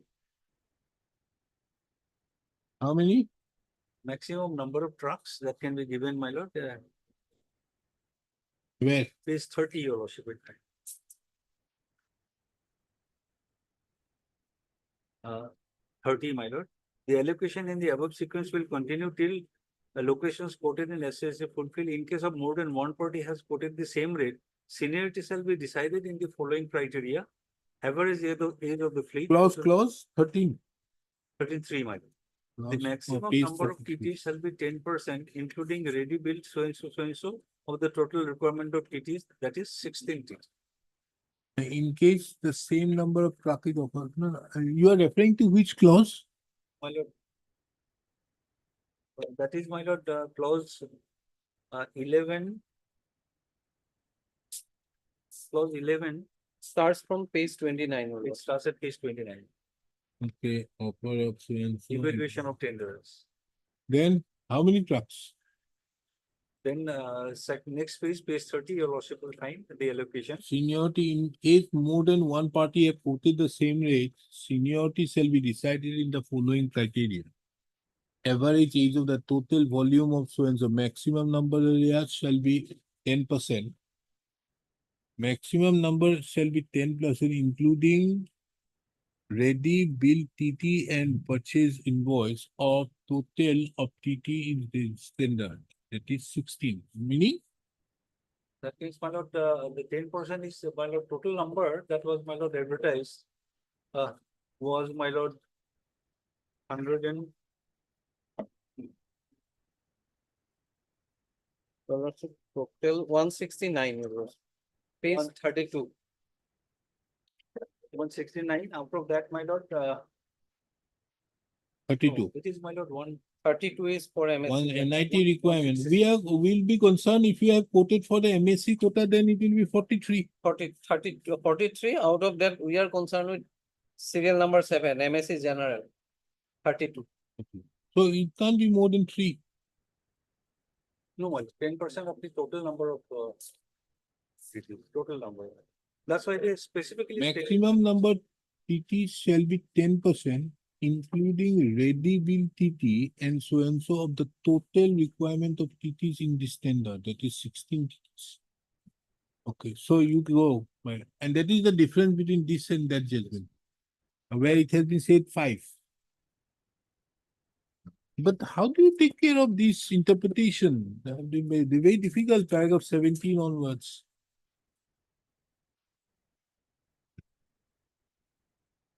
How do you go take care of? Your lordship can kindly come to page 69. There stand in that particular page 69, para 13.3, same stand as in the present affidavit. Under the MSME Act, only 6 number of pairs were to be allotted, so and so.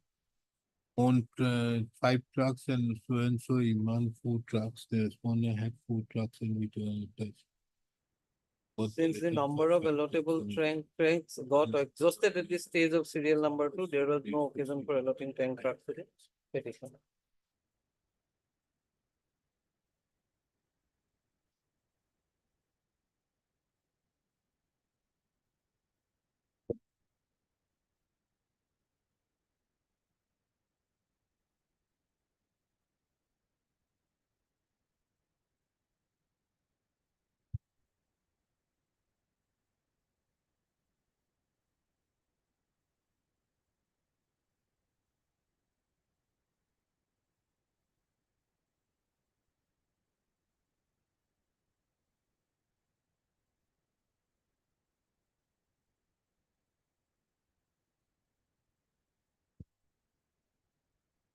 Problem arises this paragraph, Mr. Chaudhary, paragraph 20, very difficult.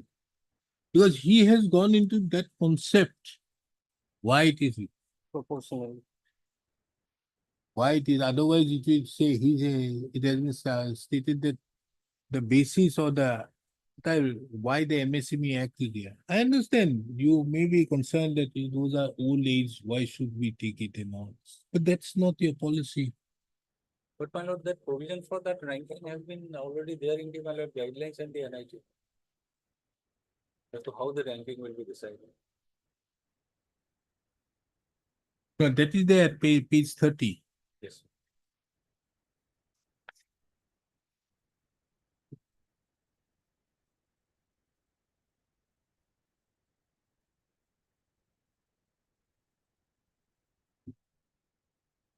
Now that is Yes. your lordship, page 30 is the general principle, your lordship, based on which ranking will be done. Now, there is the page 31, your lordship, reservation criteria when it comes to B2. They have your lordship. They have your lordship discussed the method of allotment so far as the MSMEs are concerned. And that is not there in respect of other categories, your lordship. It is specific to MSMEs, your lordship. Why don't they, the regions for my lord taking the age of the trucks, the average age is my lord taken into consideration. And you did not challenge this. My lord, You did not challenge this this. was not challenged. So the reason is that my lord, these trucks, my lord, carrying this fuel, my lord, has to go to my lord very hilly places also. That's why my lord age is a relevant factor. It has to go to my lord the different states, Meghalaya, Manipur, my lord, Nagaland. Aviation fuel. Yes, 10 years old. Understood, but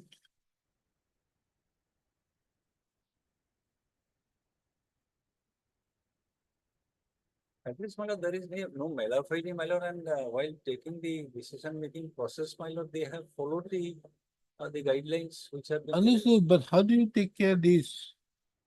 proportionally. I was in your favor, but how do I take care of this? Because he goes into the concept of proportionality, why it is required in MS. Yes. There the problem arises, not on the basis that, okay, factory, why it is required. And this has the basis from there, from that order.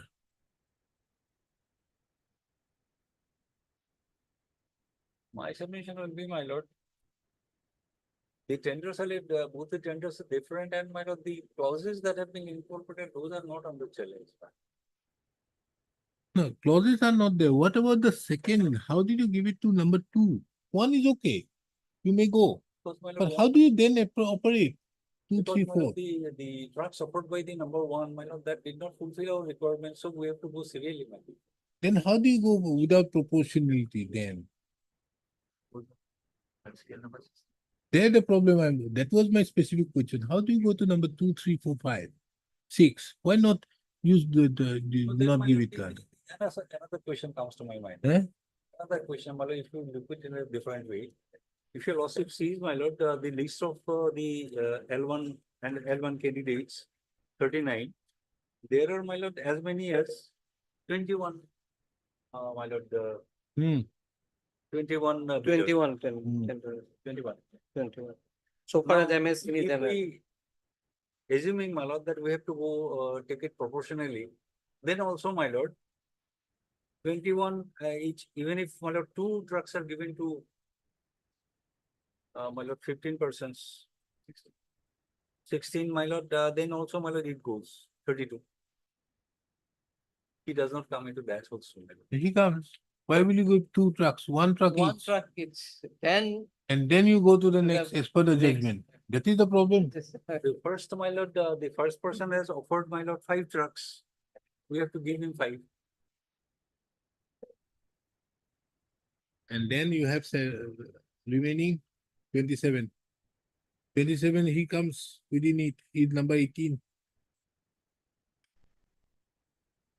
In fact, my lord, perhaps, my lord, envisaging all these difficulties, my lord, The person who is being most affected is Mr. Satyam Road carrier. yes. Who is he? You are a. Eh.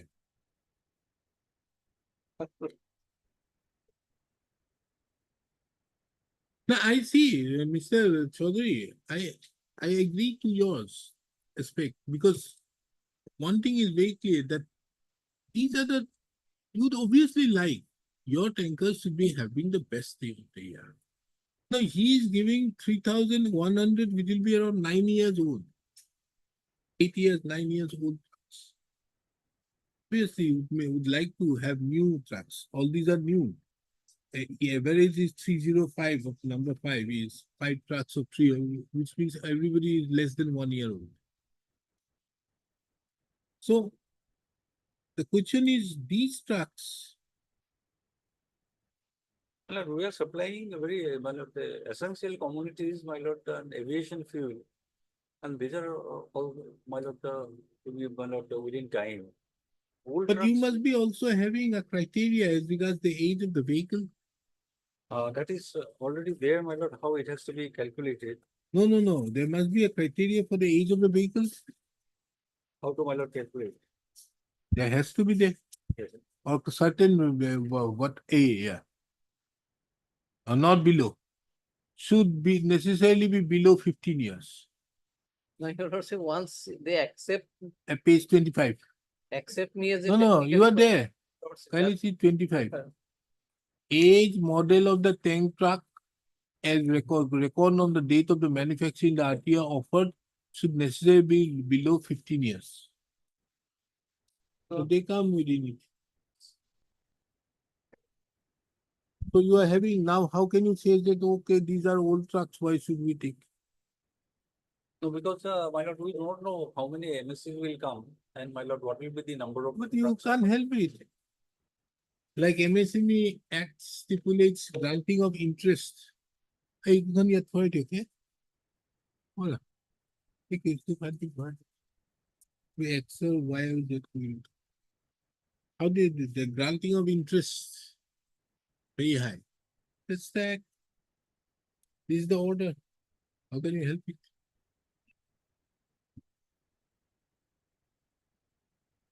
Now, my lord, if your lordship, regarding that qualification criteria, which, my lord, the petitioner has fulfilled. If your lordship will, may come to the important notes, they are below that, my lord. Important notes, 3.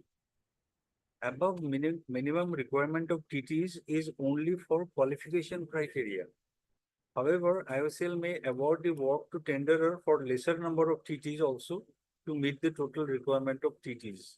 So some conditions have been laid down. In respect of one, your lordship, 3 will have to be read along with one. This is the minimum. Tender shall have to offer minimum three Three trucks. ton. All the TTs offered by the tenderers should be owned tank trucks only. Tenderers may offer ready TTs with valid RTO registration and CCOE license, or may offer TTs based on purchase invoice of chassis. Separate purchase invoice shall be required to be submitted. So my lord, one tenderer can offer, has to offer my lord minimum three.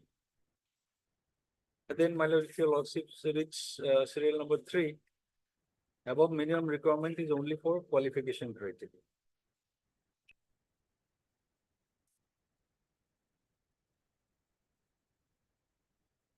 Chalo, we have it on some other day. Think about something. I'm not getting it. I think you're Because of wrong. that judgment, my lord, that particular observation. They should have challenged. it. Observation is very difficult because he has gone on the principles.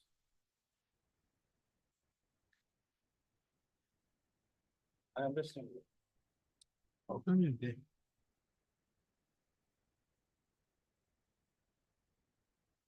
When? Take your lordship. 19th September?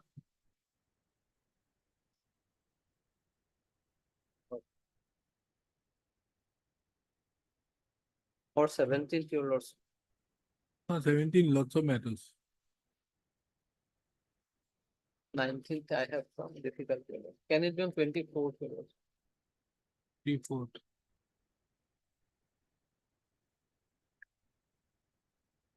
17th, I have already so many matters. 19 will suit me, my. 19th, I have less matters. Why so less? Only 3 matters. 24th, your lordship. 24th, 11 matters.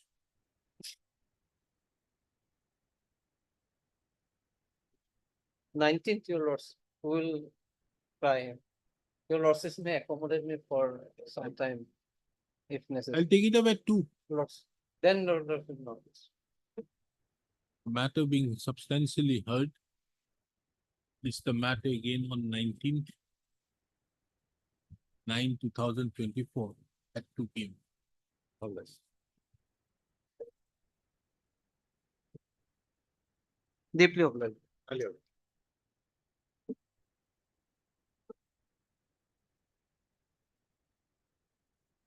Unless you come up with something on the age, what is there? By Supreme Court judgment On age, mine.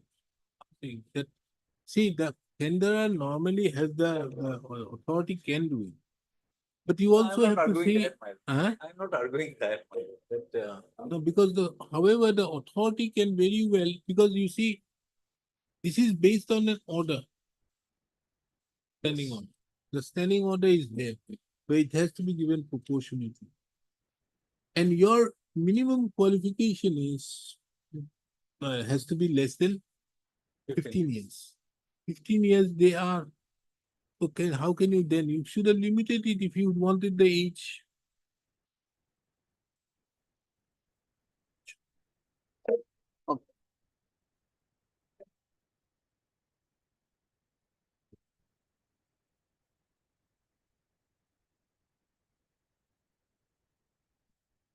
May I keep, Uh, Lordship, in this matter, Mr. A.R. Guya is the conducting counsel. Lordship, today he could not appear because he has to leave the court because of some. Huh? Who? Mr. A.R. Guya is the, Mr. A.R. Guya Uh, is the conducting counsel in the matter, Lordship. So he has to leave the court during break because of some medical At emergency. the request of the learned counsel for the petition, matters can be adjourned to be listed after the summer vacations. Autumn vacation, after the autumn recess. October recess. Obliged, Lordship.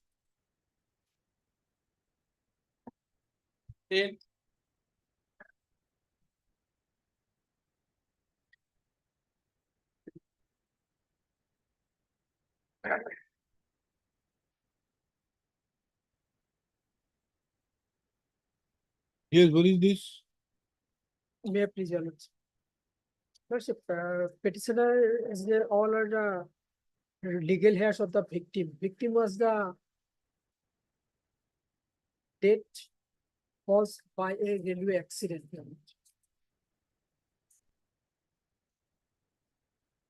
So, as this regards, your lordship, kindly have a look, your lordship, Annexure G, your lordship, at page 30. Why you are asking for compensation here? Not going before the Railway Claims Tribunal? Lordship, no any other alternative remedy, yes, because it's a railway claim tribunals, your lordship, in connection with the passenger, but I am not a passenger. I was. Well, who? I'm Who a- are you? I'm a teacher who was run over me by the train. And All knocked up. claims can be done there, isn't it?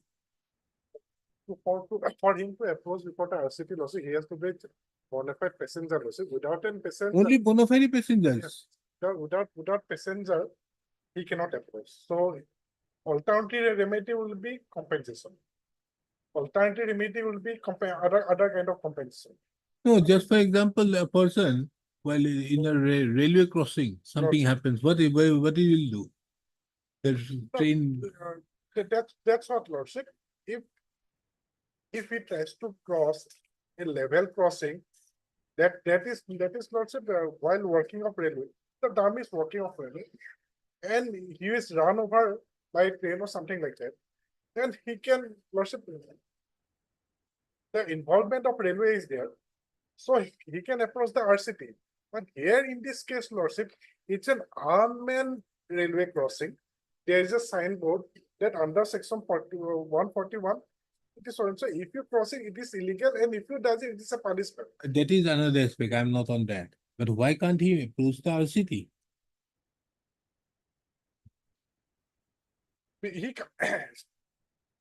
He cannot approach the RCT because he is trying to cross an unmanned level crossing.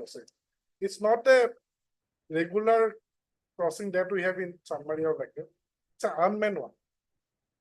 Yes, Mr. Goel. What is this? RCT, it is not possible. No, because as far as I remember, Railway Claims Tribunal, any claims you want to make, you can make it before the RCT. The RCT. But otherwise, it is decisions also. maintainable. There are decisions also. No, there are many. In fact, the recent decision of the Supreme Court says, forget about a bona fide passenger. He may not be a bona fide passenger out there. That cannot be a ground for ER doing it. Isn't it the very recent? Justice Padiwala's very recent judgment. So, under such circumstances, why can't he go before the RCT with this thing? Because how can this court decide this amount, 40 lakhs, as to how much he is entitled to? Otherwise, lordship, his case falls under section 161 and 147 of the RCT Act, lordship. So it is very clearly stated, lordship, I can just read out, lordship. It says that if any person driving or leading a vehicle is negligent in crossing an Oh, who is going to decide negligence or not? How can I decide? lordship, yes. Yes, the report of RCT will I be- can't decide that. Yes, lordship. Somewhere to Yes, decide that. Yes, from lordship point of view, it is correct, lordship. Section 124A. Yeah. In this case, indicate in connection of compensation, a passenger as a result of such untoward accident who was the victim, he also amount to be a passenger. No. I think lordship is correct because there also he'll get a chance to. See the Railway Claims Tribunal on the top. The first, see the preamble. Give it to me. You see why this was done. The Railway Claims Tribunal was brought in order to take care of so many civil cases being paid in the civil courts. So that is why they say that we are going to decide. And therefore this act was made. Why you are doing, where is the Railway Claims Tribunal? Sorry, lordship, that is the railway. It's not the RCT. Railway Claims Tribunal? No, no, There's another act, no? It is the railway act, sorry, lordship. Hmm. RCT act is a different.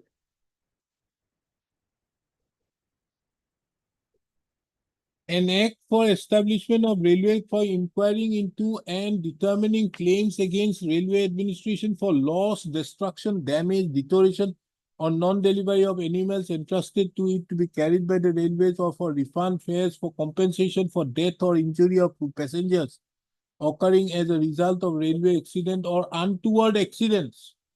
and for matters connected here. So untoward incident wouldn't it cover? Establishment is so and so. Why do we require to be a passenger? But you have to be a passenger, yes. Huh? But he has to be a passenger. No. Untoward incidents shall have the meaning assigned to it in clause C of 123. Oh, Railways Act. What is clause C?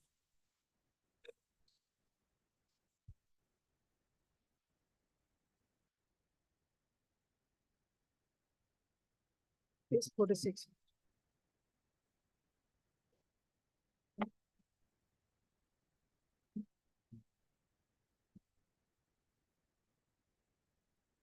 The commission of an untoward union, the making of a violent attack, the indulging in by any person untoward union, the commission of a terrorist act under so and so, the making of a violent attack or commission or a robbery or the indulging or shoot around the accident falling out of a passenger from the vehicle carrying So see, it is come to the 120 extent of liabilities. and in the course of working on 124A, your lordship explanation. Page 47, your lordship, the explanation. where Page 47, explanation. For the purpose of this section, passenger includes a railway servant on duty and a person who has purchased a valid ticket for traveling by train carrying passengers on any date or a valid platform ticket and become a victim of an untoward incident.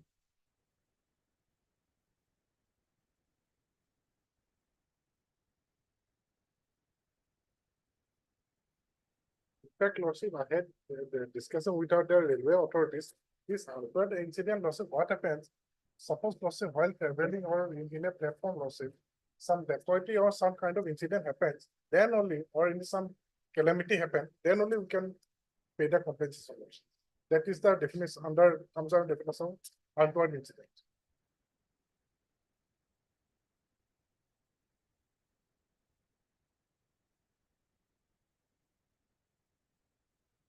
railway tribunals shall exercise on or from their own jurisdiction powers and authorities as are exercisable immediately before decided by the civil court or the claims commissioner appointed relating to the responsibility of the railway administration as carriers under chapter 7 of the Railways Act in respect of claims for compensation for loss, destruction, damage, deterioration, non-delivery of cause, compensation under section 82A of the Railway Act in respect of claims of so and so or part thereof in Which is respect of 1A. animals so and so. The claims shall also exercise on or after the date of event, all exercise and powers are exercisable before the year by any civil court in respect to claims of compensation now payable by railway under section 124A or the rules made there. Let us see some other day. I think it can be possible. How can somebody, otherwise he has to go to the civil court? I think only one thing is that whether he is a passenger or not. Hey, maybe he is not a passenger. Last, for example, some illegalities. There is a truck because of that unmanned. You have not kept a crossing. Maybe you have kept. He says he has not. Accident happened. What happens? And as part is that is. Go to the civil court. But Somebody has to go. but- Somebody who is going to decide the but- negligence. but if it's, let's say, he has tried to cross. The intent. That is again a question of fact. I'm not on that. Okay, this does matter when. 16 because of- It's Monday, lordship, is possible, lordship. You have to see, come up. I think it is available in the RCT. We'll have it on 10th. List the matter on 10th. Lordship, kindly, I am not in the able to obtain, I am out of station. lordship. Okay, we'll have it on then. List the matter on 5th of November, 2024. 5th of November. Yes, Mr. Goel, what is your matter? Obliged, lordship. Next matter. Yes, what is that matter? On the last occasion on 16/8/2024. Yeah, did you file your affidavit? they What is your filed stand? affidavit without annexing, and they, in fact, they are saying in my favor, your lordship. No Yes, so cause notice, no documents. Huh? Nothing, your lordship. No sokos. There is nothing. Now They have what does not the raised affidavit anything. say? Now what does the affidavit say? It says matter may be remanded back. Is it? my lord. Saying that it is signed digitally, but your lordship directed to enclose it, my lord. Para 3 onwards, your lordship. There are three, my lord, Roman three. Roman, Sarah? Roman 3, your lordship, page 54. What is this type of affidavit you have filed?